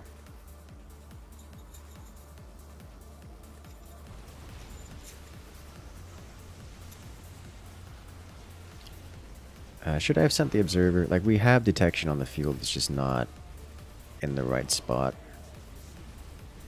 because they're hiding behind their own structures. I'm going to cast it anyways. So this isn't the full combo. I can't double cast orb every turn, but I can, with this, cast at least one orb every turn, which is nice. I think we win it anyways because all their units are cloaked and therefore not pulling aggro away from the core. So yeah, there we go. All their units were cloaked if we couldn't see them, so our unit shot the only thing they could see, which happened to be their core, which is amazing for us.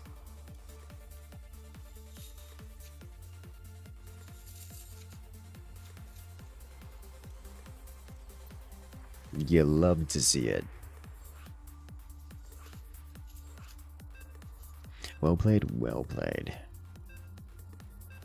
Yeah, if I have double orb and double unbound thought, I can double cast unbound. I can double cast orb in the single turn and put it all back in my deck and then hand, which is quite powerful because double orb actually clears out many more creatures. One of the problems with the orb is that it doesn't actually deal that much damage. So if you have kind of medium HP units, they just eat it and keep pushing through without caring. Double orb solves that problem. A bit late, but new expansion. Yeah, a whole new card pack has been released. New mechanics, new archetypes, new... That's what I'm looking for. New tribes? I guess it depends on your terminology from where you come from. Lots of new toys to play with.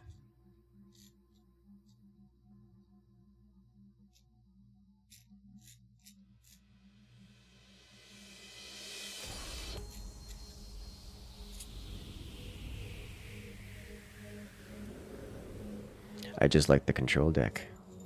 It's so much fun.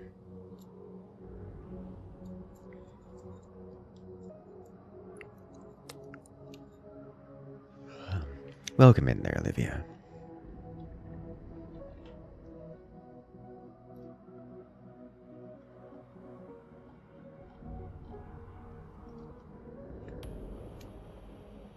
The only reason those units were cloaked is because of a random black market card. You need to get something out of your hand. Yeah, no, I understand.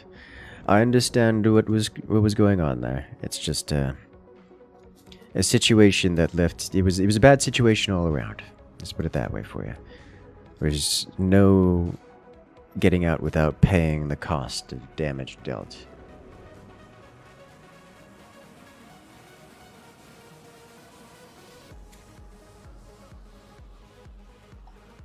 Alright. Get both of these. Let us go. Cast more.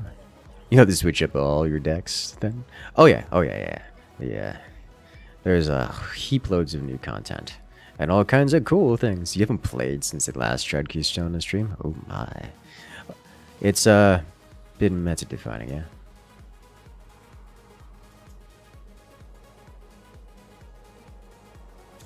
You had about 10 cards left in your deck, probably 8 of which you control, all your storm, stasis. Yeah, it happens to the best of us. It's happened to me the round before last. It happens to everyone. So you guys remember how those Mutalisks attacked us last time in turn 1 that was wiping out all of our stuff? These are the same Mutalisks, but they only live for 2 turns before self-destructing. Let that sink in.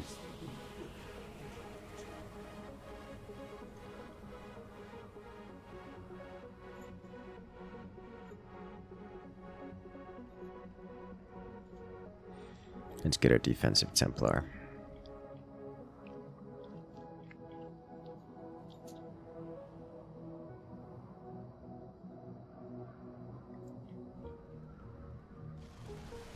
Oh, yes. Give.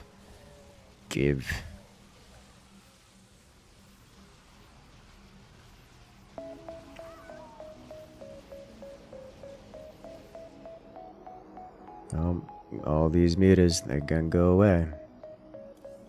Alright, I'm going to do this first. Apply pressure. Make them think twice about existing.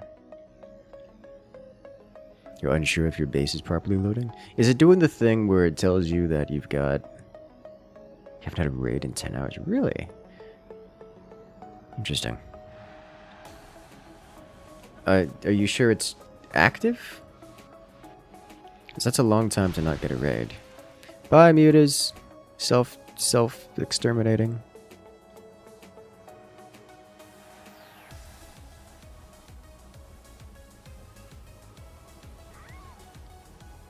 Zeratul strong. Alright, let's do this. This is just kind of important. The sooner we do that one, the better. Well, hello there, Miss Raider. Coming in with a raid. How you doing? How was your stream today? Awkward. Zeratul chasing this marine, the marine getting away. Welcome back in. Hey there, Adam. Raider and crew.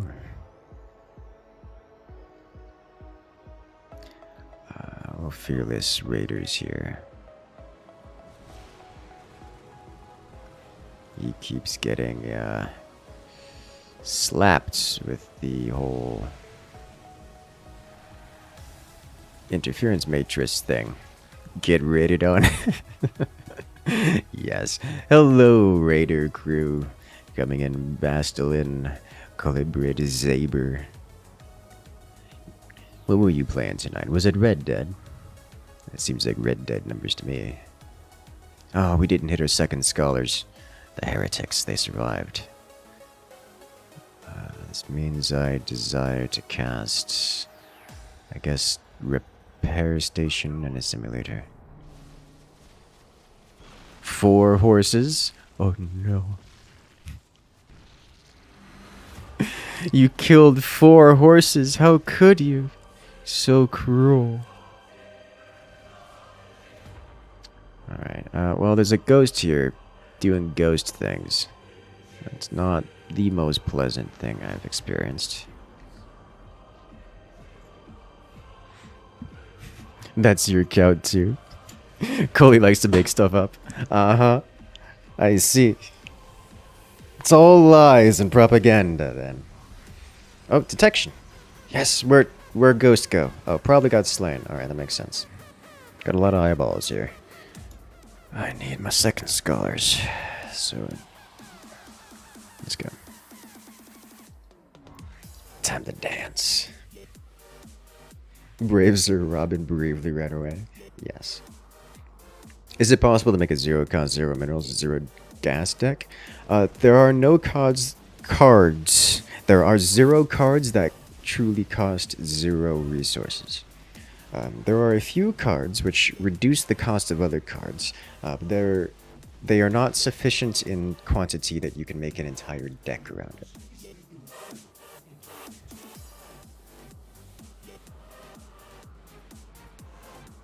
Every time you watch on YouTube, there's a Twitch raid. Whatever you watch on Twitch, there's never a raid. You're cursed. Oh no. However, are you to defend the incursion from these incoming raiders?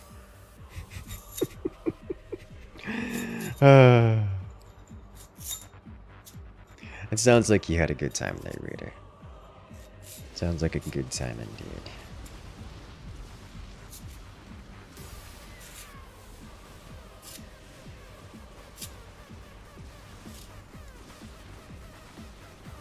This is a very large creature hanging out here, so I cast both heretics. Yeah, both heretics are gone, so let's rebirth.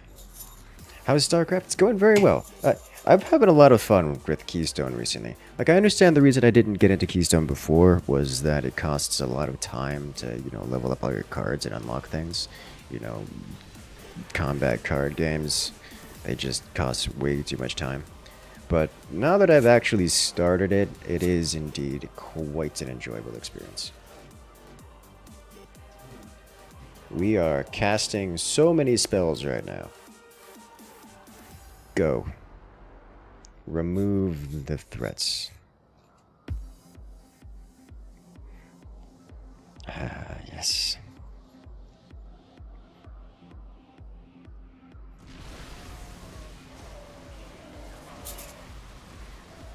Boys only pick on cute girls to embarrass themselves to be nice. Oh no. Why are you like this? I don't think I actually have seen. I don't think I've actually seen Raider like on webcam or anything of the sort. I don't know if you do face cam. I've never looked. Never searched.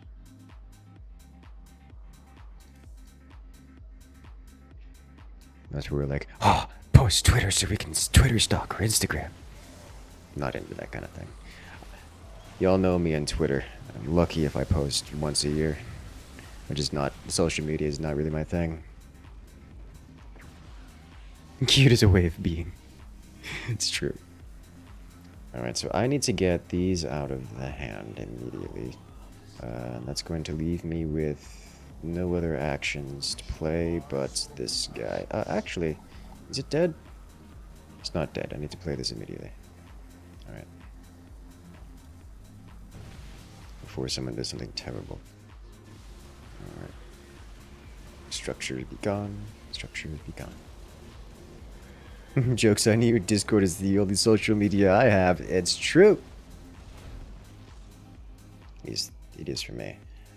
Alright, so this will remove not much, but it's something.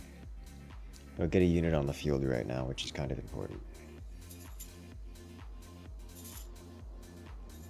It is very important to that.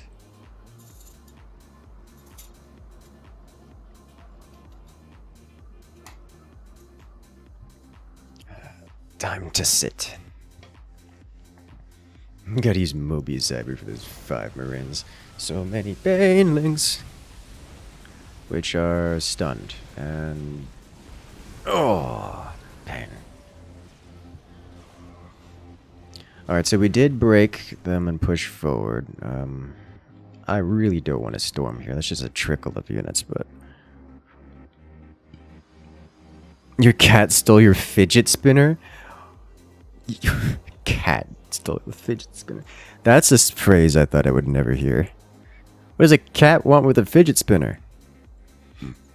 I can understand laser pointer. Like, my cats know what the laser pointer is, and they will try to convince you to use it so they can chase it around. But a fidget spinner?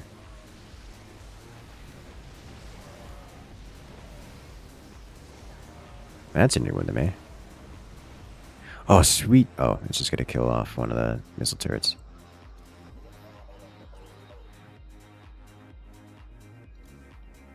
She likes to chew on it and thinks it's her toy. Come on. Since when is the entire house not the cat's toy? That's how that works most of the time. But I don't know. I've never seen a cat interested in a fidget spinner as a toy, even for a chew toy. Interesting. It's new to me. Sounds kind of fun, actually. Or at least funny. This is not orb situation here.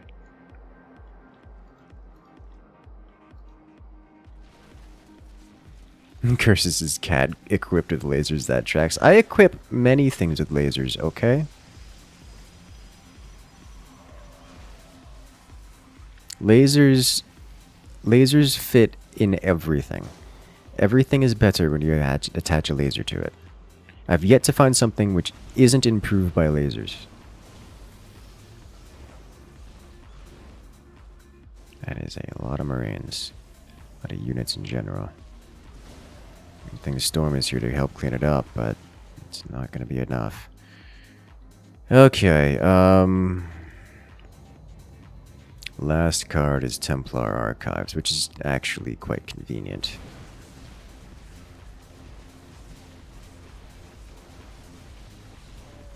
There we go. Do we... Oh, we're just dead here. Okay, that's a lot of units approaching. Okay. That's unfortunate. Let's do it again.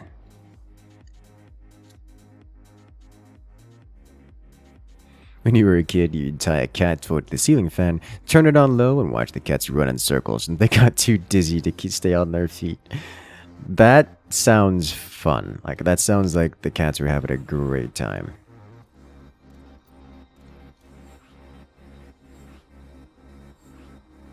That really does sound like a good time.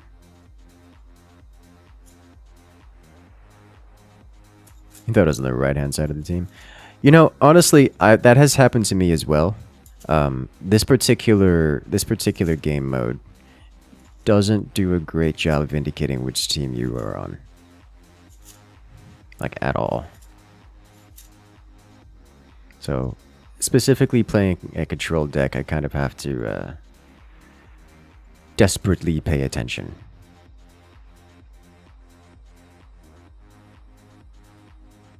Because it is very important.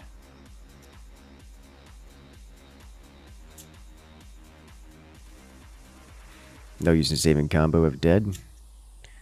No use of using combo if you're alive. Because if I use the combo and I don't die, then I can't play anymore because that I don't get it. It's the only card I have. It's an infinite deck. Either I play the combo with the full combo, or I don't have cards to play anymore. That's how that works. The small chance that we live long enough to get the combo off is about the best chance we have. At least I have.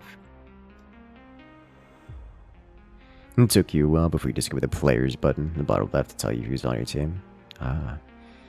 I just pressed the players button on the keyboard.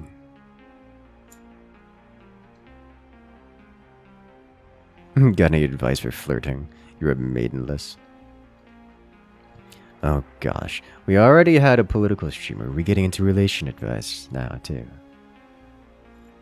I don't honestly. I still have Bumble and Tinder on my phone.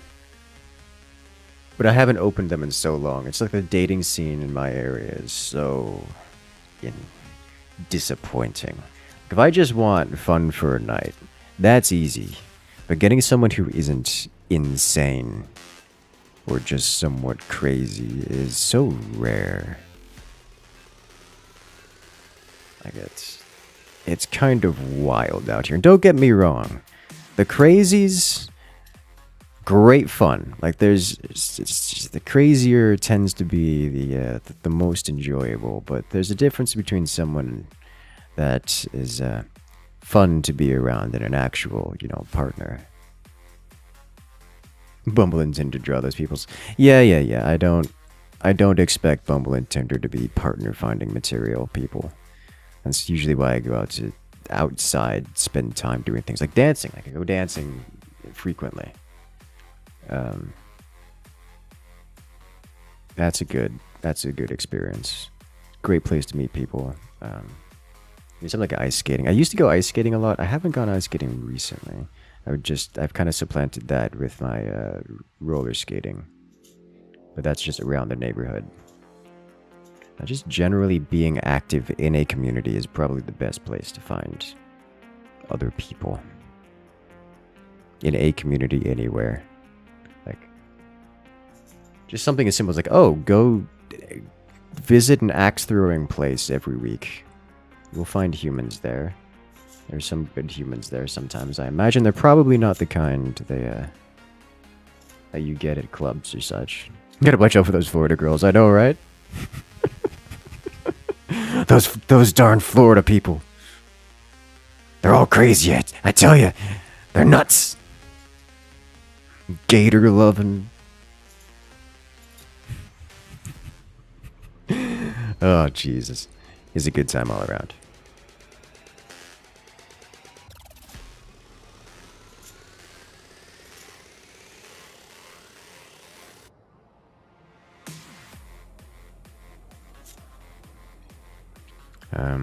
For this one, I need to hard draw for specific combo cards.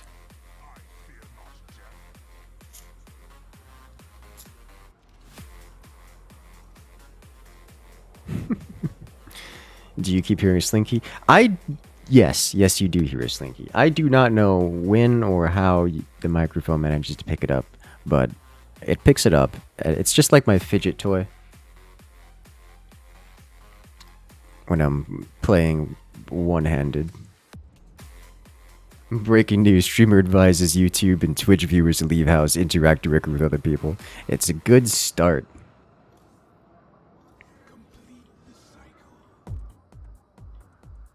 What happened to my Zealot? Oh, here it is. Heroic Zealot, Heroic Stalker. Good luck, you guys. But yeah, I did try using Tinder and Bumble for a little bit recently, and got a lot of matches. Got a lot of people to go out with, but man, the kind of people that I would not want to be around. It's like, oh, I don't even want to call you a friend because then you're gonna want to be around me, and that scares me. Like scares me deeply. Just being in a room with you, knowing how you act.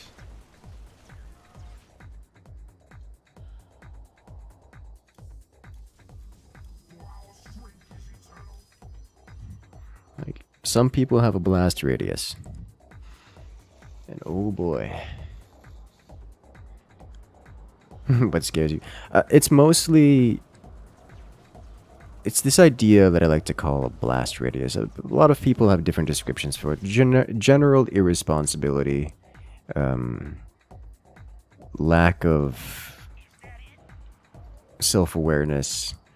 The idea of a person whose actions bear consequences, negative consequences to those around them, and they do either little or nothing, oftentimes are purposefully doing things which will cause damage or otherwise suffering to those around them.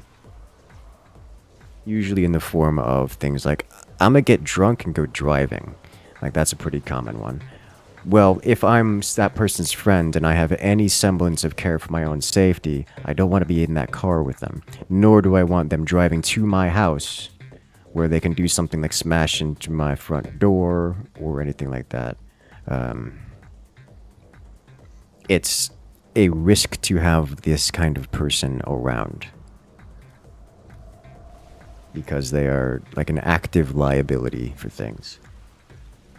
General detriment of a human being to the community. And that is a huge percentage of the people around here in my area.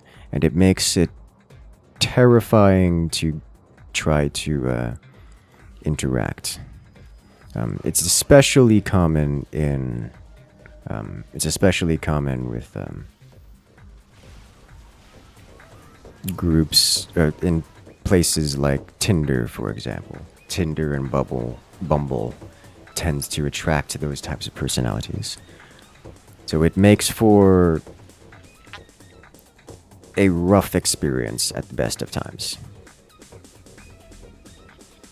It's quite rare that you find like the diamond in the rough among them. But it's possible, and I was willing to give it a try for a while, but at this point I'm just like, I will literally go outside to the community center and just talk to people, because it's way less filled. It's got way fewer crazies by a huge margin. Gotta stay away from that for sure. Yeah, it's rough. Like, I don't... Worst part about it is, so I'm not gonna go there, as I'm tempted to pick it up again, just because I can, and it's honestly it's fun.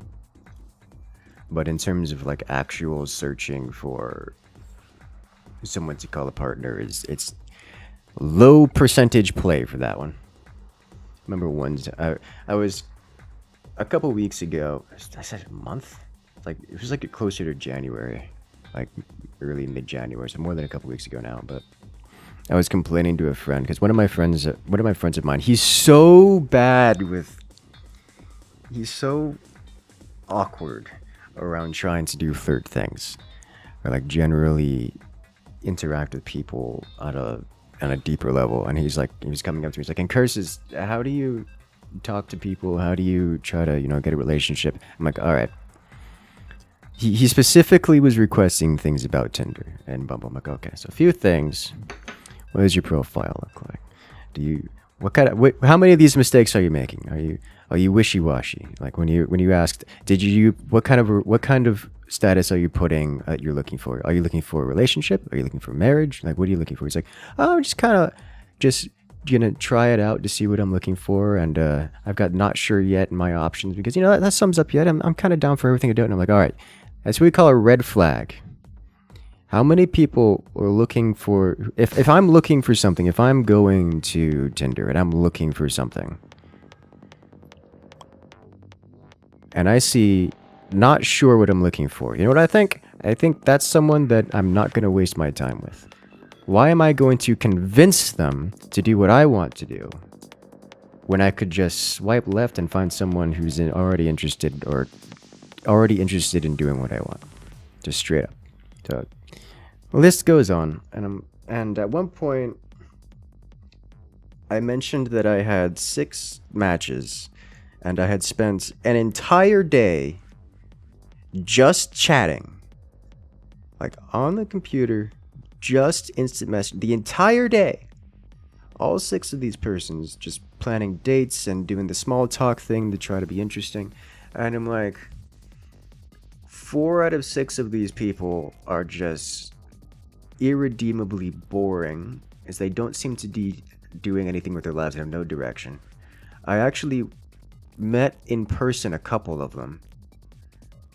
5 out of 6 ended up terrifying me.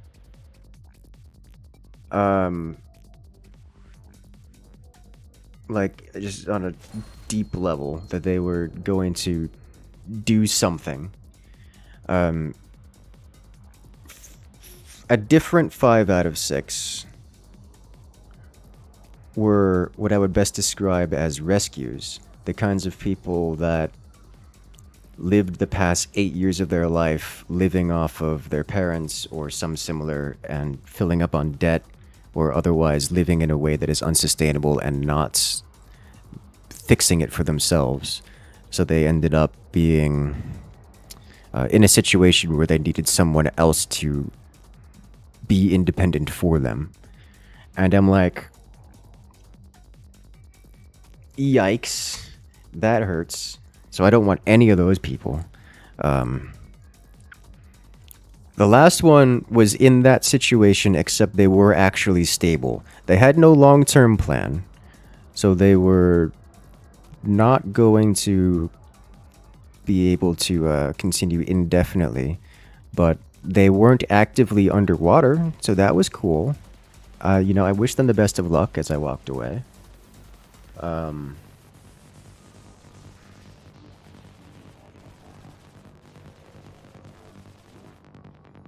So I do genuinely wish them the best of luck, and that's all I have to say on it. Like, I don't know what else. I don't know what else to say or do. Like,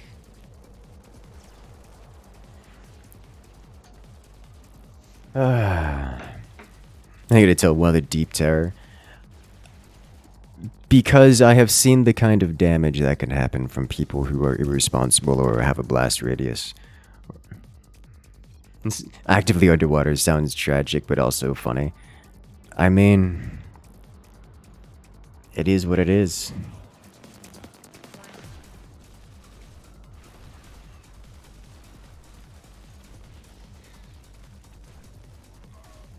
Like,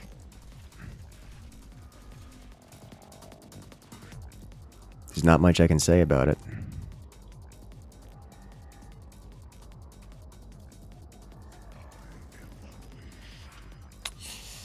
I need to play as many cards as I can.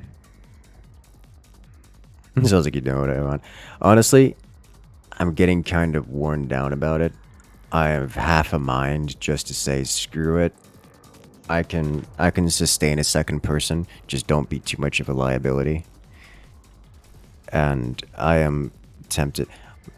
I think it's my experience with a specific friend of mine. A specific friend of mine went full bimbo. And, you know, what card did I burn? Oh, I burned the one card I needed to not burn. Okay, well, that's unfortunate. And more power to them, you know, they're having a great time. Fully living off of other people, but they know what they're about. And the other people, like, it's consensual. It's not like they're they're just, I don't know what I'm doing and I'm just trying to survive. No, they know exactly what they're doing, and the people that get involved with them are super into it.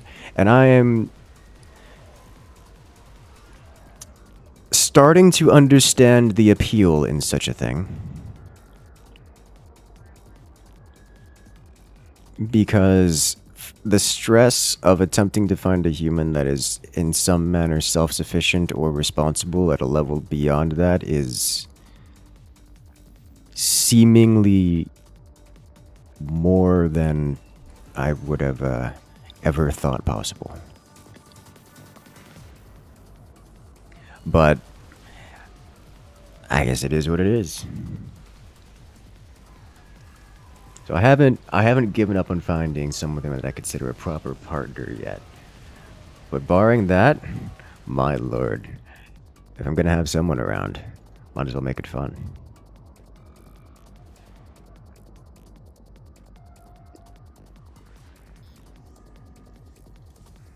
Our enemies will be undone.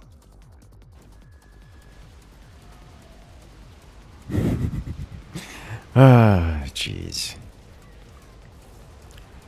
How did I get on this topic?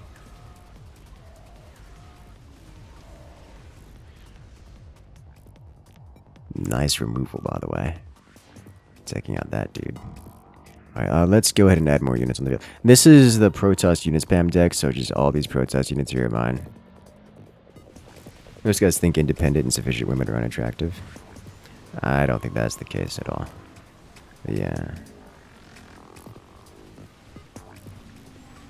I will say that it is definitely the case that someone who is... It is definitely... There is a correlation between strong and independent, self-sufficient, and unattractive. But it isn't causal. Is what I'm trying to say there. Most of the time I encounter persons that are in some manner, you know, this strong, independent type are exceedingly hostile. It is almost as if there is a conflation between independence and hostility and anger. When I think independent, I don't think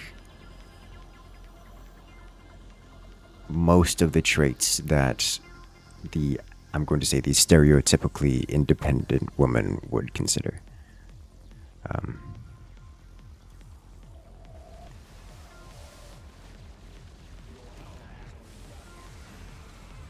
We're talking the stereotype there. Maybe intimidating. I don't know about that. Like, I don't think I just don't see it. The boss types, oh my god, it's cruel. It is almost as if people see the world as a hostile place and to say, therefore, if I am to be a boss among the world, then I must be a hostile type. It's like, no. Fundamentally, the purpose is to work with other people. That's why there's always this stereotype of, oh, my neighbor did something I didn't like and in some manner slighted us or actually, you know, harmed us. Like the neighbor did something like they broke our bicycle because they did something, because they were doing something they weren't supposed to, and it, you know, tree branch fell on our bicycle, broke it.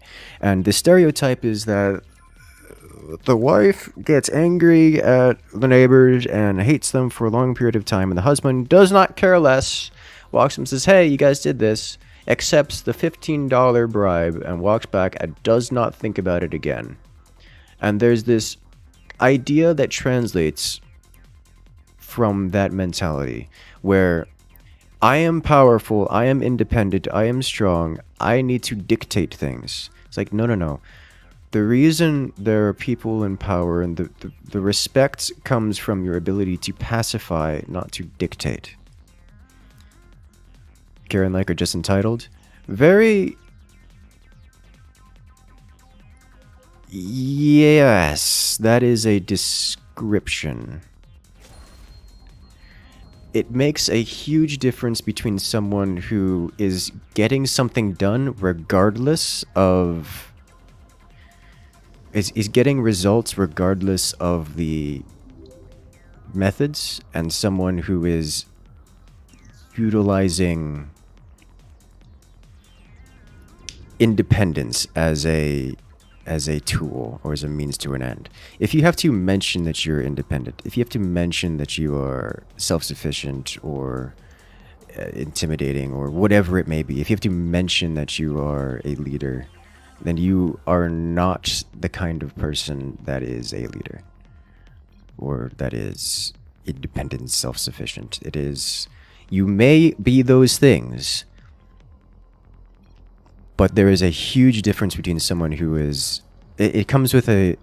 I'm mincing my words here. You may be those things, but you are also entitled, you are also hostile, you are also aggressive, which is a huge distinction between someone who is a good leader, like a good boss, and someone who is just a plague on society. I find it extremely rare that it is a person that is strong and independent, who is actually strong and independent, and isn't also just claiming to be strong and independent. The amount of times, like, especially, I used to live in Miami. It is so very often, especially going like clubbing or universities. Oh my God, universities were the worst. The amounts of sorority sisters that say, I'm a strong, independent woman who don't need no man, and then immediately go begging to their professors for grades or whatnot. It's like, you are not strong, you are not independent. It's crazy that you would even try to claim that. Like, there is a huge distinction between just being independent and just and being and claiming what you want to do. It doesn't help that there's this whole idea that's been popularized where you have to claim something, this will to power idea, where you claim something and try to manifest it by claiming it over again. It's like, yeah, I'm a boss. It's like, okay, how many employees do you have and how are they rating you? Because if you have fewer than, 3 employees, then you're not a boss. And if you have 3 employees and they hate you, you're what we call a bad boss, and you do not stand alone in society. You are being propped up by people who are tolerating your existence. And to think the amount of people that say, I'm strong and independent, leading all this stuff, like, no, stop it. Stop it. Stop it. You're a problem and you don't notice it. And which is an even bigger problem. It's real rough out there. Like, it's nasty. I'm not into it.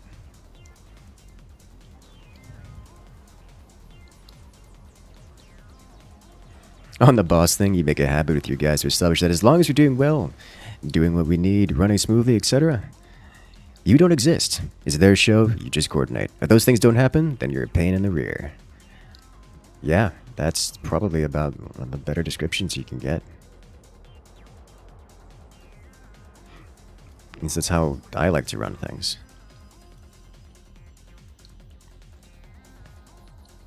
Entitlement with behaviors rooted in malevolence, even if it's small, it is fueled by TikTok, Instagram. I mean, the social media definitely is a multiplier on the thing. On the issues. Like, it's not... Oh, God, they killed my... Okay. It's definitely a multiplier on it. It's just... It hurts to see because because people who consider them... These stereotype, who considers themselves strong and independent, are inherently impossible to work with by purpose. Like, they purposely make themselves impossible to work with. It's not to say everyone does, but it is very far and few between that you find someone who is quote-unquote strong and independent. And it goes on both sides of the... Like, it's not a male-female thing. It's just very few men have an opportunity to do that without getting slammed super hard by society. Like, It doesn't work that way for men. Like if you are a if you take the entitled man side as a man, you get rinsed by everyone else. But you don't generally get that kind of effect for most ladies, and it shows. It really does. It's quite difficult for me to try to even just work with those types of people. Like even working in business. I've told these stories before, like from Business Networking International, like the amount of times I go out to business meetings or such, and I'm talking like high-end business meetings where I've literally been to business meetings where they will have beauty pageants just as entertainment for the business people that are talking. And it's not like and this isn't a thing that's just men only. Like no. Sure, there are generally more men at the top of the food chain in that regard, but this is not a male-only thing. Like, there's plenty of women over there too. There is a huge difference between the people who are strong and independent and those who are actually like actual bosses, who are actually doing things in the business world or anything of that sort. Like, I go to those business meetings, no one cares. No one cares about your perception of them. They're there for the purpose of getting the thing done. And it's like, I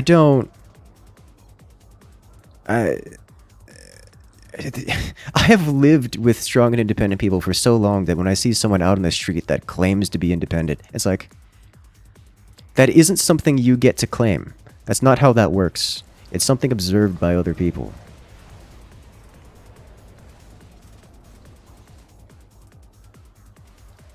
And it's just, imagine every time it's like, all I want is to work with an independent person, so I can do my thing, they can do theirs, we could grow with each other alongside and build something, and then they immediately self-destruct because they've been insinuated that they aren't independent or aren't strong. It's like, I can't deal with this. You refuse to build. I have better things to do with my life. I'll go spend time with someone who's actually in the process of building, instead of spending time cleaning up whatever mess you're making for yourself. People who constantly self-declare usually sound like they're looking for a fight.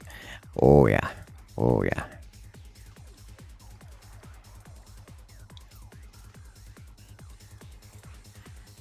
Or desperate to prove it to themselves, yes. Like, there's a huge difference between someone who is doing the thing and someone who's claiming to do the thing. Knowing who you want to surround yourself with is important. Yes! Oh my god, is this so important. I live in a strange and unique city, United States. Actually, kinda, yeah.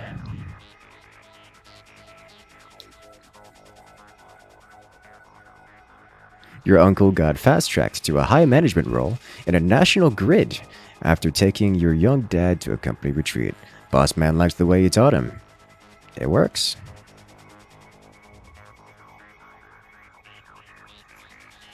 Like, if you actually invest in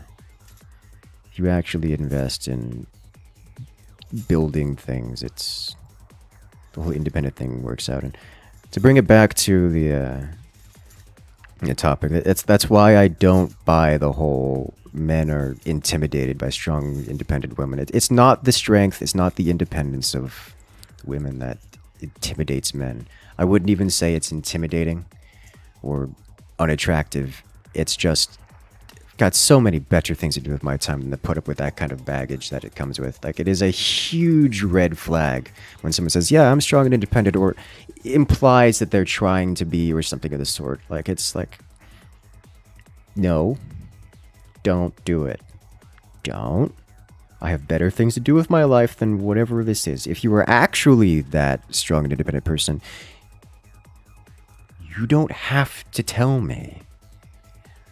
It will be obvious from when I walk in the room. Everyone knows. And you will be too busy doing other things.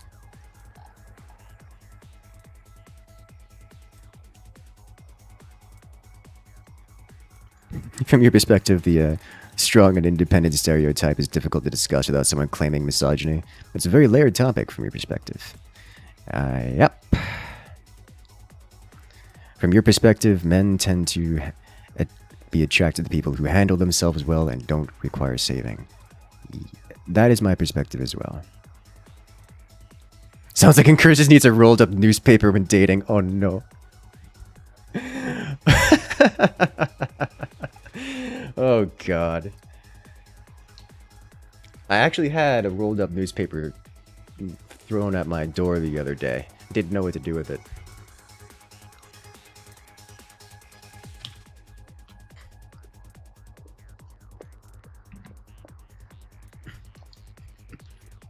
Maybe a water squirt bottle. No, bad. Stop being bad. Why are you like this?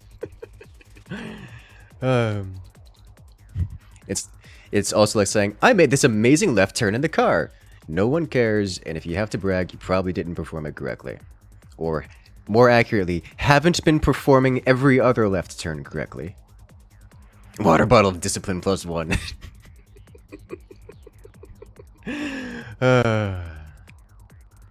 Odd tangent, this is exactly the reason why there's a movement of guys, of men on the internet considering not dating anymore. Yeah. Or considering dating guys more. Yeah, I've heard about that. I haven't looked into it. It has definitely gotten increasingly mentioned. So it exists for sure, because it's been mentioned way too many times, way too many different people, for it to not be a thing.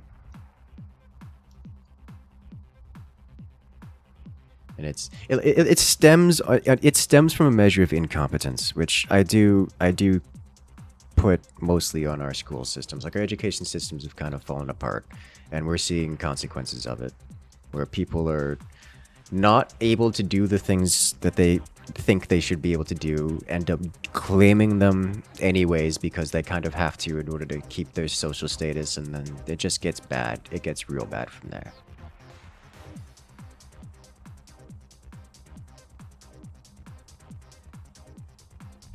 It doesn't get better, and I'm looking for someone who is competent, and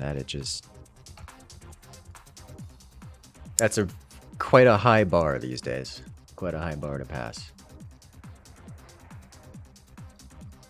Like, reasonably competent.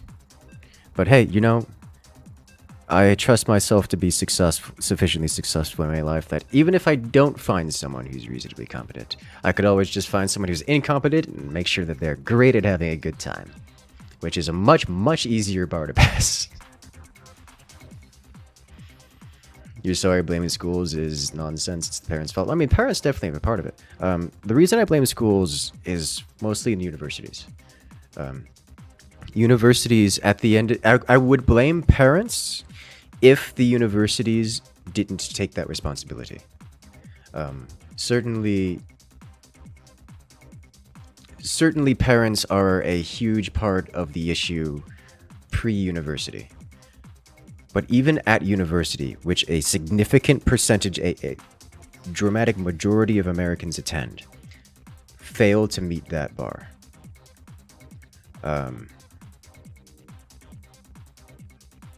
Generally speaking, I mean, like categorically, universities intend to teach at a high level and fail to do so because they fail to sufficiently pass the fundamentals.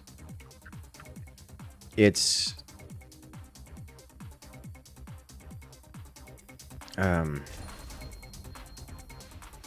bad. It's really bad. Like, the universities should at least be the stop, the end of the line for such incompetence. Like, if you have a bad parent, that's fine. You can go over to a university where they can teach you how to learn, where they can teach you useful skills for society. We don't have that. Universities ostensibly take your money and give you a license to work in a field, and then don't even teach you the bits about the field you need to learn. It's not good. Mind you, the problem would also be solved if parents actually taught their kids basic things instead of just put him off to a school system, which is also not working. So it's failing on all parts. But it almost feels like university is too late to teach you how to learn. It is never too late to teach you how to learn or to teach you anything. But it is certainly late. And would be far, far better off if people learned earlier on. Like, people are much more capable of learning at an earlier stage of life. And so it is ideal that people learn these skills when they're children, you know, when they're in grade schools and such. And they aren't taught in grade schools, so that is an immediate failure in grade schools right there. And you don't necessarily have to be taught in grade schools. You could be taught most of the basic things by your parents, where grade schools just teach some of the harder things. That could work too. But that also doesn't happen. So it's parents failing the children. Early schools, like basic schooling, failing the children. And universities failing everyone. Which is just bad. It's all bad.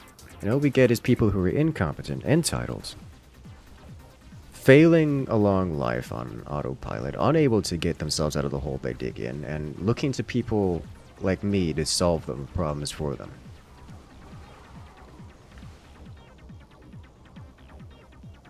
It's sad. I don't have a solution for it, other than just accept that my partner is going to be incompetent and will be most used for fun, which is not really a partner. It's not what I would consider to be a partner. Oh my god, I burned the one card I needed. Oh god.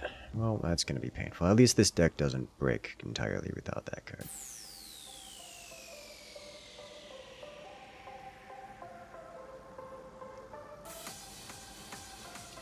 My units die? Mostly.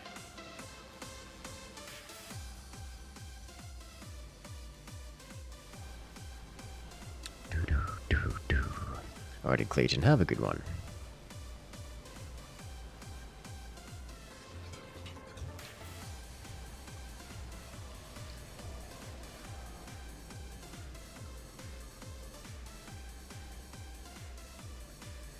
Let's see, warp pad, augmentation recall, get a few extra units, get some hero immortals, which would be nice.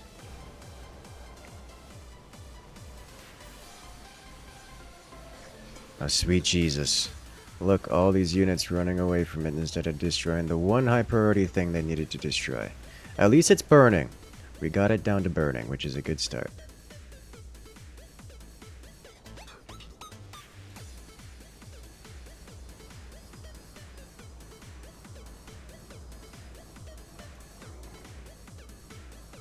Let's go.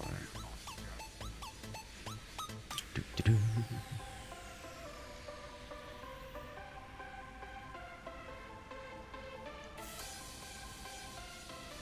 It's a chicken and the egg problem. Systemic problems forcing parents to focus on career concerns rather than upbringing, which then schools fail the kids, rinse and repeat.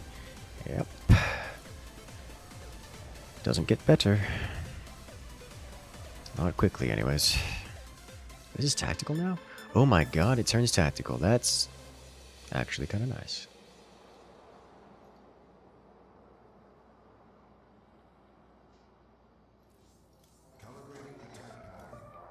Spend all the resources. Hello there, Emma. Welcome in. Welcome in.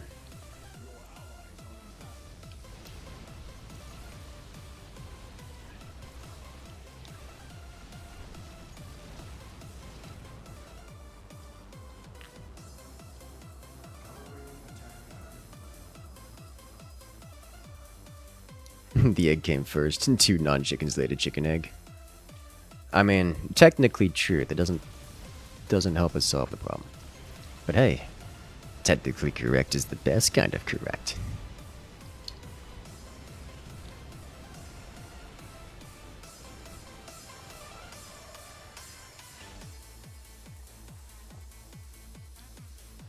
Alright, so we're wiping their structures here. Let's cast the entire hand if possible.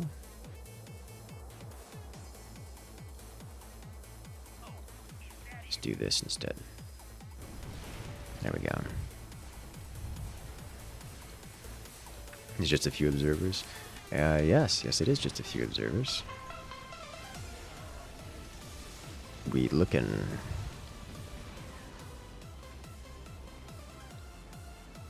Why must YouTube swallow messages that end in emotes? I imagine it has something to do with the anti-bot stuff that they've got going on. As if you guys remember the bots that have been invading constantly ever since the inception of YouTube, they're kind of not been around recently, as YouTube has been working on cleaning them up. I imagine the emoji is something. Emoji can do something with that. Is Protoss the only deck type that has upkeep? It's a good question. I don't know the answer to that. I think so.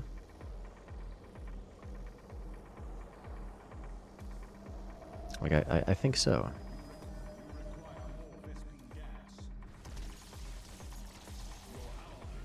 We have so many. These are all my Tempests, by the way. My teammates' Tempests have since gone away. Alright, bring up Warp. Bring Warp Gate online. Let's go. Then don't auto-resolve that into an emoji. Oh no.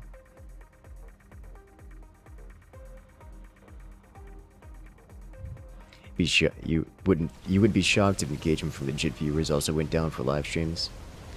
I don't think it would. I suspect it would not have had a meaningful impact on legit viewership or legit viewers.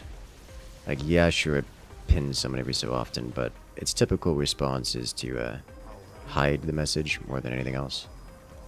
So, it's not like they get... Unless you are an actual bot that violates it multiple times, constant, like all day, every day, it's not gonna like ban you or anything. So...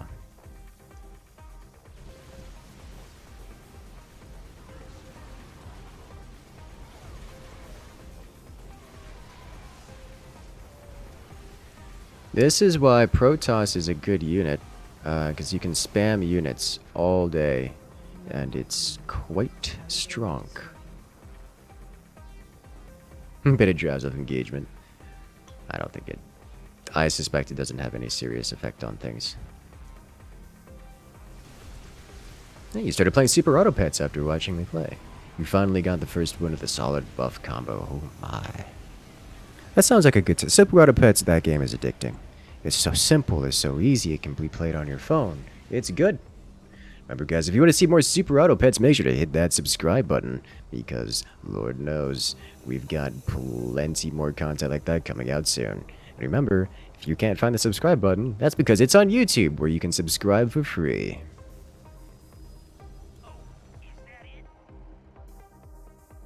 I have infinite observers!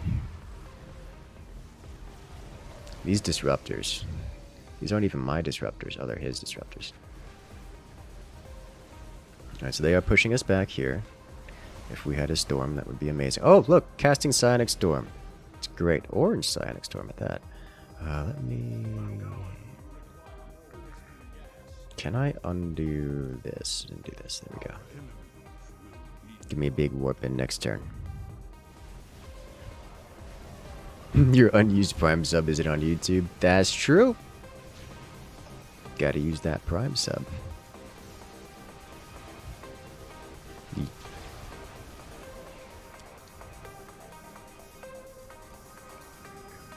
Cast everything.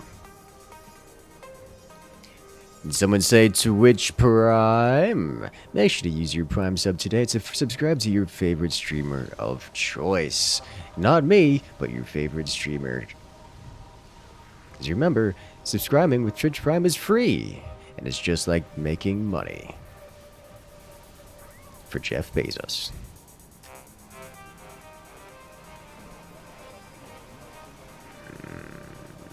You're losing money for winter if you don't. Oh no. Find anything good this Steam Next Fest? You found a tactics RPG type game? It's like cultivation. I haven't looked at Steam Next Fest. I've been into Meet Your Maker. Inkbound is pretty good. I've played a couple others, but nothing that I haven't actually looked at the Steam Next Fest stuff. Not using your Prime sub basically means gifting Bezos money. Remember, if you don't use it, Amazon knows where you live. You told them. Alright, let's get these on the field. Alright, big round of warp-ins for me. Big warp-ins. Look at all these observers. I just have infinite observers because the star warps bring in observers. So we have detection for days. For so long as I have warp-ins. Cast some more. Your only regrets is not also doing the cannon spam structure toss and get minions in their base. Honestly, triple Protoss is incredibly powerful because it has probably the strongest control deck and can do incredible amounts of unit spam while having reasonable structures. That build, it kind of seems worth to go 7-4 resources. You can't choose your resource distribution. You get 8 minerals max and 3 gas max. The only thing you can choose is the order in which you take to get there. There are ways of changing your maxes, but those come in terms of cards rather than being able to just arbitrarily choose. So now we have this massive group of units, and this is only a fraction of the stuff we can bring out. So we're going to be bringing out even more. I'm going to cast Shield Matrix to heal up all of my dudes.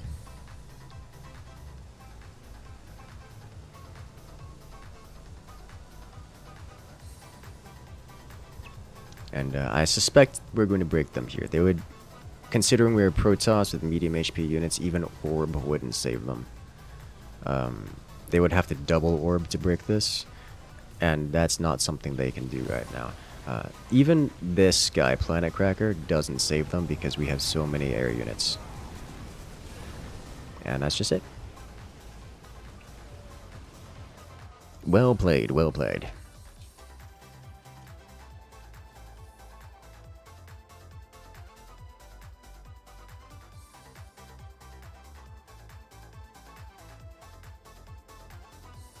Alright.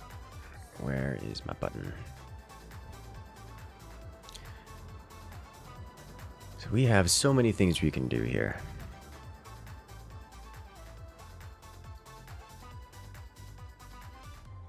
And you know what we're going to do? First thing we're going to do is go raiding. Ladies and gentlemen, it has been a great live stream. And I know a friendly little owl here. He looks... Is this the Hogwarts game? I think it's the new Hogwarts game. We're going to go say hi. Or check out the new Hogwarts. There's so many games coming out right now. It's crazy.